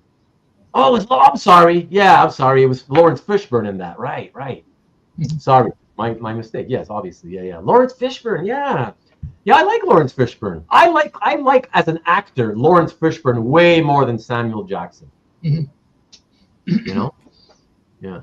Was that a clearing of the throat, or was that an agreement of me too? Yeah, no, I totally agree. I think Sam overacts. He was fantastic in Pulp Fiction, but I think But don't you agree that the problem with Sam Jackson is just basically that he is who he is. He's not. It's not like he's an actor. He's just Samuel Jackson, and whatever role he plays, he plays a black man in whatever part of New York he comes from, and that's what he sounds like, no matter what role it is. That's right. Like he's just. But I think he just comes across as overacting, like just too much. It's like Al Pacino as well too. I can't take a lot of his. Yeah, I know you're not a Pacino. Same reason. I'm more of a Pacino fan. I think he was a little. Wasn't there a movie called Glass where he was in a wheelchair? Glass. Yeah. Sam Jackson. Yeah. It was a superhero movie. Yeah. Right. I think he played different character in that one, not the usual angry person. I think it's called Glass, isn't it? Oh, it was Unbreakable. I think Unbreakable, and then there might have been a second one that was called Glass. I think maybe the sequel or something. Okay, they are trans sisters, right? So that's what I'm saying, Goop. But Marcus says one transition. No, both. The couple that I'm talking about, the siblings I'm talking about, both ended up transitioning. Goo, do you remember what directing pair they are? I forget. They are. See, yeah, they're sisters now. Exactly. So if it's not Wachowski. So just name off some. Jeff, you're all about directors. Name like directors that are like siblings, guy siblings. The Coen brothers? I don't think so. No, not Coen. It was. Oh wait, was it the Coen? No, I don't think it's the Coen. Was it? Shit. Okay, who else? Who else are siblings that are directors? I'm not sure I would know that kind of stuff. Yeah, otherwise ask. No, I'm not saying you should know that. Use your iPhone now. Oh, here, let me get that for you. Siri, help me. Hello? Somebody's probably going to say it, though. Pretty sure it was Morgan. Someone has Farley brothers. I don't know if that's. No, Morgan Freeman was not the guy in The Matrix. Definitely not. Never seen or heard of Age of Adeline. Yeah. Look for it. Seen it like seen which one 40 times, Corey? Which one? The Constantine? Holy smokes, man! Wow, 40 times Constantine. Man, more power to you. Constantine is pretty good in a cult classic kind of way. Well, you know what that usually means, though, Dan. It usually means it's pretty bad, but it's like you like to watch it anyways. Johnny Mnemonic was pretty good. I think you liked Johnny Mnemonic, didn't you, Jeff? No. He Oh, just no? Okay. you know, that's actually what made me most upset about him, because I loved Ian Gibson and the Neuromancer and all that stuff, and he destroyed that franchise with his acting. It was so bad. Oh, okay. Yeah. Bram Stoker's Dracula, Ultimate Keanu, was he in there? Yes.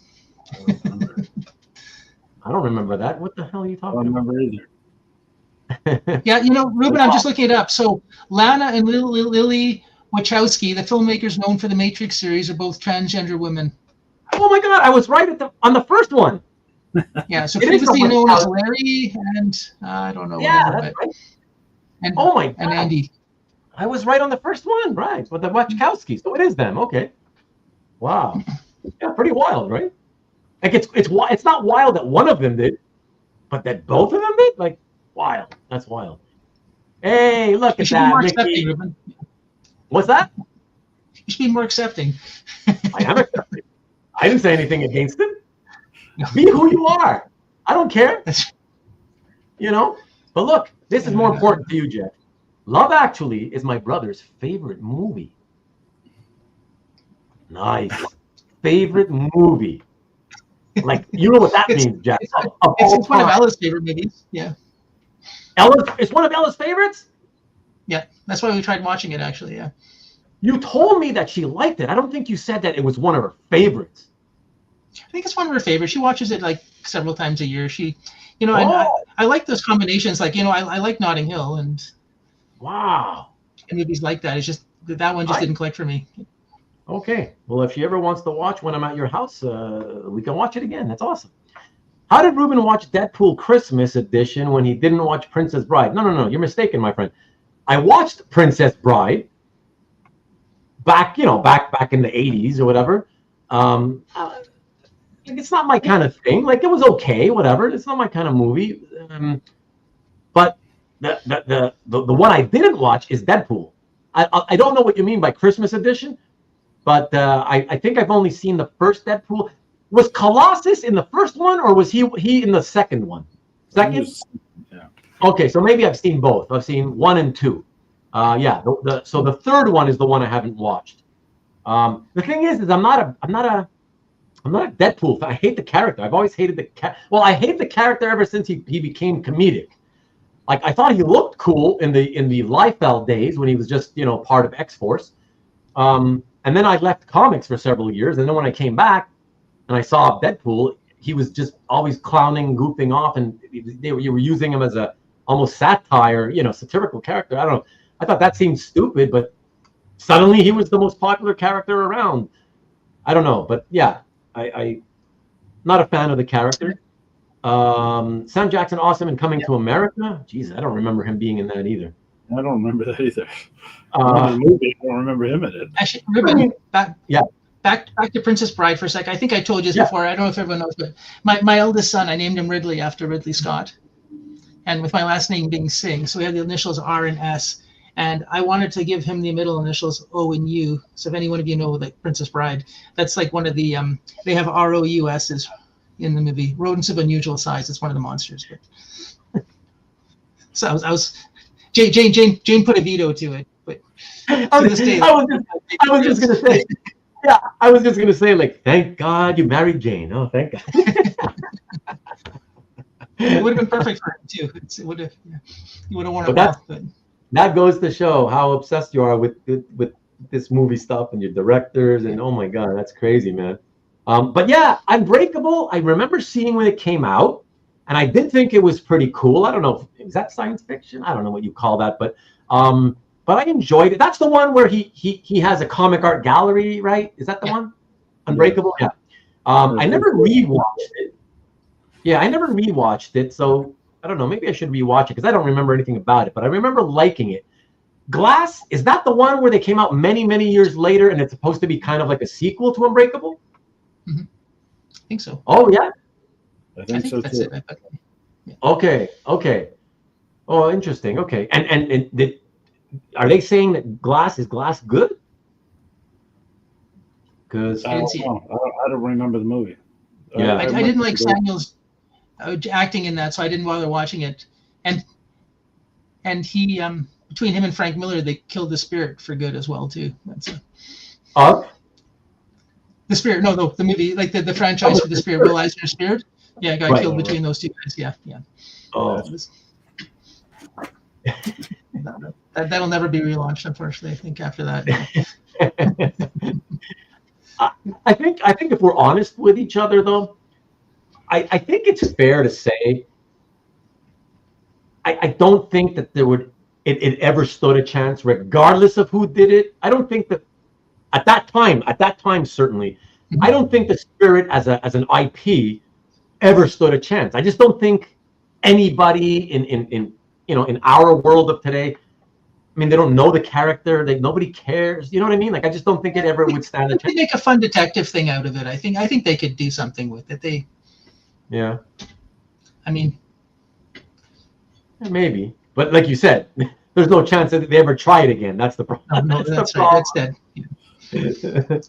Corey, what's Devil's Advocate? That sounds familiar. Is that another Keanu? Devil's Advocate? I think it's one of those shitty movies, yeah, that he did.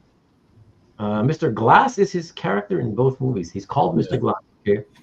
Yeah. Unbreakable was Bruce Willis. Everybody's throwing out all these different crazy names. So Unbreakable, Dan says that Unbreakable had Bruce Willis. I don't remember that. Mm-hmm. Yeah, he was a hero. Carl says that Unbreakable was Denzel Washington. Is that true too? Denzel Washington? I don't remember Denzel. I think I don't remember Denzel. Yeah, I think he's wrong. Okay. Man, you guys are giving out bad information. You guys are usually good at giving good knowledge drops. Now you guys are you're spreading the bad news here. Devil's Advocate is so much fun. Okay. Keanu was bad in Dracula. So he was in Dracula? Bram Stoker's Dracula had Keanu Reeves? I don't understand. I don't remember either. What? Like, oh, wait, okay. Okay. Van Helsing. I don't know. I don't remember. Bram Stoker's Dracula. So I'm getting confused. Like, there was in the 90s, there was 2 Dracula movies around the same time within a few short years, right? Like, one of them had Winona Ryder and Brad. That was Bram Stoker. That was the one. So Winona Ryder was in that. Gary Oldman was Dracula, and I guess I don't remember Keanu Reeves, but he must have been Jonathan Harker. I guess I'm assuming. Oh, so is that the one with Brad Pitt, or is that the other one? I don't think Brad Pitt was in any of them that I know. Yeah, of. Brad Pitt and Tom Cruise were vampires, no? Vampire Lestat or something like that. Maybe. Vampire Lestat, maybe. I don't know who's in that, but that was around that time. That was it. Oh, yeah. So maybe there was more than 2. There was maybe like 3 vampire movies. Interview with a Vampire. He's correct. Interview with a Vampire was the one. Vampire. Right. Okay. Wow. I can't picture Keanu in a. Wow. Keanu played Jonathan Harker in Brawl. So Peter's confirming it in Bram Stoker's Dracula. I don't remember hating it. I saw it. I don't remember it being a terrible movie, but okay, I might have to check it out again, just out of curiosity. Miscast? I mean, isn't he always miscast? He's always miscast, yeah. Johnny Utah. Canadian actors, John Candy. I used to love John Candy. I don't really think of it that way, Stanley. I don't separate. I just William Shatner. William Shatner. Is Hurt? John Hurt's Canadian, maybe? Who's John Hurt? You mean William Hurt? Yeah. I know William Hurt. Yeah, William Johnson, I think. But I think he's an American. Pretty sure he's American. Okay, I could be mistaken. Maybe okay, yeah. I would be surprised, but you could be right. I wouldn't be surprised. Yeah, Winona Ryder was awesome in Dracula. Yeah. She was sexy back then. She was cute, That's before she became that was before Winona became a shoplifter, and then her career went downhill for 20 years. Deadpool, Ryan Reynolds is Canadian. Yeah, I know that. No wonder you hate him. No, I hate the other Canadian guy a lot more. Remember, the other guy with the same name that everybody thinks is so handsome and gorgeous, and I think he's ugly. I don't get it. The other Ryan, whatever his name is, the guy from The Notebook. Oh, I hate that guy more. Huh? Ryan Reynolds? No, he's not the guy from the Reynolds is not. But Gosling, that's right, Ryan Gosling. That's it, Gosling. Yeah. I read it. Rick had written it. Yeah. James Earl Jones, of course. I remember him being in Coming to America. That's good. Me too. Favorite Canadian actor is Drake. I don't know about that. I couldn't name you a single song of his. I can tell you that. Glass was good. Okay, Rick. So I'm gonna have to try to review Unbreakable. That might be a good one to rewatch. Gabriel Macht. I know that name. I don't know why, but I know that name. Al Pacino, Keanu Reeves. Oh, thank you, Goo. Yeah. That's the one you were talking about earlier. Yeah, it sounded familiar, but yeah, I saw it. I didn't think it was very good, even though I was a fan of Pacino. You think Sin City was good? Me, I really liked it. I thought it was very inventive, what they did with it visually. When I heard that they were going to do it, I initially thought, oh my God, how are they going to turn this into a movie? And capture the feel of the actual comics. And wow, they did it. Wow. I never imagined they could create it to make it look like the comics. I thought it was really fantastic, just from a visual standpoint alone. And I enjoyed the story. And I have to say, I also enjoyed number 2, basically more than nothing because of that actress. That hot actress, that French one. What's her name? Heck's her name? I forget her name. But you see her boobs in it. On the poster, she was wearing like a negligee, like a see-through negligee. And everybody was up in arms because you could barely make out like a shadow of her nipple or whatever. I don't know if you guys remember that, but anyways, yeah. So yeah, those movies are pretty fun, I think. Jackson. So it is Sam Jackson. Yes, Sam Jackson. Yes, and it's Bruce Willis. It's funny. It's Bruce Willis that I don't remember in Unbreakable. That's wild. Because he's the main character. Yeah. Brad Pitt was interviewed with the vampire, right? Okay. You got it. Charlize Theron. Dracula Dead and Loving It with Leslie Nielsen. That is not what I was thinking about it. I wonder if I watched that. I don't remember if I watched that. John Hurt is British? Hey, Rich, Danny's, what's up, man? John Hurt is British, really. Oh, but like you mean British in the way that he was born there, but then moved to America when he was like 2 years old? If that's what you mean, to me, he's more American. But if he's an actual British, like British as in he lives in Britain and he has a British accent when he speaks? Because if that's the case, I don't. That would be news to me. John Hurt was an alien, was he? Jesus, all these. It's funny how our memories just go. Donald Sutherland, I used to love him in the 80s. How about you, Jeff, as a Canadian? I used to love him. Yeah, no, I think he's fantastic. Yeah, yeah. And I liked his son, but I liked Donald, as well. I used to like in the 80s. He had a lot of good movies that he did that I enjoyed. Can't name any of them at this point, but yeah, whatever they were, I enjoyed them at the time. He's going to be a guest. He's pretty good. The Hunger Games, he had his last roles, and they were pretty decent. Peter's correcting you, Rich, saying that William Hurt's American. That's what I think too, if I had to guess. This thing started 4 hours ago. Yeah. What are you doing here? What are you doing here, Rich? If you figured it would have been over hours ago, what are you doing here? He's probably trying to catch the rewind. Oh, that's true too. That's very well said. Exactly, Sean. That's probably what he was trying to do. Do you like Wayne's World? Look, I'm gonna tell you, when it came out, sure, it was good for a few laughs, whatever. I haven't seen it since. It's not something I would want to watch at this point. It's just too sophomoric and whatever. But let me tell you guys something that I saw in recent months. I watched it with Arwen. Something that everybody loved at the time. Okay, everybody was going crazy for, and I wasn't going crazy for it, but I did remember really liking it at the time. Okay, and I thought, I have it on DVD. Let's watch it together. and I hated it, and so did she. Austin Powers.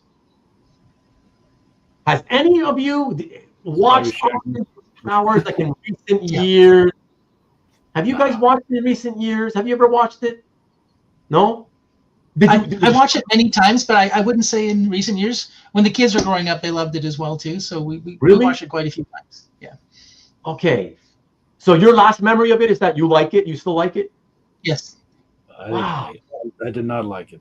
Because I'm telling you guys, I was watching it, right? And Arwen's right next to me, and I swear to God, I kept like trying to like not turn my head. I just with my eyes trying to look over just to see what her expressions would be, because I kept thinking, oh my God. In my head, I was like, oh my God, what happened to this movie? I thought it was good. I don't remember it being this bad and unfunny. And I kept looking at her to see, like, is she laughing or does she think it's good? And she just had a straight face throughout the whole thing. And at a certain point, she looked over at me and she says, Daddy, I thought you said this was like really good. You like this? And I'm like, look, I'll be honest with you. I used to think it was good. I remembered it being funny, but I got to tell you, I admit, I think it's crap now. It's not funny at all. I think it's crap. She's like, okay, yeah, because I wish we could stop this. We should we should stop it. I'm like, whatever. We'll just finish it. Let's just finish it. Whatever. But yeah, I was surprised. It's weird. I don't think that ever happened to me. Where yes, it's happened that like, you know, things I saw as a kid and I remember loving later doesn't hold up. But to say it doesn't hold up is not like the same as saying, God, I thought it was crap. Yeah, you know. And yeah, boy, I just thought it was awful. I can't believe how popular that was now that I've seen it again. What did Jeff think of Blade Runner 2049? You know, I was relieved to be the first thing, because for Relieved? me, Blade Runner, it's such canon Blade Runner that it'd be hard to make a Blade Runner without screwing around with the intent of the original one.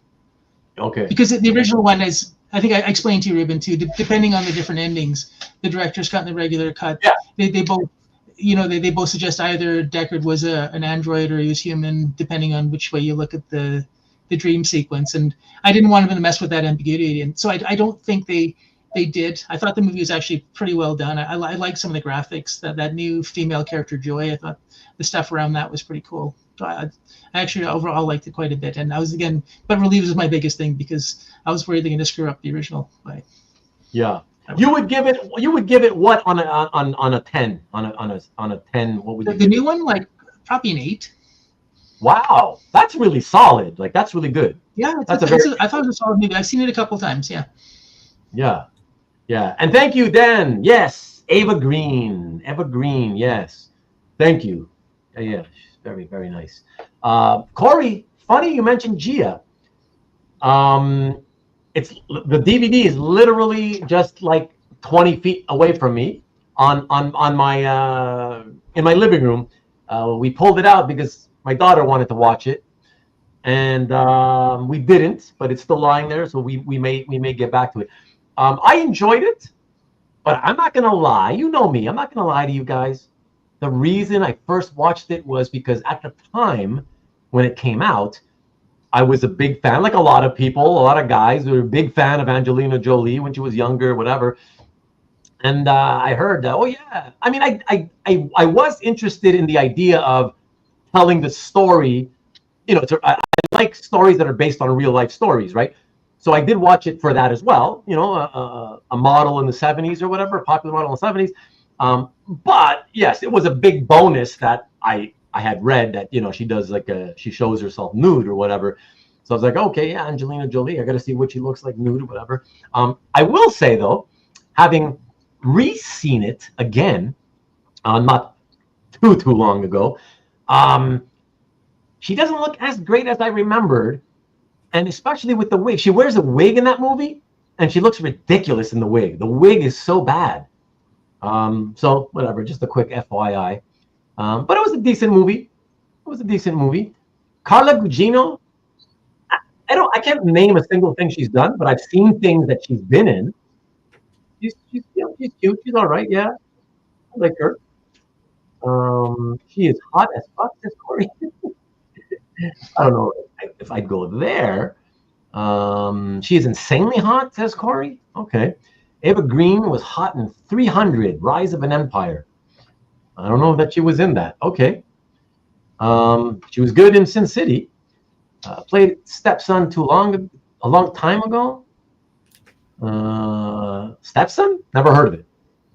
John Hurt was the war doctor. Well, I don't know what that is. You're confusing John. Oh, John Hurt and William Hurt. Yeah, interesting. Because John's another name for William. It's probably my mistake then. Yeah. Oh, no. Bill is another name for William. Correct. I thought John Not was John. No. No, I'm mistaken then. Okay, I'm totally mistaken. Okay. James, John, and Jay. Okay, yeah. So William Hurt is the American one, as I remember it. William Hurt's the American one. John Hurt would be the UK guy. Born in Chesterfield, UK, passed away in Norfolk, UK. Different Hurt. All right. Rich, thank you. He might be confusing both Hurts with the Johnny Cash song Hurt. Right. No, two different people, William versus John. Right. Thank you. Everybody's correcting us now. Just finished the movie on Prime. Okay. Rich is not wrong. No, we got it now. We got it. Yes. We confused the two names. Yes, absolutely. John Hurt played Sutler in V for Vendetta. Man, that's another one I got to rewatch. I only saw it once when it came out. Me too. And I loved it. But I haven't watched it again. So I should watch that again. Hurt was 9 inch. Whatever. Dan, first time here and you're still with us. Wow. Do you guys remember Strange Brew? I know what it is. But I'm not sure I saw that one. Isn't that the one with the two Yeah, the brothers, yeah, from SCTV. Yes, that's right. The what are they called? Mackenzie brothers. Mackenzie Yeah. brothers. Yes. You should know. Sean, you have to understand. I should know, but I hated those guys. I hated that whole. I hated that shit. I just thought they were not funny. I thought it was stupid as hell. Yeah, it just was not my kind of comedy. And I just remember thinking like, oh my God, if Americans see this, Americans are going to think that's what passes for Canadian comedy. That's what we all think is hilarious. Like, that's embarrassing, man. Yeah, no. Jeff, did you like that whole Mackenzie brother thing? I did. You did? I remember the Christmas record, but we're like 11 or 12 when it came out, so it appealed to our 11 or 12-year-old brains. It's Yeah. There's Hosers and Take Off, eh? Yeah, exactly. The whole takeoff hoser thing. Yeah. And I can tell you, by the way, Sean, speaking as a Canadian, never in my life did I ever call anybody a hoser. Did I ever tell anybody to take off? But I have said a. But I'm pretty sure those were all like words made up for that, whatever, their show or whatever. Yeah. Or they may have been words that were being used in Canada, but if they were, I have to assume it was like in small communities, rural type towns, small town, it would have been more East Coast kind of stuff, because they have a bit of a different language, but yeah. Yeah, but not in big cities. You know what I mean? Like nobody I know ever spoke like that. Nobody ever heard of that stuff until those guys came on the scene. You know what I mean? Yeah. Because you guys were saying like French religious words as swears. That's why it's. Tabernacle, like you know very well.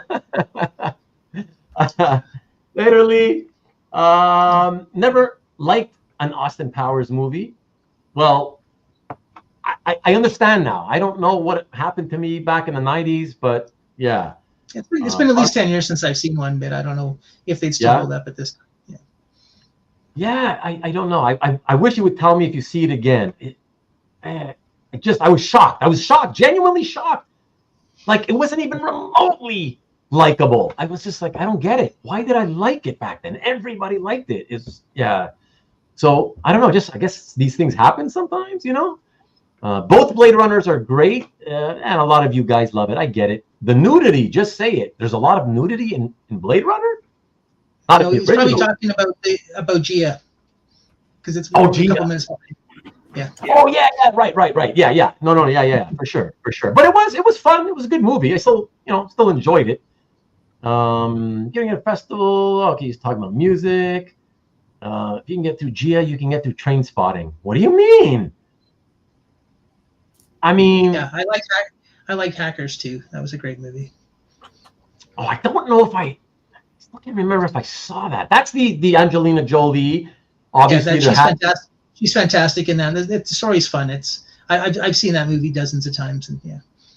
Hackers. Okay, let me just write it down. And who else? What is it with Angelina Jolie? Johnny Lee Hooker's in there. There's Oh, I think she was married to that guy. They must have met on that movie. I think after that they got together for a while after that, and then I'm trying to think. Goldstein, is it? Big tall Jeanette? guy. He played Shaggy in the Scooby Doo movies. He's in there as well as Oh, that guy. Okay. Yeah. Did you guys like Indiana Jones? Come on, of course these guys liked Indiana Jones, man. Yes. I was wrong. Movie was called Son-in-Law. Carla Gugino, Pauly Shore. Jesus. Just for Pauly Shore's existence, I wouldn't have watched that. Oh my God. Ugh, awful. Yeah, but haven't watched them in forever. Didn't they piss on the fire at the end? What? Love Indiana Jones, right? Hey, look. Don't tell Ruben. I don't care. Of course I expect a lot of people. I remember them being very popular. And by the way, I haven't watched it. I'm not saying it's bad. I don't know that they're good or bad. I haven't watched the Indiana Jones movies. That's all I've said. I avoided them because I don't like Harrison Ford. That's all. So maybe they're good, but I haven't seen them. Yeah. Second City TV. Yeah, that was Second CD. Yeah. I mean, we were really young. It was SCTV. It was Canadian, but I think it was also wasn't also Chicago too. That's why it was Second City. Yeah, like it had ties to Chicago or whatever. Yeah. Yeah, and they did Magnum PEI, funny stuff like that with John Candy was on there. There was some funny stuff. Yeah. Yeah, but we were really young, so I can't say I remember almost anything of it. Although it's funny, at the time, I occasionally, even at that age, I occasionally would still watch Saturday Night Live. I think for me, the Canadian one, it just felt like a cheaper sort of low budget version of Saturday Night Live. So I just kind of felt like, okay, whatever. But yeah, I was kind of young anyway. Like we were young, so it's not the type of thing you typically at that age would watch, anyways. Yeah. I watched a lot of SNL. I used to watch Letterman at night as well too, all the time. So I'd stayed up for Letterman when I was young, like that. So that kind of stuff always appealed to me. Yeah. SCTV, yeah, same thing. But Strange Brew, isn't that the movie they did many years after? Yeah, so I think Bob and Doug started on SCTV, and then the movie was actually a spinoff of their characters on SCTV, which were recurring characters. Okay. No, yeah, I know that she was a heroin addict and dies of AIDS. I get that, but it's dramatic and it's a true story, right? Or at least based on a true story. Dan, what the thing with Train Spotting, and I don't really remember the details, but at the time when it came out, a lot of friends kept telling me, "Oh, this scene, oh, that scene," and I just remember it sounded like gross, it sounded like they were doing things for shock value and that were gross. And I was just like, yeah, I don't know. Like, why would I want to see that? I don't know. I liked it. I thought it was good. I read the book too. The book was interesting too. Yeah. Yeah, a lot of people did, for sure. Train Spotting, that's the British movie, correct? Yeah. And Ewan McGregor? What's his name? Ewan McGregor? Yeah, it was one of his early movies. He was in that, yeah.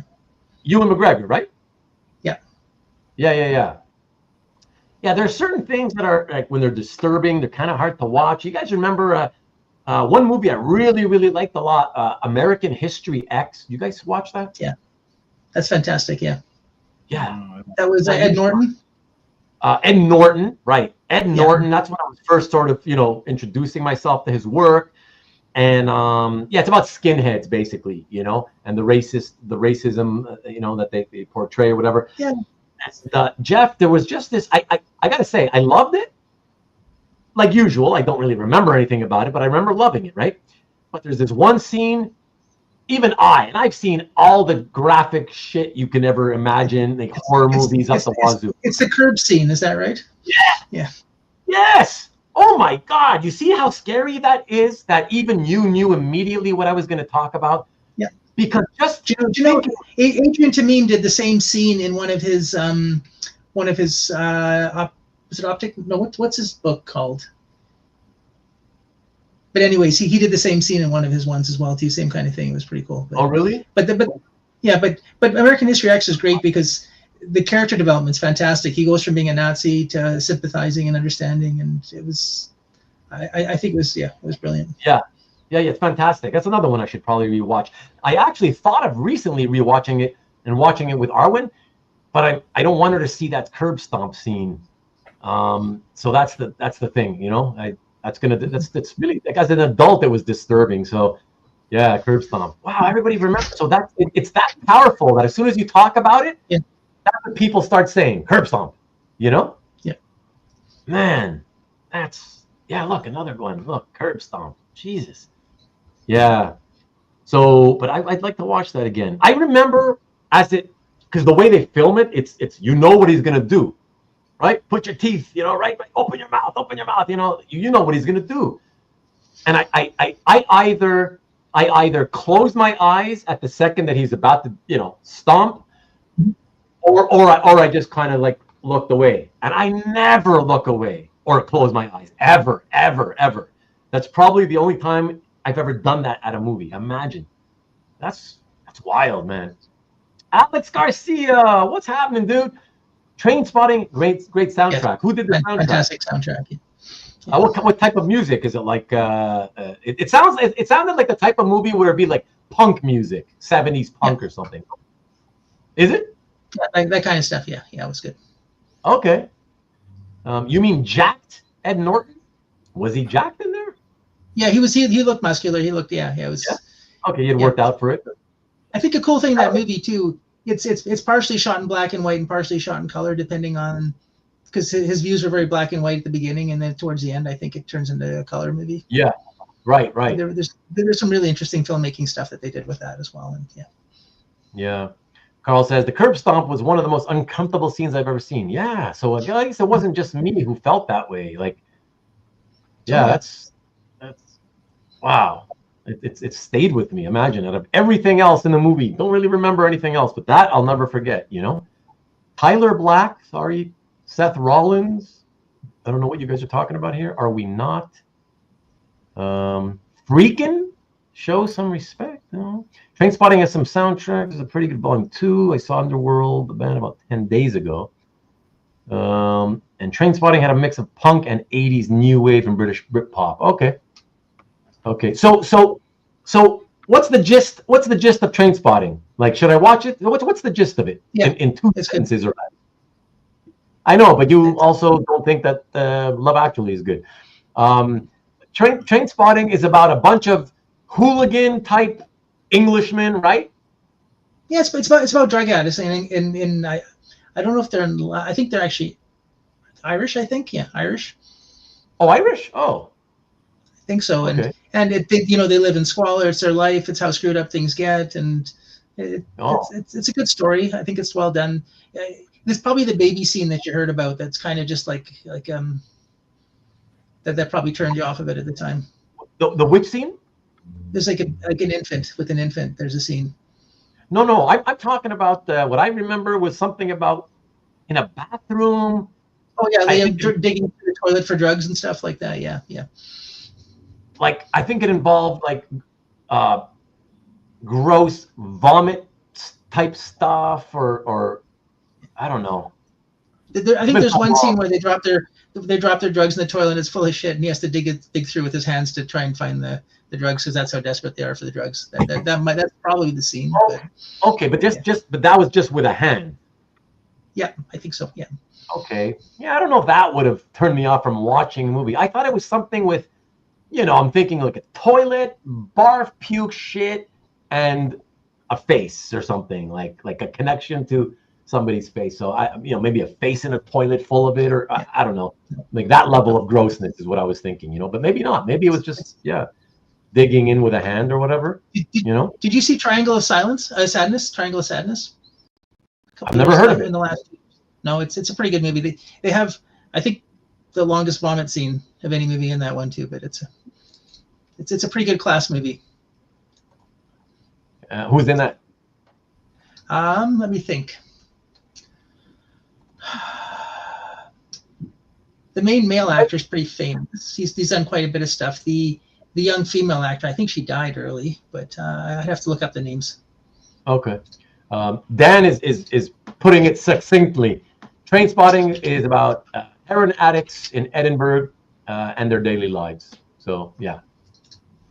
Okay. Yeah, and to be honest, I mean, that's the thing, Dan. That was the main reason. It wasn't just about the descriptive gross scenes that my friends were telling me about, but it was the fact that when I asked them, okay, what's it about? And they would just say like, oh yeah, it's about these druggies, you know, a bunch of druggies or whatever. And I'm like, that's not really a story to me. So that's why it didn't sound appealing. To be frank, it still doesn't sound appealing. I mean, I know a lot of you guys like it. You know, a lot of people said at the time it was really, really good. I don't know. Maybe, you know what? I'll write it down. Train because I do like Ewan McGregor. So, you know, Slumdog Millionaire. I really enjoyed that movie. I don't know why you brought it up, but yeah, really enjoyed that. Stanley had asked, "Do you like John Wick?" Yeah, Jeff had mentioned that he loved the John Wick movies. I saw the first one. The first one, I think. Yeah, the rest. Oh, okay. Yeah, the rest I didn't think were very good at all, and Oh, okay. The first one, I think what made it really good was you got to know who the bad guys were, and you kind of liked the bad guys. Oh, you got to know who you know, so you got to understand them. So you had something invested in them. And in the other movies, it was just like a first person shooter kind of thing, just walking through and blowing away people with not much plot. Oh. Okay. Well, maybe I'll check that out. Outhouse scene. Okay. Let me edit daily lives, replacing it with interpersonal relationships. Let me edit daily lives. Okay, that must be what do you call it? The autocorrect thing. Replacing it with interpersonal relationships and how they play out. You're still talking about Trainspotting here, Dan? Mm-hmm. Yes. I guess. Yeah.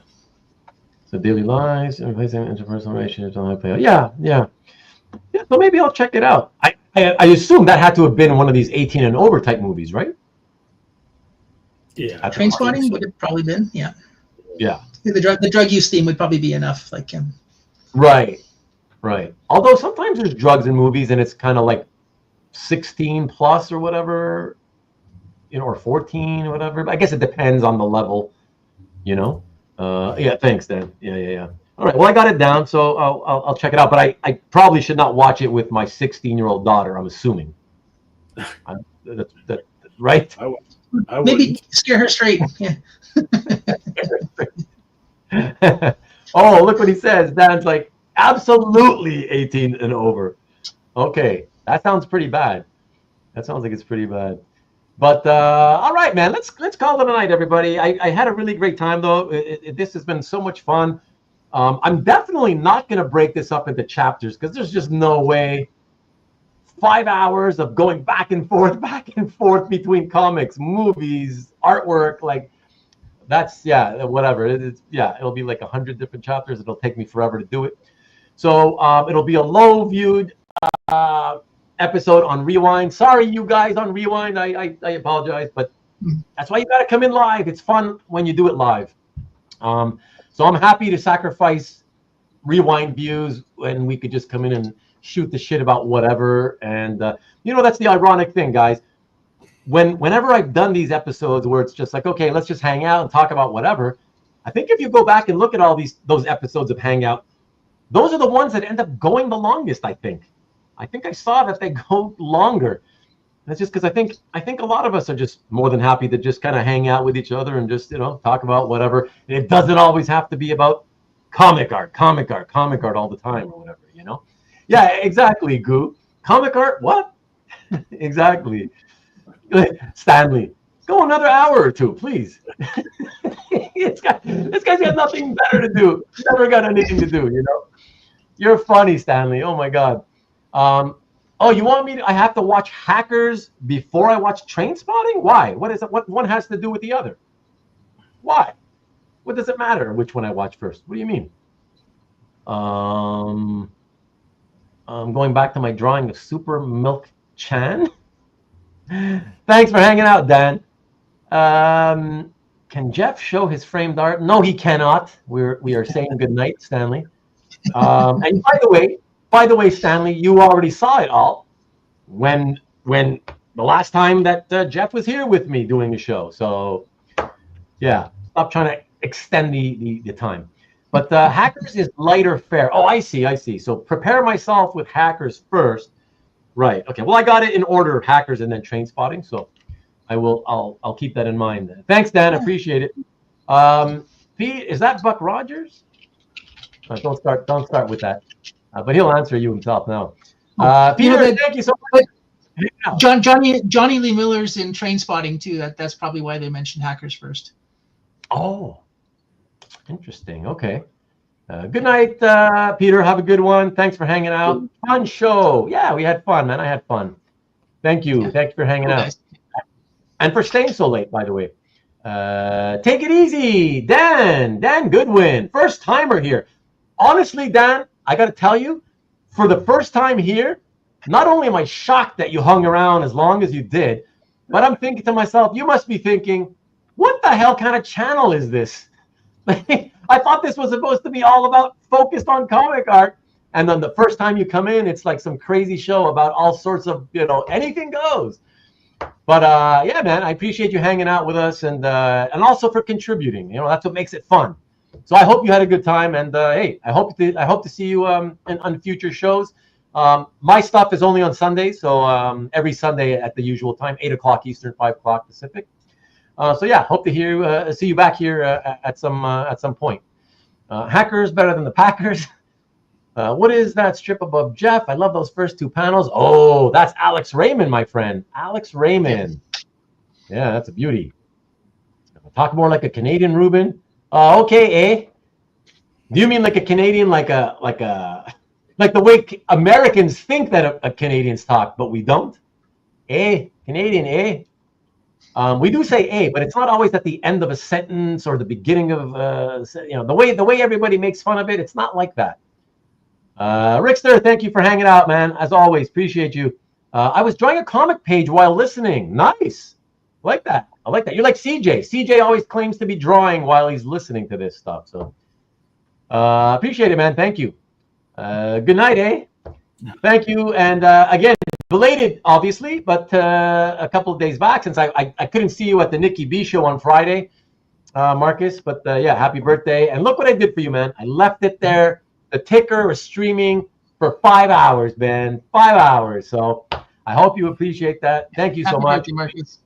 Yeah, happy birthday, man. I went, look at Mike. You're back, Mike. I went, ate, and watched the 2-hour movie. I was ready to watch the rewind, but you're still going.